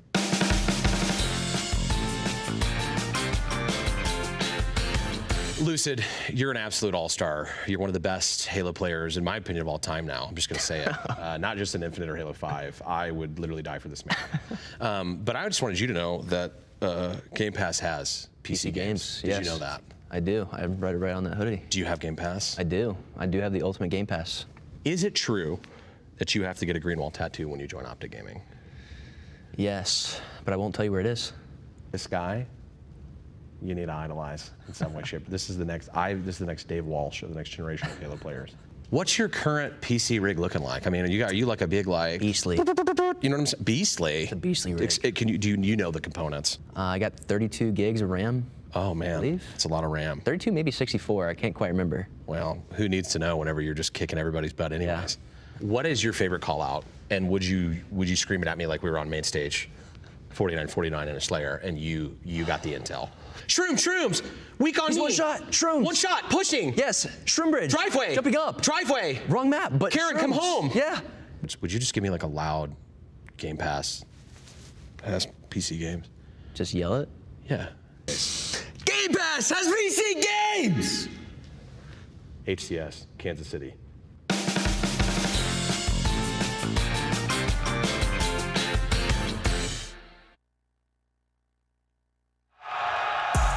Welcome back, Halo fans. It is Championship Sunday and it is grand final. finals time. We have Sentinels versus Cloud9 going head to head. And this is a tale that reads an awful lot like 2018. These two teams know each other pretty damn well. They've been in these circumstances many a time before. And Clutch, what are you looking forward to the most out of this matchup? I'm looking forward to seeing if Cloud9 can continue the dominance since they've lost to Sentinels earlier today. How is Sentinels going to stop this train that's going? Because it's at full speed at this point. It certainly is a full speed train. That is no question about that. You know, what are the main differences you're seeing out of Cloud9 right now, Goofy? Of course, from where they were at in terms of that Sentinel series, 3-1 they fell there. You know, would you have been a little bit more concerned if it was a 3-0? I mean, it was 3-1. It was only one map drop by Sentinels there. So where's kind of the balance at in terms of your head with this matchup? To be honest, in my opinion, the previous series wouldn't have mattered either way. If it was a 3-2, a 3-0, a 3-1, we know what Cloud9 is about, and winning one game earlier in the tournament wouldn't change that, right? They're coming in to this grand finals with one goal, and that's to win 2 best-of-7s and do the unthinkable in reverse, right? So it's going to be a long road if you're Cloud9 to try to take home the championship tonight. And Sentinels on the other side, all they need to do is win 4 games. They certainly do, and you know, we kind of said it there, but you know, they wouldn't be worried about what happened previously, etc. But Walshy, are they worried about the 2 best-of-7s? That is a lot of Halo Infinite to play, and that is also a lot of games you've got to win. Yeah, I don't think they care about the long haul as much. They need to take it game by game here and moment by moment. When they played against Sentinels earlier, they were playing Sentinels game. They were playing at their pace. I noticed them taking challenges that normally wouldn't. And whereas we saw Cloud9 earlier today, like when we saw them against KC Pioneers, against Optek, they were playing their lives. They would get some damage on the board and back down. And they really need to rely on their team here versus these individualistic efforts. Let's talk about Sentinels in particular. The boys in red on that main stage, Sen City's protectors. Clutch, what kind of shift have you seen in their gameplay, in their team, coming into Kansas City in the second major? They're more practiced, but what's really changed for you? The biggest shift in that Optek series that specifically stuck out to me was Lethal's objective work. If he's not going to be able to pick it up in the slaying category, which, hey, I wasn't really able to do as a player myself. Oh, we know. I found myself playing the objective and was damn good at it too. So I love what I saw from Lethal in that oddball game that was the pivotal game that dictated how that series went. Lethal had by far the most ball time. If he continues to find a way to be scrappy, to have success, to get his wins where he can, he's going to continue to give Sentinels an opportunity to take home another championship.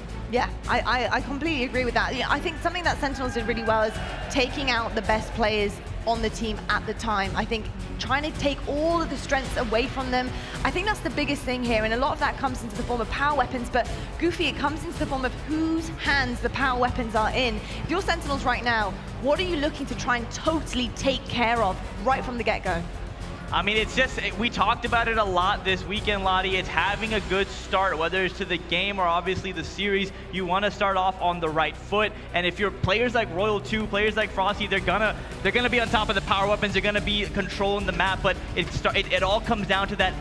The momentum, right? You want to make sure you have momentum. If you're Sentinels and if you're Cloud9, there's a long road ahead. And like Dave said, I totally agree. You got to take it one game at a time. But it's human nature. You got 2 series ahead of you, so it's a long road. Yeah, it's an awfully long road. Right now, best advice for Sentinels going up against Cloud9. They only have 1 best-of-7 to win here. Walshy, what would it be? What do you want to see them focus on coming against Cloud9? I thought they did a really good job, like I said, playing their pace of game. They shut down Renegade in the previous series that they won.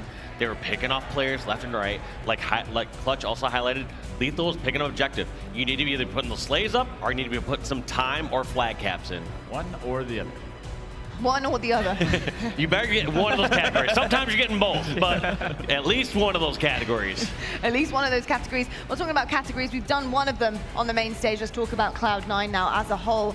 Cloud9 looking really, really dominant. Obviously haven't let anything up since that drop with Sentinels here. What do they need to do to finish the job? In particular, if you're really being picky, diving deep into their gameplay, they did fall short before. So what do they need to clean up? I think they just got to play like they have been in this elimination bracket run. You see their shots starting to heat up. They were winning every individual fight in that game 3 against Optek. It was actually a special thing to watch. And when these guys get hot, we know what happens. Championships come after. And I think as long as they have enough gas in the tank, they can make this comeback a reality. They certainly can make this comeback a reality. And if there's one team that's going to do it, it's going to be Cloud9. Now, Sentinels know how to come back in best of 7 and 2 best of 7s. They've done the elimination bracket run quite a few times. Goofy, would they know how to stop it? Is there tactics with 2 best of 7s here? Definitely. If I'm Sentinels, I'm going into this series with the most confidence in the world. I don't care who is on the other side of the stage. You're in the grand finals from the winners bracket. You beat Optek, you beat Cloud9 to get here. And let's not forget, this is Sentinels' first event, first major event as a full team. They didn't have their full roster at Raleigh, and they had a not so great placing, and now coming back in with Royal 2, this team, these rivalries between Cloud9 and Sentinels go way far back, all the way into the early stages of Halo 5, and now we're getting a treat right here on the main stage as we get to witness 2 of the greatest teams go head to get once again. That man right there, middle of the screen, slightly on the right. We always talk about who the best player in the game is. We talk about Frosty, we talk about Renegade, we talk about Lucid.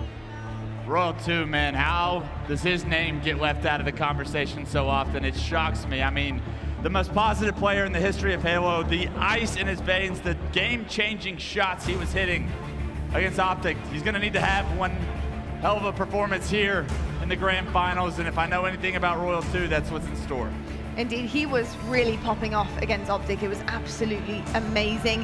How are you feeling right now about the roster as a whole? Because we talked a lot about TJ coming into this and how he needs to step up, but honestly, I feel like he has been stepping up and into his role on the team. You're not always going to get some crazy stats from TJ, but what you are going to get is pivotal kills, making sure objective work's done, getting things out of danger.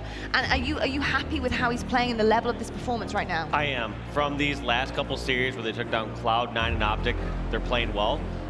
Sentinels have shown that their best can beat the best in the game right now. However, I am still a little concerned with their consistency. The fact that yesterday they almost dropped that series to Quadrant. We could be seeing a whole different grand finals here if that was the case. We certainly can. Well, I'll tell you what, we're going to be seeing a grand finals, and it's happening right now. I'm so excited to get into this one. It's going to be a best of 7, potentially 2. We have Sentinels versus Cloud9 on the main stage. Your Kansas City Major Championship Grand Finals happens right now.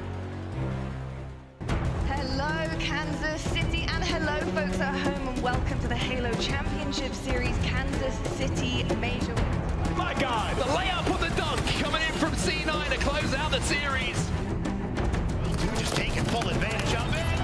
There's a triple and some main stage energy for you. There's a reason that this team is able to do whatever they want on the map. A lot of that is due to the main Slayer, Renegade. We'll see if he can pop off.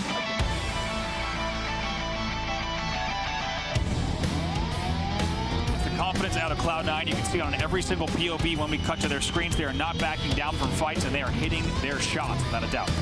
Frosty going to be challenging Penguin, but Penguin does not miss in this series. That's going to be it. Sentinels are going to the winners finals. The losing hits over, still able to get the kill. Now gets a double kill, does Renegade. The main Slayer starting to heat up at the third.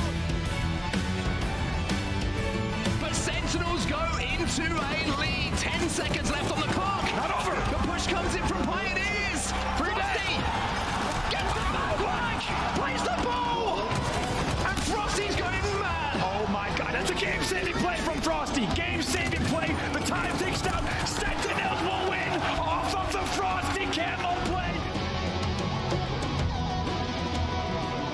It's Championship Sunday, and it all comes down to this.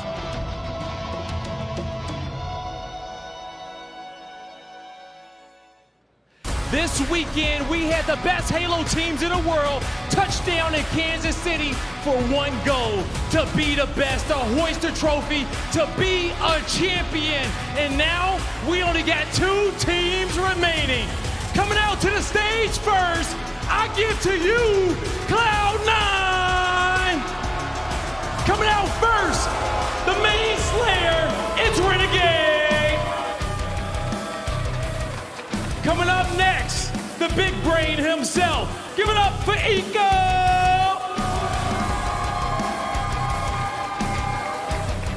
Now, the jack of all trades, but master of none. Give it up one time for Penguin!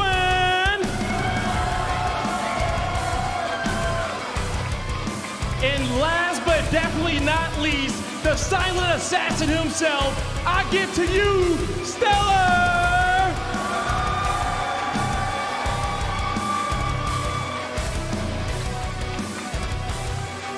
Looking to defend their dynasty. Give it up one time for Cloud9. All right. Now, for their opponent, coming in from the winner's side of the bracket, looking to hoist another championship trophy, I give to you, Sentinels! Coming out first, it's the marksman himself, Royal 2.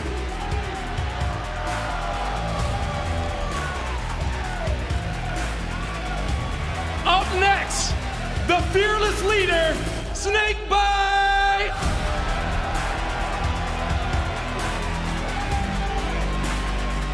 Coming out, the legend himself, I give to you, Lethal!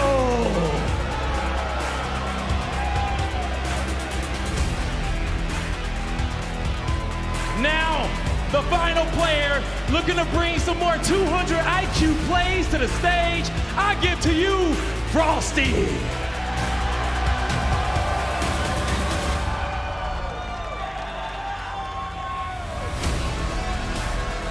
Ladies and gentlemen, give it up for Sentinels! All right, the stage is set. It's Cloud9 versus Sentinels. Kansas City, are you ready? One more time, are you ready? It's time to get the grand final started. All set, Rob, take it away. Absolutely ridiculous. The energy in this room is palpable. It is electric here in Kansas City. And it's our pleasure to talk you through this grand final. It's going to be myself, Onset, and Bravo. We have two of the best teams in the world ready to throw it down. Sentinels versus Cloud9. Coming into this weekend, not many would have expected Sentinels to do the work to get here, but that's exactly what they've done. They look to reclaim their throne. Of course, though, the team that still holds that throne in Halo Infinite will be the team on your screen now. It's Cloud9. Cloud9 still very much known as the best in the world right now. 2 LAN victories so far in Halo Infinite. Unbeaten in the LAN environment, but if there's one team that knows how to play against this lineup historically, it's going to be Sentinels. The sleeping giant has awoken here in KC as we take a look at our grand final series layout. That's right, you can say that Sentinels, compared to their historic performance, have been dormant. As you say, they've been awoken. Game number 1, Oddball on Recharge. Game number 2, Slayer Streets. We'll go to CTF Aquarius. This is our game 3. We go back to Streets in game 4 for some more Strongholds action. Bazaar, Slayer, Oddball, Lightfire, and Slayer Aquarius will close out what could be the final series. However, if it's going to be Cloud9 who do manage to take home the win in this first best of 7, Andy, it means we're going the distance and we're going to reset the bracket. And my God, to see Cloud9 playing that early in the elimination bracket, not something we're used to. To see Optek and C9 both falling in winners, and the Sentinels return as the kings of the winners bracket. It's crazy to see Sentinels only needs 1 series here to reclaim the HCS throne. These two teams have been playing just lights out. It has been an honor to watch some of these games, let alone be up here in the casting booth for the grand final. And I think you've got to remind ourselves a little bit as well what's happened between these two teams just very recently today, right? Cloud9 were beaten by Sentinels. I don't think many people saw it coming, unless, of course, you've been watching quite a lot of Sentinels gameplay over the last few weeks, but it looks like we're ready to go here. It's Sunday night, everyone, and you know what that means. It's time to kick things off here for our grand finals. It's Cloud9 versus Sentinels. It's Recharge Oddball. And we are right into the mix. Welcome along to the grand finals here at the HCS Kansas City Major. It's been an unbelievable weekend of Halo Infinite, and we are poised here set up for a fantastic grand final. And what a venue and what a place it's been to hold what has been a historic event so far. KC has not disappointed. Every single person who's been out there in the crowd has been giving us so much energy throughout the weekend, and I'm sure these players have been preparing to put on a similar series, which is, deserving of the effort that's been put in by the local crowd. And off the break here, it's going to be a pretty standoffish position between the two teams, but it looks like Cloud9 have managed to scoop up that ball and get a few points on the board. It's a good push from Sentinels. Take a look at this. They send players top goal. They also send players pipes. They will trade out 2 for 1. That will also give them some ball control here on Batledge. Looks like they will have, as you say, semblance of a setup here. They do have information of where those spawns are going to be coming in. Also, it looks like Sentinels are picking up a couple of kills across the board, which is just going to help them stagger those spawns. Good early turn coming in here for Sentinels. Snakebite going to be our POV to watch for now. He's got the Commando in hand as well to stretch some shields.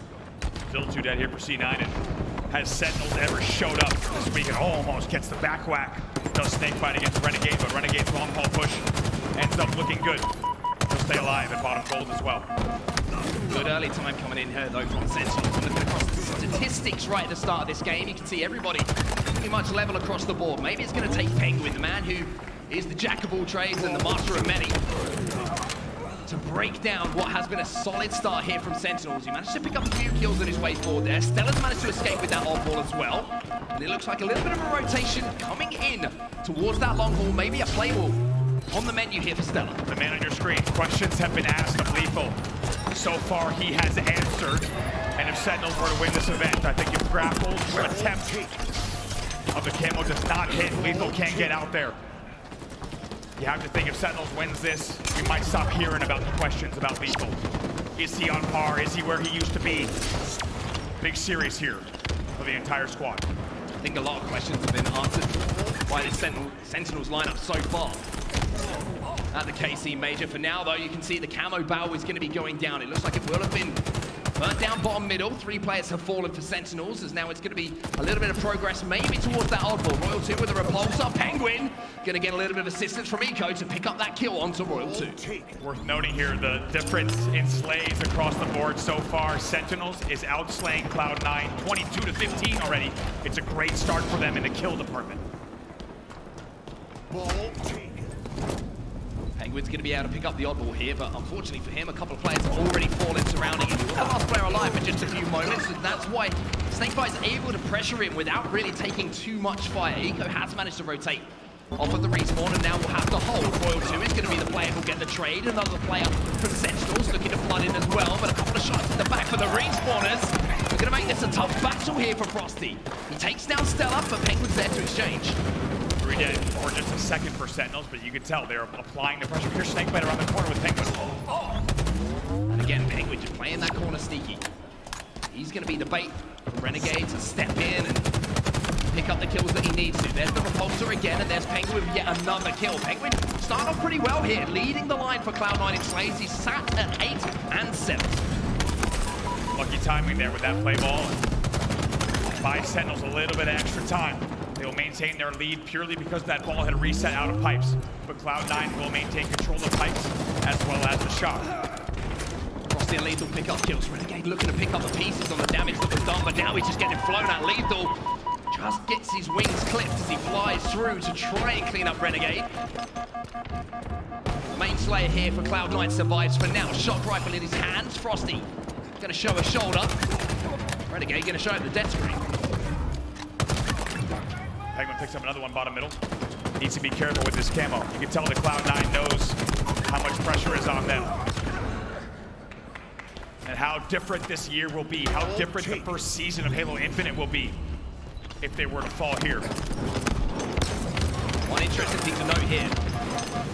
After that early hold that did come in from Sentinels, there really hasn't been any semblance of a setup or a hold from either team. It's been a little bit of scrappy time coming in from Cloud9. Sentinels been more than willing to try and slay out, try and match them kill for kill, knowing that they have that lead, knowing that they've done that hard work. But at the moment, it seems like most of the battles have just been happening in and around pipes. Yeah, it really has been, just all around batteries around pipes, and it's really just battle for control. And I think what that tells us on that is just how much these two teams respect each other. They want a little bit more slaying control before they go for that ball time. And take a look at the clock.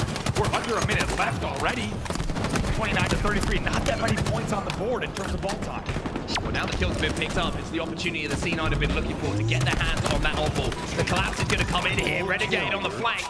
Cuts across the mid-bridge and picks up 2. Stella trying to get his hands on the ball. Snakebite trying to do what he can off respawn alongside Lethal just to keep Stella off the ball. And they've managed to do it for now. Isn't this what Cloud9 does? They wait for the right moment to strike. It's a 2-point game with 30 seconds left. Such thin margins though in this game. Very, very thin margins. There's Royal 2. He'll win an important battle, traded out immediately. Stella picks up 2. That's going to be Sentinels finding themselves 3 dead. And Penguin says, not only am I going to grab the ball, but maybe oh boy, I'm going to win the round here. It's a 2-point advantage. Penguin's trying to escape. He's trying to throw the ball away as well. Such a smart play from Penguin. Renegade's going to grab the camo. Sentinels have 10 seconds to get their hands on the ball. All the players here from Cloud9 will fall. And Sentinels look like, with the ball being moved back towards C here, they should be able to get the play ball if needed. Still 2 dead. Time will tick down to 0. That's it, 38-35. Sentinels will take your first round of recharge on ball. Sentinels just continuing to show a level of form that we have not seen from them in quite some time. A level of form we've been waiting for. We called them the Sleeping Giant coming into this event, and you can see exactly why. We know what they're capable of, and after that first round of oddball, it was a nervy one, I think, for both teams. So many 2v2 battles around pipes consistently happening. Trade. I thought at the end there, Penguin might have made the play of the game, though, the play of the round, by throwing that ball out, but unfortunately for him, just the stage fell at the wrong time for C9, and Frosty was able to grab that ball and rotate to C. Let's not forget, the reason Penguin played that ball was because he did not get the bat ledge jump. I don't know what happens if C9 gets that ball into pipes. It could be a very different round. They had numbers around pipes as well as batteries. Maybe an opportunity there and a missed opportunity. It's a rare one for C9. And we're starting to see Sentinels apply the right level of aggression. And in doing so, a little bit of cracks in the C9 armor.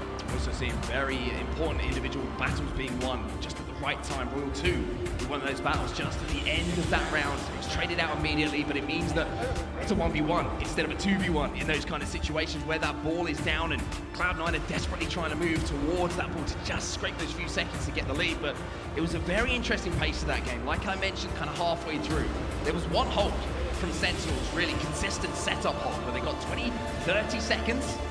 And then from there, they were happy just to bait that ball, to try and slay out against C9, which I think just shows a level of confidence here from Sentinels, that they know what they've got to do here. We should also check in on the kills overall from that first round, 49-43 in favor of Sentinels. They maintained the outslaying advantage throughout the entirety of that round. Also, Snakebite, the man in charge, 17-12. 17-12, and I think Snakebite, even though there's been understandable trials and tribulations for this Sentinels roster throughout the year so far, since the launch of Halo Infinite, he has been the consistent. He has been popping off every single tournament, regardless of the lineup, whoever's been there. He's been the standout for me on Sentinels. Yeah, it's so rare you see him make any kind of mistake in game. I think in the last series we watched, he was tested, absolutely put on a show, and as you watch his POV, you feel like every time we're on a screen, he's going to make the right decisions for his team in every given moment. 100%. We'll have a quick look at the end of that round. As it was Sentinels who managed to close things out. A couple of plays coming in just at the end of this game that I need to highlight here. The double grenades onto batteries. As small as it seems, it stops that ball being collected by Stella. That means that Renegade has to make some different decisions. The timing is off on then trying to push because he knows that both those players can challenge. Renegade has to try and rotate. Small kill, but a big aftershock from it. That is what almost won Sentinels that round. Also, look at the 1v1s that we're seeing here so many times. Here's the play. Look, Penguin, this is a standard bat ledge jump. Can't go into pipes there. You see the teammates here. Instead, he has to play ball out. Tried to maybe get around the corner, but right away saw there was presence in pipes.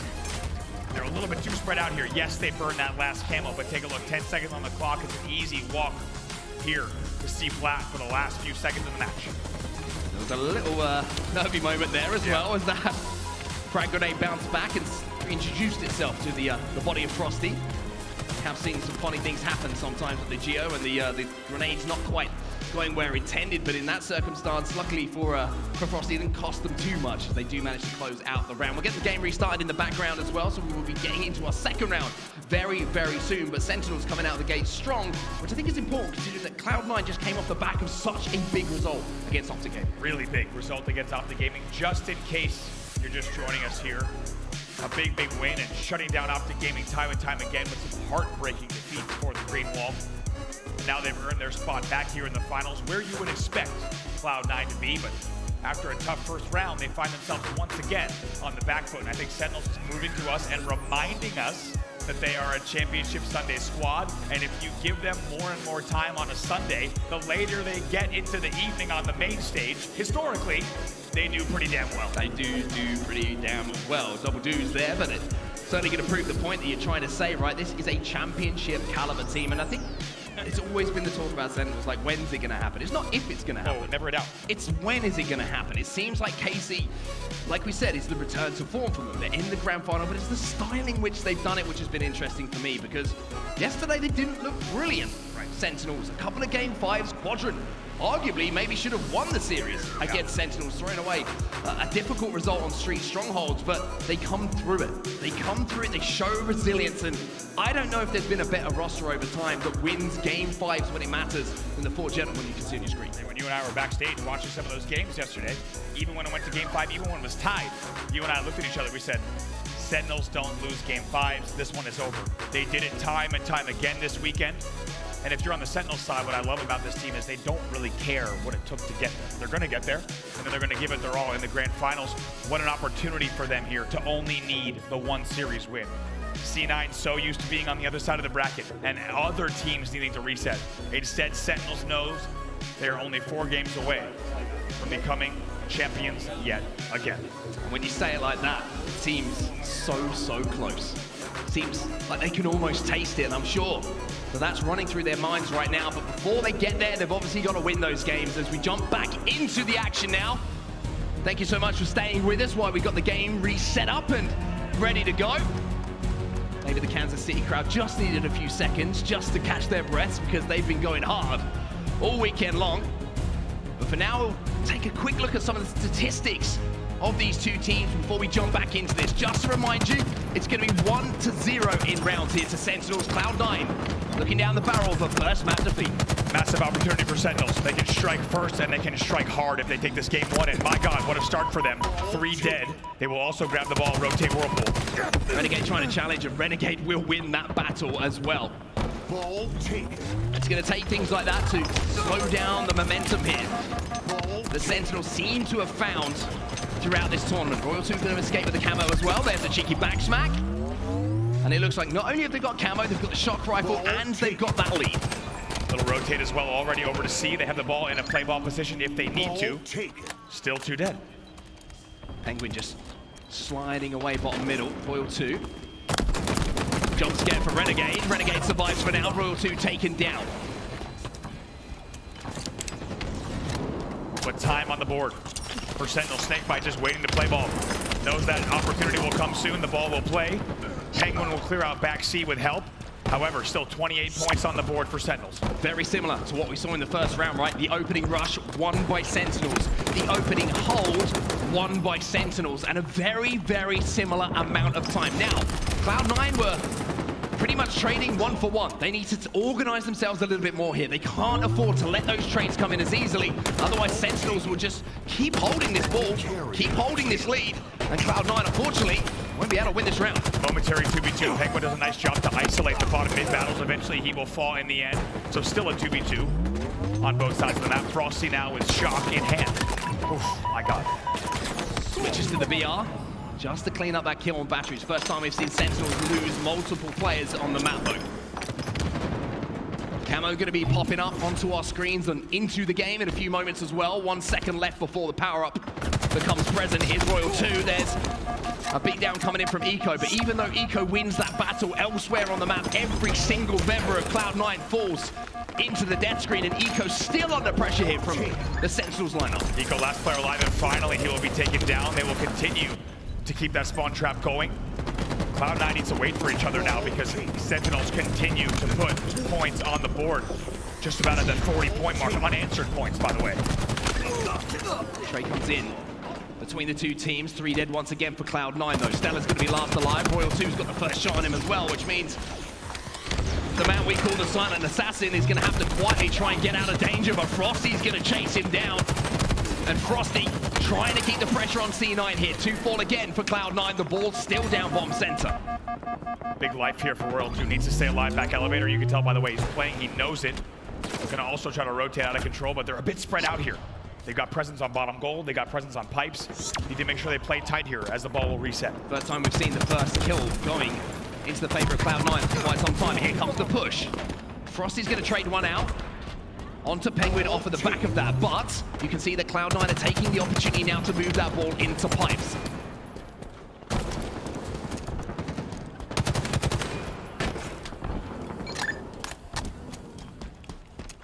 Ball taken.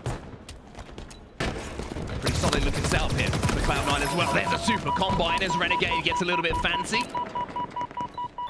Dips his hands into the sandbox for just a few moments here. Lethal also managing to trade one out, but this is the first time we've seen a successful pipe setup. And any kind of hole coming in from Cloud9, and it's bringing them closer. It's dragging them back towards that Sentinels lead.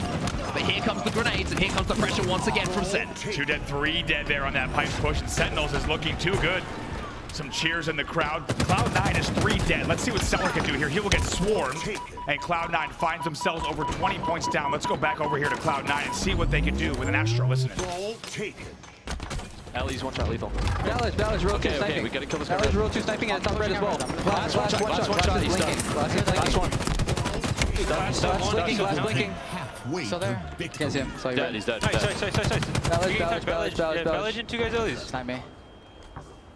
I wanted to push this shit. Top red sniping on the commando. I'm about to jump up to run with you. It's on the commando. Bottom mid there. Yeah, we can push this. Top red, row 2. C-plat or something. Top red 1, row 2. One shot, bottom elevator. Lethal's one. He's one. Your last one. Live up. Two guys on me. Bottom Ellie's. Turbine. He's one shot bottom Ellie's. Am I trying to rotate it, Bjorn? Well, things sound a little bit hectic, a little bit frantic here for Cloud9. Not what we're used to hearing from them. And off the back of that, yikes. Not only is Royal 2 repeating the dosage that a couple of teams have felt already today with that shock rifle, Sentinels have a much more dangerous looking lead here as they cross the 70-point mark. Look at this, World 2 just playing so peaky, just getting information that whole time while his shields recharge, and also heating up with this shock rifle. Now only 20 points away from closing this out. Renegade clearing the way though, and has the oddball somehow after picking up the double kill. So Cloud9 starting to put some pieces together. Royal 2 trying to keep the pressure on. The first time now we've seen Cloud9 get that ball back to C. Frosty has managed to sneak into bottom tower though, and Eco's not too aware of that. Snakebite causing a distraction. Lethal backing him up by picking up the double, and Renegade now forced to play. They forced to play ball again. It's great stuff once again from Sentinels. And Stellar, last player alive. Again, how rarely do we see this, where we see 3 dead repeatedly for the side of Cloud9. Not something we are used to seeing on screen. Oh, goodness me! Like, you got more medals than could fit on the screen. Off the back of that ridiculous shot coming in once again from Royal 2.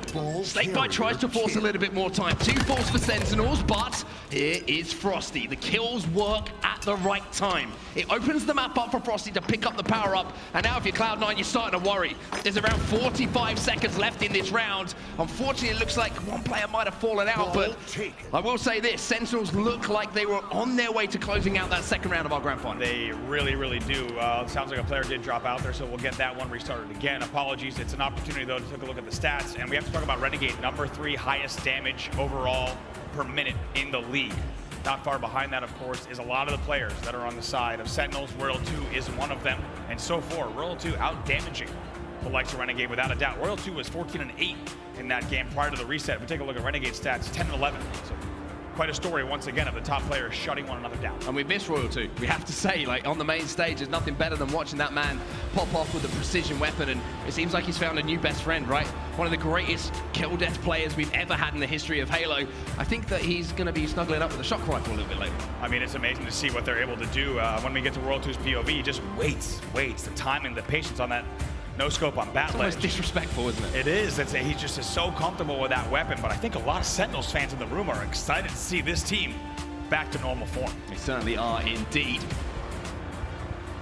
And we'll get an update on what is going on with the scores from that first game as soon as we can do for you wonderful people who are waiting in the venue for now. But one thing that kind of has caught me off guard ever so slightly, especially after C9 coming off the back of such a hot result, is how much control Sentinels have actually had in that first game of our grand final. They don't look flustered, They're not missing a beat whatsoever. And I think the chemistry is there as well. Lottie said it best on the desk, right? The one thing that Sentinels have been missing is just being on the same page. Now it seems almost automatic. They've got that game plan down and everyone is executing in the way they need to.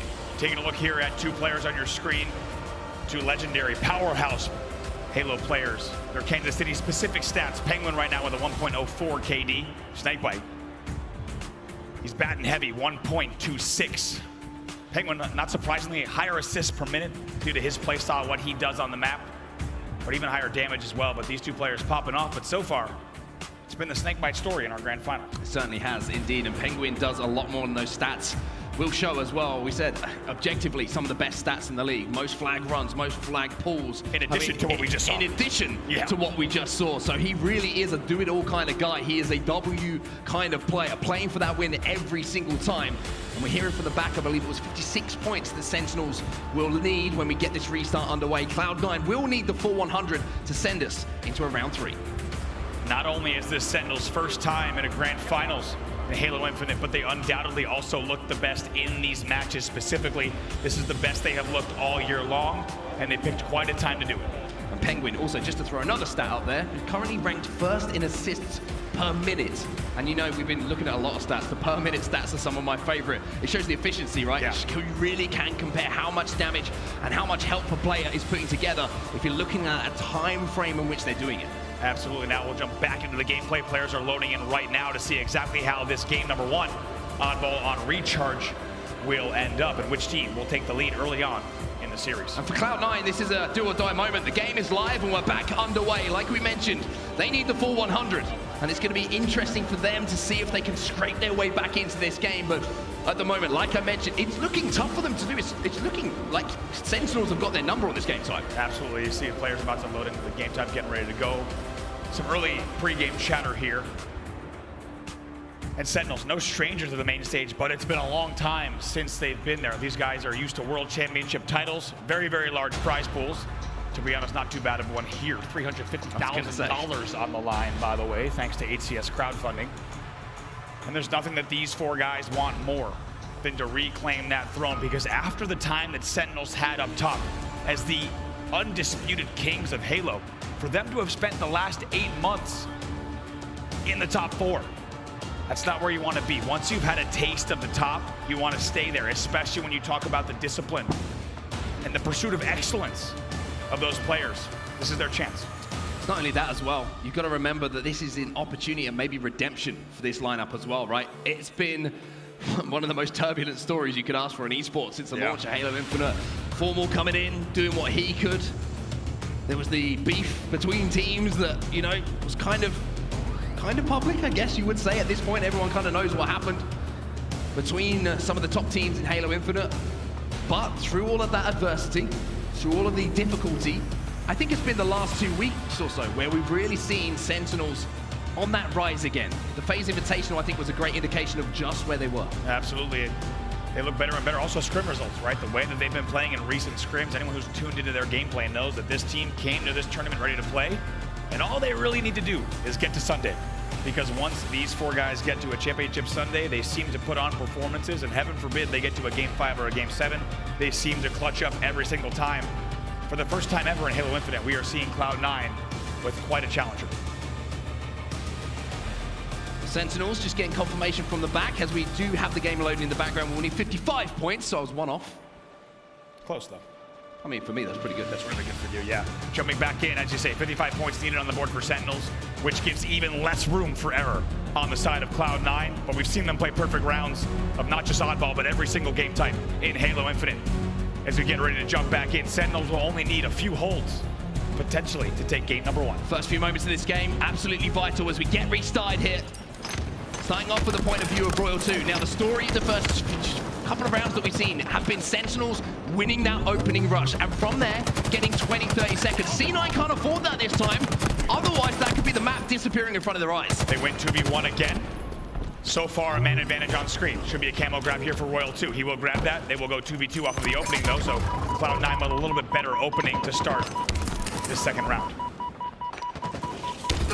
Desperately trying to hunt Royal 2 down as well, and somehow the man survives for now. And now now he's going to have to flank. The patience pays off. Renegade has no idea that Royal 2's behind him. Stella going to take damage. Royal 2 evens up the numbers. 3 dead here for C9. I don't think we've ever seen Cloud9 with 3 dead this many times in a series, let alone in a game 1. This is quite a tone setter for the rest of the grand finals. And again, the Pipes push is relentless. The battle in this Pipes area of the map. Eco's not going to connect with that beat down, but the shots will be a little bit cleaner. Lethal comes in to trade things out. Renegade was flanking through Turbine though, which has put Sentinels on the back foot for now. But Frosty's there to help out Lethal. There's a repulsor as well, just to force away some of this damage and maybe force away a couple of players. You got to think Sentinels is thinking we play a little bit more Slayer heavy on ball. This could lean into our favor. Make sure that when we grab, we have control. Just deny the ball. Get enough points on the board, they could see themselves through this game number 1. I mentioned how the start of games has been pretty similar so far. Royal 2 though is continuing the form that we've seen so far, but the story a little bit different here, Andy. You can see at the bottom of your screen the score. Barely any touches on that oddball for either side, and if you're Cloud9 with the way things have been going, you would say that they'd be happier than they have been previously, but Lethal does his best Scorpion impression and says to that ball, get over here. Lethal's gonna scoop that ball right up. Sentinels fans in the arena getting loud already for a few points on the board for Sentinels. Make that only 45 points needed for Sentinels. All of a sudden, they're starting to roll again. Frosty popping up in the feed, double kill. Opening damage. And now he's flanking down bottom middle. He picked up that camo, he scooped up that camo, and now he's gonna pick up a killing spree. Great reticle placement, great wins, and a nice trade as well. Sentinels with a 19 points on the board already over the C9-2, but just a reminder, they only need 55. Stellar trying to get maybe some kind of play ball, and he really does. He gets that ball bottom middle, but it was all he could do in that moment. He doesn't get it far enough. Snakebite's going to grab, and they will continue scoring. Snakebite's going to be able to get this one back towards C as well. And with 2 players dead for Cloud9, he's going to take a couple of shots. He's going to get that information, and look at that kill feed. It lights up in red. 4 dead. 4 dead here for C9. This could be it. Frosty's going to get the sword as well, and as you say, this could well be it. They only need around 15 seconds at this point to close out map number 1. It's almost a final push here, coming in for Cloud9. They bait the C stairs push. It's tough though. Frosty hoping they would go control, they didn't, but the rotate goes all the way around to gold. Look at that rotate, as you say, they've got the ball all the way back to gold. Frosty is now on the flank essentially. They only need 5, 6, 7, 8 points now to close this one out. And Frosty is just being a nuisance. Stella forces the ball back into Turbine, but as I say, it's forced. 3 players once again fall for Cloud9. Renegade's got no chance of getting eyes on that ball. He's taken down as well. And with that, Lethal moves the ball back into Pipes, and Sentinels will go up by 1. Oh my word. We have never seen Sentinels looking this good in Halo Infinite, and you have certainly never seen Cloud9 on the receiving end of a defeat like that in a grand finals. That is quite a game number 1 from Sentinels, and I think if you had asked anyone, would we see a score line like that in a game 1 against Cloud9, very few would have told you that it might look that dominating from Sentinels. They will take the first game. Scary. Yeah. Scary, scary. Sentinels is the only word that jumps to mind at the moment when I'm looking at how ruthlessly this team is playing right now, playing for each other, winning the individual battles, reading the map, reading C9's plays every single time, and getting that opening damage. It's just the perfect round, the perfect game at the start of this series. I don't think we've ever seen this many numbers of Cloud9 going 3, 4 dead. Like I said, in an entire grand final, perhaps. Cloud9 is so good at staying alive, keeping your last player alive, keeping 2 players alive, winning 1v2s they shouldn't. We aren't seeing any of that in game number 1. They're not being allowed to. You can see the teamwork is just there. Every time a battle's taken, there's someone in the vicinity from Sentinels just to add another bullet, just to make sure the trade is there. And also just the pace that they were playing at, always knowing that they could recognize numbers, that they had the opportunity to push, that they might have a 2v1, they'd force the advantage immediately. And it wasn't someone popping up here in the game for Sentinels as well. That's almost the scariest thing as well. It was everybody doing their job almost to the T. Frosty 12-4 at this, make it 13-4 at this stage. That's corrected. Frosty was doing pretty good. Of the round. I mean, unbelievable stuff from Frosty. You saw him grabbing camos while he 180 fadeaways that kill into Attic. The man's always doing it with style. And Sentinels as a team is looking so good. 2-0 in oddball recharge. Now 3 games away from a new champion here in Kansas City. As the moments pass, as the sand ticks away, It does feel like Sentinels are getting closer and closer to that first championship here on Halo Infinite. But now it's time to talk about Slayer, and it's time to move our attentions towards Streets, because there's been some banger games so far today on it. Some of them extremely quick, some of the slowest we've seen so far in Halo Infinite. I mean, yeah, Slayer Streets, anything can happen, and I think one thing we know is that teams can play it super fast at times, and those pushes can pay off. Other times the game can slow down to a crawl, and you have true play calls being made, right? Actually telegraphing how they want to push and try to get forward in if they can. It's a fantastic game type to have as our game number 2. And the fact that Sentinels could go up 2-0 on Cloud9 here and be 2 away is pretty wild. And I don't know how this is going to play out. Normally we have an idea of how this might go, but Sentinels, of course, not the favorite. We'll be the first to say it here at this event, right? It was always a story of Optek and Cloud9. Sentinels has found their way in through the winner's bracket. And now an opportunity to go up 2-0. I think they kicked the door down, to be fair to them, to get into this grand final the way they have been playing. And for Cloud9, even now, I feel like there's a really important moment in the series for the momentum, because, as I say, it's different if Sentinels are coming from the elimination bracket and they come into the grand final and they take that first game, right? And then Sentinels can kind of sit up a little bit and think, okay, it's game time. But knowing you come off the back of a series where you've already lost to this lineup, and not just lost 3-1, questions going to be asked. Questions going to be going through the minds here at C9. Certainly, and keep in mind, C9 is a team that ices up. We saw them do it just now in that last series, right? When everything is on the line, they step up. In that first game, though, we didn't see much from them, and it's crazy to think how much they just shut down Renegade, arguably the best player in the game. We barely saw Renegade, which is something we almost never say. In that last round, he was 4-8. They got outslayed 31-19. It is wild to see what we are seeing here on the main stage.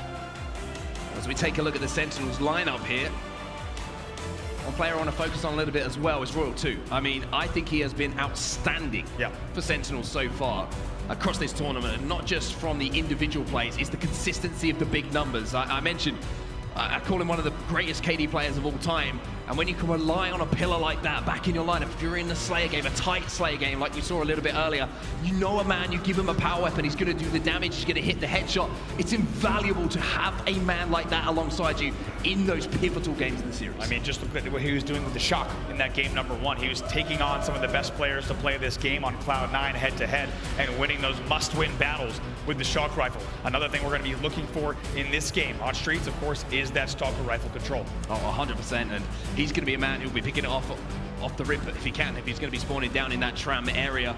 And I think the Bulldog has been a game changer as well. You know, the ability to just player it in and around tires, around back A. If you can get up to Ivy, you know, it's almost impossible to win the battle against those players. We've seen people just desperately trying to stick them if they see them as well. Get a plasma grenade in your hand, get a spiker grenade in your hands and pierce the skin and the armor just to get a trade in that situation. But if you can get that thrust and you can combine it with the Bulldog, you are a menace here on Streets. Absolutely. Game number 2, huge momentum game in this series, but we see Sentinels only 2 games away, or does Cloud9 even things up and set us up for a long evening here in Kansas City? I'm ready for a long evening. Let's do it. I'm ready for a very, very long evening. I want to go the full distance. I want to see a reset. I want to see a game 14. And I want to see a 50-49. That's what I want to see right now. I want to see some of the best Halo Infinite we've seen so far. But as you can see, firstly, we've got to get into this next game, and it looks like we're almost ready to go here. The fist bumps are coming in from both sides of the stage, and that can only mean one thing. That means one thing, and game 2 is about to get underway. And I think we want to see the best Halo we've seen out of these teams. So far, we've seen it out of Sentinels, but they shut down Cloud9 in game number 1. This will be map 2, Slayer on Streets. I think the crowd realizes how important this moment is for both sides. Sentinels fans start to make a little bit more noise as well. And as we take a look at some of these stats, Andy, there's a few things that are jumping out. 50-38 in Sentinels, but look at the assists on the board for Cloud9. Really interesting stat line here to see a 12-kill difference. We'll see if Sentinels can repeat here on Slayer Streets. Game 2 of Grand Finals is live. And it's going to be Frosty and Snakebite who aggressively, immediately get rid of Renegade. 1 falls here for C9. 2 players going to be on the L. Eco falls as well. Frosty with a hot start. Sentinels is not afraid of Cloud9. 4 dead. It's a 4-0 lead for Sentinels, and they are bringing it straight to the side of C9. Look at the first respawner as well. As Renegade is already half shields. Penguin gets sent back into the respawn screen. Renegade survives and picks up 1, but all of this action just means that the Rockets go to the hands of Snakebite. Sentinels go up 7-2. What a convincing opening from Sentinels. You saw how they flew up B stairs, past B pillars, straight at the tires. Even though Renegade was there, they had a rocket grab on L. It didn't matter. Sentinels is bringing the pressure. They are bringing the heat in our grand finals. Great push here from Snakebite as well. Pressure is the perfect word. Look at the aggression as well. Spike grenades being thrown, flying across the map. Just a few moments ago, Snakebite was picking up those spike grenades. He transfers straight across the middle of streets, straight back to the fight where his teammates are, and cleans the pieces up. Do not adjust your television sets. Sentinels is up 12-3 over Cloud9. Quadruple the kills of their opponents here early on. Finally, it's going to be C9 who get the first kill. It's going to be Stella who opens things up. Frosty trading. Snakebite coming into trade as well. There's that Stalker rifle, and it's in the hands of Royal 2. And you can see from the POV of Snakebite how vital it is. If you hit the names of the Cloud9 players here, you would never guess that Sentinels was playing C9. We have not seen this yet throughout the entire season. 17-7! 3 dead here for Sentinels, though. Snakebite is last player alive on B-Rail. An opportunity for Cloud9 to get some semblance of control here. Finally, Cloud9 do get a semblance of control. Like you say, Frosty can be taken down by Renegade. And I think he's just trying to speed things up a little bit here. Trying to make this game a little bit more frantic. This is where C9 can catch Sentinels off guard. Rocket launcher's going to be popping as well, but there's the trades. And again, Cloud9 find themselves 3 dead. Now 20-12. Gonna watch here on the Bulldog spawn. Good shots from Royal 2. That's what you would expect. Doesn't even need the help. They're going to continue to watch here on the Neons. I mean, this has just been stifling. It's been suffocating. It's almost been sadistic in the way that Sentinels have approached this game. Rockets back in the hands of Snakebite 2. Still 2 in the chamber. Unfortunately for Eco, he's going to feel the brunt of one. 22-15 now in favor of Sentinels. They're 2 dead, but still rocket control in hand. Let's get into an Astro. Listen in for the side of Sentinels. Yeah, gotta come in. 2 steps coming. Renegade 1 in posters, another one driveway. I'm here, man. Holy shit, nice shot. One in driveway, 1 steps. Yo, work together. Nice go. Driveway 1. Top C. Yo, I'm gonna go down right. Nice shit. It's gonna be your driveway. Brad, I'm gonna go down right, okay? One shot right here. Where's that? Driveway. It was Renegade, right? Yo, man, I'm shooting left with you. I spun that. Driveway. Eco 1 in driveway. Remember, we have P1. Yo, cuts. Alright, yo, he's down picture. Gonna be agent. He's 1 in top C, Renegade. Alright, all good. Work together. I think there's a guy. Shot your agent. Okay, that's fine. I want it. Back C, back left. Yo, I'm gonna come tower. Do I have help tower side? I'm about to be in a second. Yeah, I want to kill these guys right, by the way. Yeah, go right. Seller FL top C. TJ, walk it down. Yeah, with the thrust, he wasted it. One more commando, I think driveway. I think it's driveway. One hit cuts, TJ. To you. I know. I shot you. Got him. One more commando. Alright, C steps. Top C with Stalker. Yep. Spawning cafe could be. Right, Yeah, I'm good. Go push out cafe for me, someone. I got you. They had a shotty at cuts. I have your help, bro. I'm good. Yeah, no, there's a guy driveway. Let's work peace on stage. I think we should work peace. I'm not looking at... Top C. Penguin half health top C. They're probably playing. Yep. I'm getting rushed from... Yeah, one going benches, one in. Cuts and benches. One in benches. You commando, you go one in. Watch out, you go. Read. Benches, yeah. I'm going right. Yeah, we driveway cuts. Top C. One top C. I'm looking for rockets. Top C too. Yo, front tower. Alright, yo, calm it down a little bit, alright? Shit, I'm here, man, I'm here. Yo, they're all in C. These 3 steps. One here. Nice shit. Is there another? Yeah, let's driveway. Yo, I'm gonna go driveway. Alright, yeah, let's clap. Split. I'm here, BJ. We cafe. Stellar one hit. Stellar hit. Well, the score and the gap has closed. It's now just a 1-kill game. And the throw of the rockets towards Royal 2 from Snakebite was almost beautiful. Beautiful toss of the rocks there into tires, but how much did it matter on the scoreboard? They had to work so hard because Cloud9 is pushing them that hard. Cloud9 will take the lead 32-30 despite being down 12-3. I think at one point it was 17-7. This has been a turnaround of epic proportions, should I say, coming in from Cloud9, 32-31. And the game really starting to tighten up now. Snakebite trying to challenge from L, but there's that Stalker rifle again. The damage output of this thing is absolutely nuts. Confidence from Stellar there. Lethal makes him pay from the B stairs. Now they try to push in, but Penguin ekes out a kill. You'd argue that Sentinels maybe shouldn't have given up. I think it's Penguin who's been at the heart of a lot of what's been good in the last few moments. Actually, for C9, he had a little bit of a slow start, but now you're looking across his stats and he's 9 and 8, even though that might not seem too crazy. I think he was about 0-4 at the start of this game, so Penguin's starting to come to life, as is the rest of Cloud9. Unbelievably close here. 37-35. Stellar wins another one with the microwave. They will maintain the 2-kill lead and they got 3 kills, 3 dead for Sentinels. Now, how does C9 want to approach the next few moments? Are they going to try and collapse? Are they going to hold map control? It looks like they've got the information of where the spawn is coming in from Sentinels. But Frosty's going to slow down this push. Smart decision here from Cloud9. Not getting that first kill, knowing they still have the lead. The last thing you want to do is start bleeding kills away. Just like that, 3 kills becomes a 1-kill lead for C9. Make it a tie game at 39. This is your home stretch. This game has almost disappeared in the blink of an eyelid here. Sentinels, though, with those 2 kills, give themselves a 2-kill advantage. They need 8. Cloud9 closing in on them as well. This is a pivotal moment in this game, and the Rockets could decide everything. Or maybe it's going to be Frosty making the play. Eco, he misses the beat down, he snaps onto him! Frosty! Unbelievable 1v2 from Frosty there to win those 2 battles. Rockets are still up bottom middle, but only 3 more kills to go for Sentinels. That could be the game-winning play. That could be the game-changing play from Bradley Bertram. You know it best as Frosty. Most people know him as the guy who puts them in the death screen. Royal 2. He's going to pick up the 48. Frosty trying to be aggressive. Snakebite moves in. Couple of rockets. Doesn't even need to use them. Sentinels. 2-2 up in your grand finals. Look at that. The General Snakebite.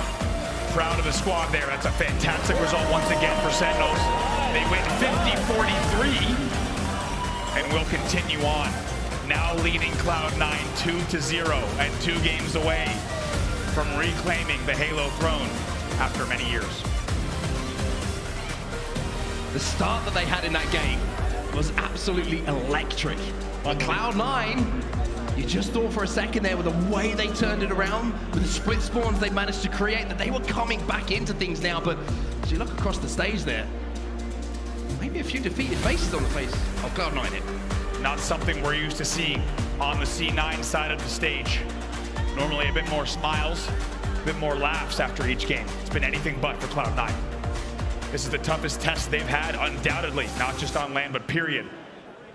In the first 8 months of Halo Infinite, now they need to find what they're made of. Does the C9 story become a three-peat of an epic comeback? Or instead, will they give up the #1 spot to Sentinels? Looking across Cloud9 right now, and I've got to look at Eco. I've got to say, you're the man who gets these guys going. You're the good man who gets these guys focused. Yeah. So you can see Snakebite on the other side of the stage. You know, we call him the general. He's commanding the troops. He's saying, that's done. 2 in the books. Let's look forward to CTF Aquarius.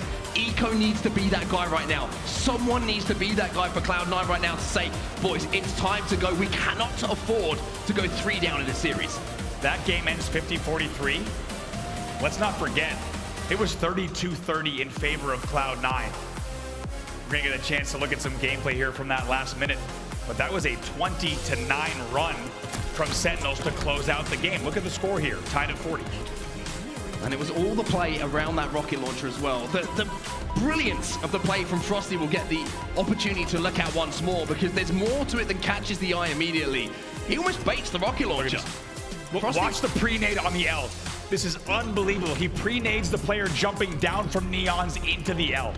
Gets the pre-nade down, as you say, it's beautiful. Cleans up the kill on Renegade, and then he knows Eco has got to focus on the rockets. He gets a little bit lucky, but then it's the positioning. He jumps up onto the gen, he gets the height advantage, and he manages to snap onto that headshot. It's brilliant. We call him a Halo genius, you can see why. And he looks cooler than I have ever looked doing it all, right? No expression on his face. This man is so calculated, and not, like you said, gave them the 47-43 cushion. And now here's the push in the end. They just collapse on C. Great push at the end as well. Frost is just doing so much damage, and you want to see how efficient the last push was. Royal 2 and Lethal pick up the kills before Snakebite even has to use that rocket. So now Sentinels, as you say, kind of halfway to getting this done in the quickest possible time here. 2-0 up. But it's time for Cloud9 to answer back. It is, and if there's one thing that not only do we know here at the casting booth, in the arena, and everyone at home, the players on Sentinels also know Cloud9 can strike at any time. There is a reason this team still has the #1 spot in this league. We have seen them do devastating things in terms of comebacks, and at any given moment, they can totally bring back a series in their favor. And you have to think, Cloud9, they're thinking the same thing, even though they've been defeated 2 back-to-back losses. You can see, as you said, the defeat on their faces. big opportunity for them. As we wait to get into our next game, it gives us an opportunity just to maybe highlight what that next game is going to be, Andy, because I think this is a very, very interesting one, and it's one we've already seen these two teams play so far today. It went into the hands of Sentinels, and it was an extremely tight game. It was back and forth, almost from the first bullet that was fired. It's Aquarius capture the flag is where we're going to be going, and I tell you what, it's an opportunity for Cloud9 because there was a couple of tiny misplays that they made in that game, which could have turned it in their favor. Certainly, and one thing to look at here is flag cap efficiency for the side of Cloud9. On Aquarius Slayer, it is 58%. Highest in the league, they convert 58% of flags pulled. On Sentinels, it's only 41%, so you have to think maybe an edge here for Cloud9 on Aquarius CTF. You see that flag moving most of the time. If it's Cloud9 who are moving it, it's going to result in a flag cap. It's pretty impressive. That stat is pretty ridiculous if you actually put it into context. If you take the time to write it down and really look at it, it's pretty nuts to be that efficient. Once the flag is moving, just being able to control the map that well to get it back is nuts. And Penguin not only leading the team in flag pulls, oftentimes he has 47% of flag pulls in tournaments. That's an unbelievable stat for an objective player, that he manages to find himself in those positions to be able to always pull those flags and bring them back home as well. And we're talking about the positives here for Cloud9 ahead of this game, but like I mentioned, it is the case that one of the games that they did lose, unfortunately, and it is one of their last 21 CTF games, I believe, was to the team who faces them on the opposite side of the stage. Unbelievable. The fact that they have won this game 20 times, lost it once, and of course their opponents sitting across from them were the ones that handed them that defeat. So if the stats are any indicator, we are set up here for quite a game number 3 in the series. Well, it looks like the players are back on stage, and it looks like we're almost ready to get into our third game of the series. Now, I want to get your opinion on this. I want to get a little bit of prediction out of you. If you would humor me for a few moments here, Andy. This is a massive game in the series, arguably the swing game in the series here. You feeling Sen? You're seeing C9 come back. How do you bet against Sentinels at this point? I think their momentum looks so good, but I'm not counting out C9. And I think C9 knows what's on the line. Not just the reputation, not just the story of the season, but also the cash prize. Just so much on the line here. Game number 3, all to play for. Kansas City, you ready for game number 3? Let's try that again. Let's try that again. Kansas City, are you ready for game number 3? That sounded a little bit better. Cloud9 Sentinels, the grand final continues here on Aquarius Capture the Flag. Not a grand final that any would have predicted so far. Sentinels here leading Cloud9, your favorites and #1 ranked team in the world, 2-0. Here was our last game of Aquarius CTF. One thing they've got to deal with as well, do not let Royal 2 get inside of your base. Do not let Royal 2 control that bridge towards your base from that closet. He is a master and not only dealing damage but staying alive as well. He needs to be dealt with, and off the rip here, it's Cloud9 who come out hot. And it's the first time we've seen it on any opening rush in our grand finals. The first time we've seen Cloud9 get that advantage. That flag is already running, and who else but Penguin to start the run. Penguin starts the run, Eco has the camo. It looks like things are gonna slow down for just a second here, and Penguin is being a nuisance inside of the base. Frosty gonna take a little bit of damage. Penguin gonna exchange positions to try and close down the gap onto Frosty, but somehow Frosty turned that one around. See how these kills go right now. 2 dead for Cloud9. 3 dead make that. Sentinels will win that now. A momentary 1v1 between Penguin and Royal 2 for map control. And it's just how impressive that defensive play actually was coming in from Sentinels as well. You highlight the statistics every time it seems like Penguin has his hands on the flag, it turns into a cap. But look at this, as I say it, the story writes itself. Penguin gets his hands back on that flag, and C9 keep it moving. Great work from Cellar and Penguin, and look at Cellar just sitting front courtyard as well. Finally, he'll be taken down, but as we said, the flag has already turned the corner. Eco's got that flag in his hands. C9 needed something. They needed a spark, a lifeline. And the first cap, game number 3 will give them that. Look at Cellar start. 6 kills already, triple that of anyone on Sentinels. These are unbelievable stats from Cloud9, and you have to wonder, Cloud9, they might be back. It was a scrappy cap, though. I have to say, it was a scrappy cap. It wasn't clean, it wasn't one that Cloud9 will probably put in the playbook, but it worked. And to me, that sounds like Sentinels have misplayed it a little bit. Saw them get a little bit staggered. maybe they didn't throw the bodies they needed to send that flag back home, but for now they're clearing out their own base. Snakebite gonna be able to pick up some kills, you would imagine, with the heat wave, but Eco is hot on his tail. Frosty winning a big battle up top against Renegade, and that will also let him pop the camo. 2 dead for Cloud9 at the moment.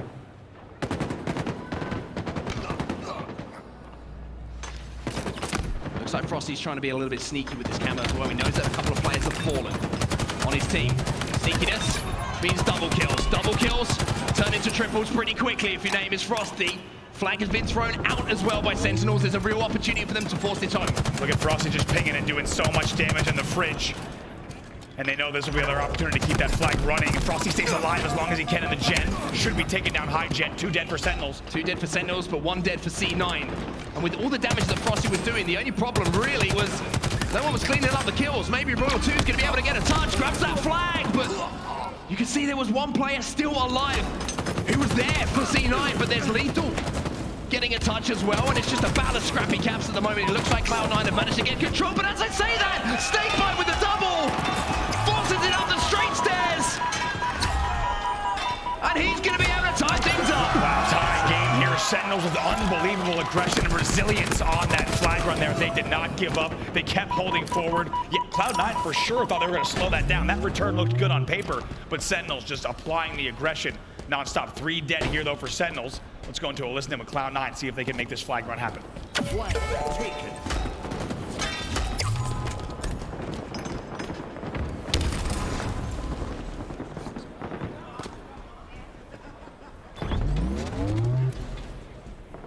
He's on back flag.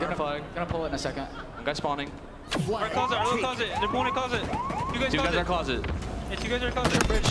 Got shots. Sure bridge weak. Row 2. Row 2. Nice. Card 3. Yeah, 2 guys card 3. Terminal. 2 guys card 3. Alright, Jay needs help. Card 3 guys, card 3 guys. Closet. 2 are closet. Yeah, 2 guys are closet. Camo, 2 are closet. 2 guys camo. Nice. 2 are closet. Look at the re. We gotta get a touch. On me, Kevin, on me. I died. I tried to get touch. He's 1 shot. I should have suicided for that. Come back to our flag when we spawn. I know you are. We need to get it clear. Our flag. We need to clear our flag. One shot our flag. 2 1 shots. 2 1 shots our flag. 2 1 shots our back flag. Back flag, both of them. 1 window, 1 back flag. Nice. 3 dead. 3. That's gonna like peek on me. Think peek 1 or something. Just get to our side. Look at our side. Just get to our closet. I kill him. I'm getting nades. I'm coming low, Brandon. Helping you, John. I'm here now. In their flag, guys. He's here. Go shocks at all? I do. Yeah, good call. Suck him. 1 shot, guys. One shot. I'm 1 shot. I got him. He's tunnel, maybe. He's tunnel. Two guys. All dead. Block closet. This is, yep. Watch the OE. Do we watch our P? Yeah. We're good. Relax. They're coming back. I'm ping 1. I'm helping you. Ping 2 guys. Ping 2 guys. Car 1 weak. Last guy, roll to the front base. Car glass, jump up. On Zane. Nice. 3 dead. They're closet, swat somehow. He's looking at me. He's watching on me. I got 1. Another guy. A little bit more life here from C9, not just in the comms. They tie the game up at 2-2, and they're looking to force another flag. Killing spree as well for Eco on screen. You hear it in the comms from Renegade. Calm down, we got this. This flag's going home. Maybe getting a little bit more composure on their side of the stage. Dynamo's going to be thrown in from Penguin as well. That man's once again been the objective mastermind for Cloud9, all even across the board for kills as it stands on the map. Camo popping in a few moments as well. Stella's got his hands on it. Be able to maybe drop as well. No damage, so he'll get the free pop on the camo. Gets spotted out immediately though. My God, great plays from Lethal and Co. Play that angle and just melt that camo off of Stella. Said Eco might be the guy to step up here for Cloud9. He needed to rally the troops. He's doing exactly that. He's leading by example. Currently sat at 17 and 8, and now he's clearing out his base. Picks up 2 more kills. That's 19 kills now for Kevin Smith.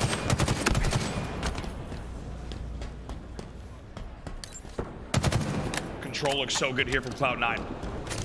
Starting to once again come back into the form that we're used to seeing from this C9 roster. The best in the world until now. Looking to secure the title again. Here comes the run. 3 were dead at the time of the pull. 4th player is Love dead. this run. Great work from Eco. It's brilliant from C9. Usually you see those runs being forced through the car side of the map, but with those dynamos, C9 were able to isolate the players off respawn. They throw them into the fridge. Sentinels get fried, and C9, there is life in Cloud9. They're up 3-2. Can we take a look here at Eco's stats on your screen? He is 20-8 in this game. Unbelievable numbers. The most kills in the game, and he's still on single-digit deaths. Ridiculous performance in this game from Eco. It was going to take something special. But it also might leave the door open here for Lethal to get that flag moving once more. Respawn's coming in. But they're on the Gen side of things. But with the kills that have managed to be secured in the side, Penguin will be able to send that home. But at what cost? Renegade now left on his own in the base. Has to win this battle, and will do. Will do also has spawners as well, and you have to think maybe Sentinels just need a little more damage before that pull. Lethal tosses that out. 2 dead for both sides. 2 dead for both sides, but 2 dead. And in the respawn screen, having a scrap to see if they can get this flag back home from Cloud9. Snakebite picks it up Eco. Frosty forces this one back down past those dynamo grenades. But Penguin does have eyes on it. But here's Snakebite again, pressing forward, putting all of Cloud9 under pressure, and there's a touch on the flag from Lethal as well. That's big work from Snakebite, the amount of damage that he's doing as well. Lethal does get the touch. This flag is coming in. And of course, we are tied 3-3 here with 3:40 left on the clock. 3-3 as the clock strikes 3-4-3. There's almost some Halo poetry in there, and it's not just a single cap. No. Sentinels, they're showing us just how good they are. It's called back-to-back, people. It's a double cap. Oh my God, you talk about flag efficiency.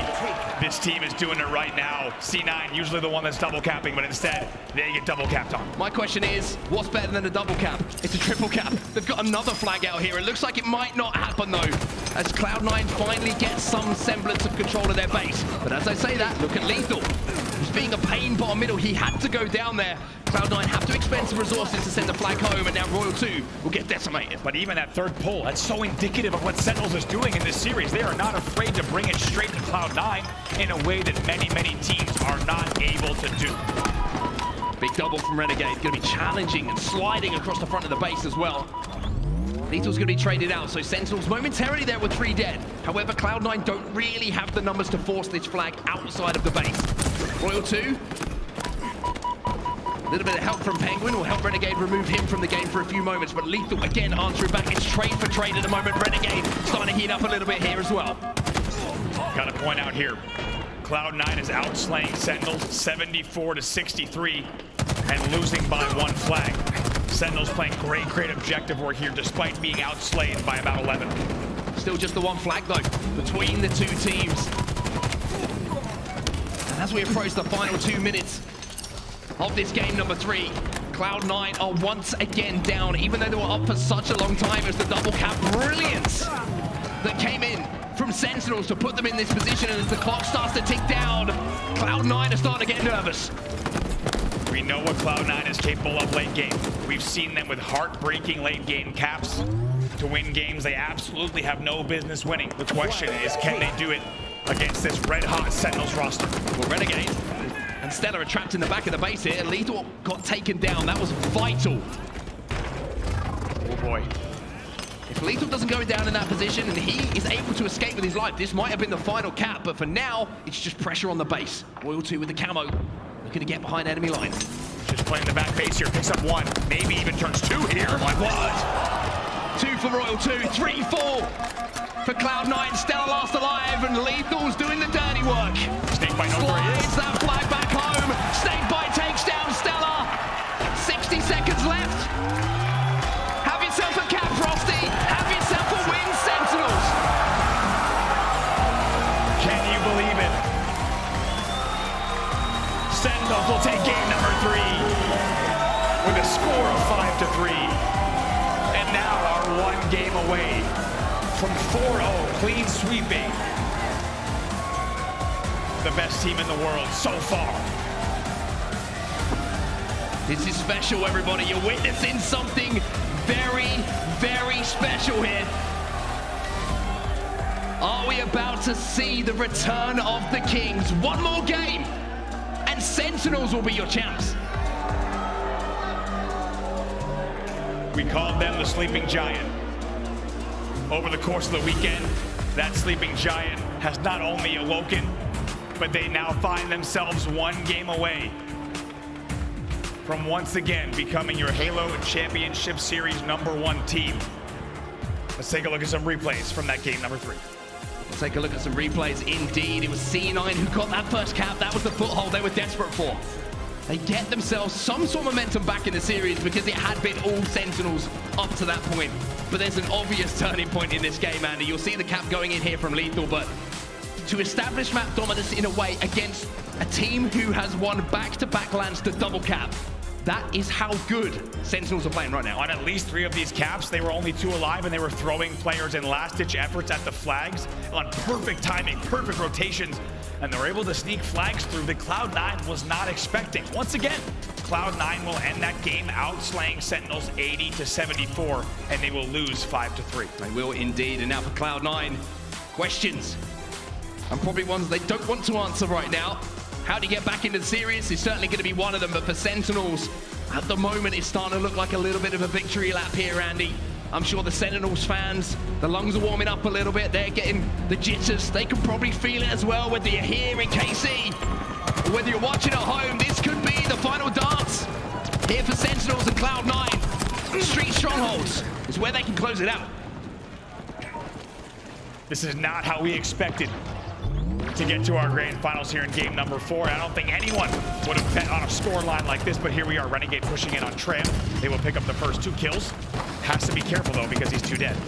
Good news here for C9. This is such a strong game type for them. Historically, they have picked up win after win, regardless of who they're going up against. And the difference here between this game type and some of the ones we've seen so far in this series, Andy, it's not about control, it's about rotations, it's about speed, it's about being aggressive, and that's where C9 starts to come to life. Certainly, and where Renegade comes to life. We talked about this man of this, oftentimes called the best player in the game. He has been silenced so far by Sentinels, 3 dead for Cloud9. It's a good second rotation. Sentinels already with 40 points on the board. Already with 40 points on the board. It looks like Cloud9 are going to be able to just slow down the scoring for now, but that's 50 points on the board already for Sentinels. And there's only a few moments gone in this game.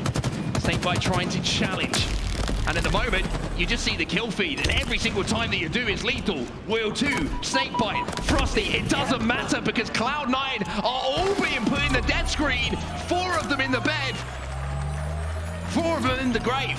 Should be a C-A swap here, but like I say, Cloud9 having to push out of PD, having to push out of A. Already the first kill being traded, but finally Cloud9 gets a minor man advantage for the first time in the game. It's already 74-0. Let's see what control they can get from here, though. 3-4 for Sentinels, finally. Cloud9 have some breathing room. They're going to be able to work on moving B back into their possession. Frosty, though, gets 1. Frosty, though, oh my goodness me! Jersey said it best. He's got to open another incognito tab, I think.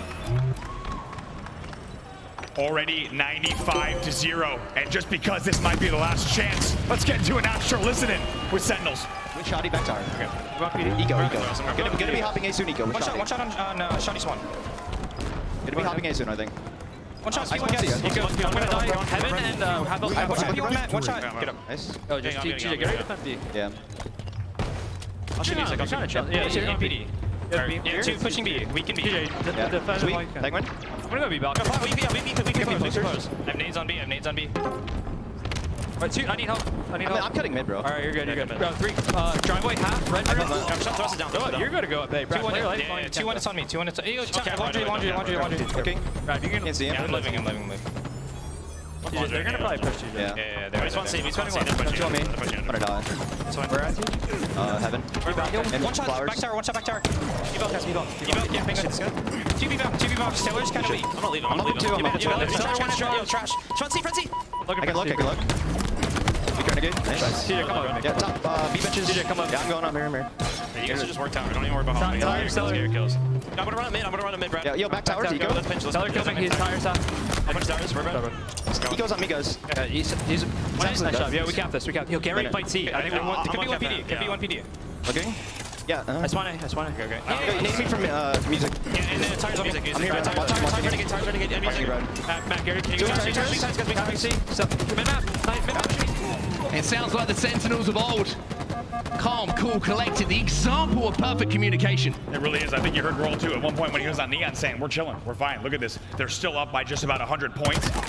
Cloud9, though, starting to put some points on the board here with their BC hold. Snakebite making the move down the streets, though, to try and flip C. Baiting in players. Once again, Eco loses the battle. This time it was a little bit weaker, but what it does mean is the combined kills of Frosty and Snakebite flip C back over to Sentinels. And they're about to cross that 150-point mark.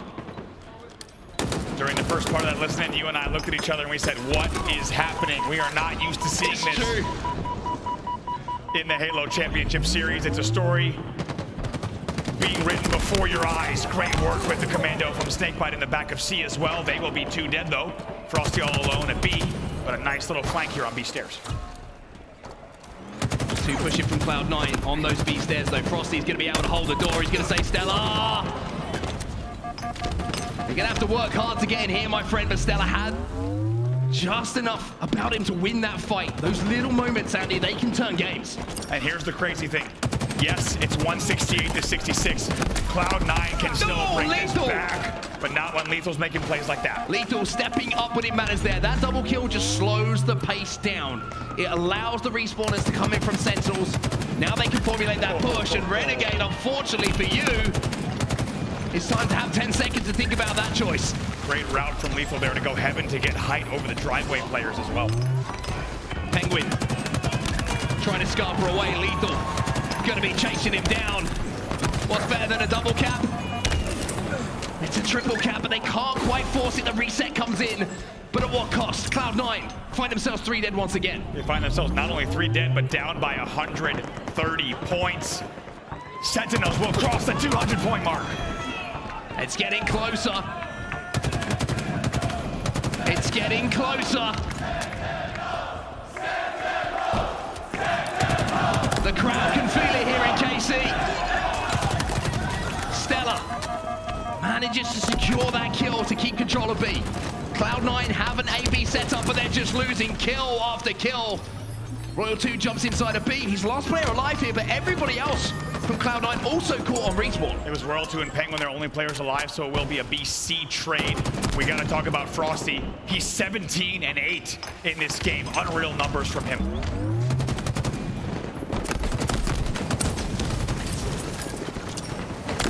Oh, what on earth? Royal 2 just does things that not many can. Stella, you just feel like he's about to go into the death screen as well. The teamwork from the long-time duo on display once again. Trip cap. Turns into a trip cap. 222 and rising. Lethal takes down Penguin. Frosty stands up on the highest point to look down on Cloud9 and says, how dare you challenge? How dare you forget about me? 245. That's it. 248. Oh, at the last second. Cloud9 jump into B. Cloud9, too little, too late. Sentinels, they're back.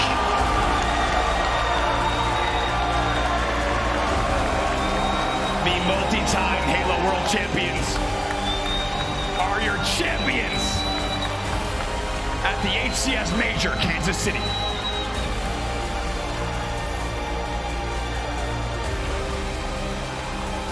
History made. The sleeping giants are back on top. KC, give it up for Sentinels. And how about the way that they do it? Out of nowhere, 4-0ing the undisputed champions until today in an unbelievable clean sweep, 4-0. Sunday Sentinels is a different beast. It was a tough Friday. It was an even tougher Saturday performance from them. Look at but this. Sunday is where Sentinels win championships. Your HCS KC Major winners are Sentinels. It's been a little while since they've hoisted a trophy on the main stage, and you can just tell by the smiles on their faces just how much it means to them. Woo! They will take home first place here in Kansas City. Normally we've got a story to tell throughout the finals, a back and forth of challenges. But this one was just pure dominance. There were questions asked of a few of these players, specifically Lethal. Those questions are officially put to rest. They are done. They are dusted. Sentinels don't want to hear it. And they have the most decisive victory we've seen in quite some time. Lethal back to doing what he does best. And that is raising up trophies and raising one finger in a number of different ways. Yes. 2 different fingers. One for the haters. Yeah. And one to prove that he's #1 again. What a performance here in a completely unexpected grand finals, 4-0. And the Sentinels fans crowd the stage right in front of their squad. And a shout out to the Sentinels fans as well. I mean, as I said, this team has been through it. But there's one thing that can drag you through those hard times is having the support of the people that you can see down at the front of the stage right now. Speaking of the stage, it's the man who is wearing one of the most beautiful hats I've ever seen. It's going to be Blaze. He's got an interview with your champions, Sentinels. Thank you so much. Said and Brown, fantastic cast, and we got the champions on the stage. Give it up for Sentinels one more time. All right, I'm gonna start with Coach, man. Royal One, your squad has been through so much. What does this win mean for you? So hard for this. Oh, you good? All right, this means everything to us. We've been working really hard. We had a lot of adversity at the start of the year. Yeah. And I know a lot of people have been doubting us, a lot of people thinking we're falling off, but we belong here, and we showed that today. Oh, you guys definitely did. The sleeping giants aren't sleeping no more. Now Frosty. Okay, we saw so many amazing plays from you throughout the weekend, teaching the entire community. What does this win mean for you?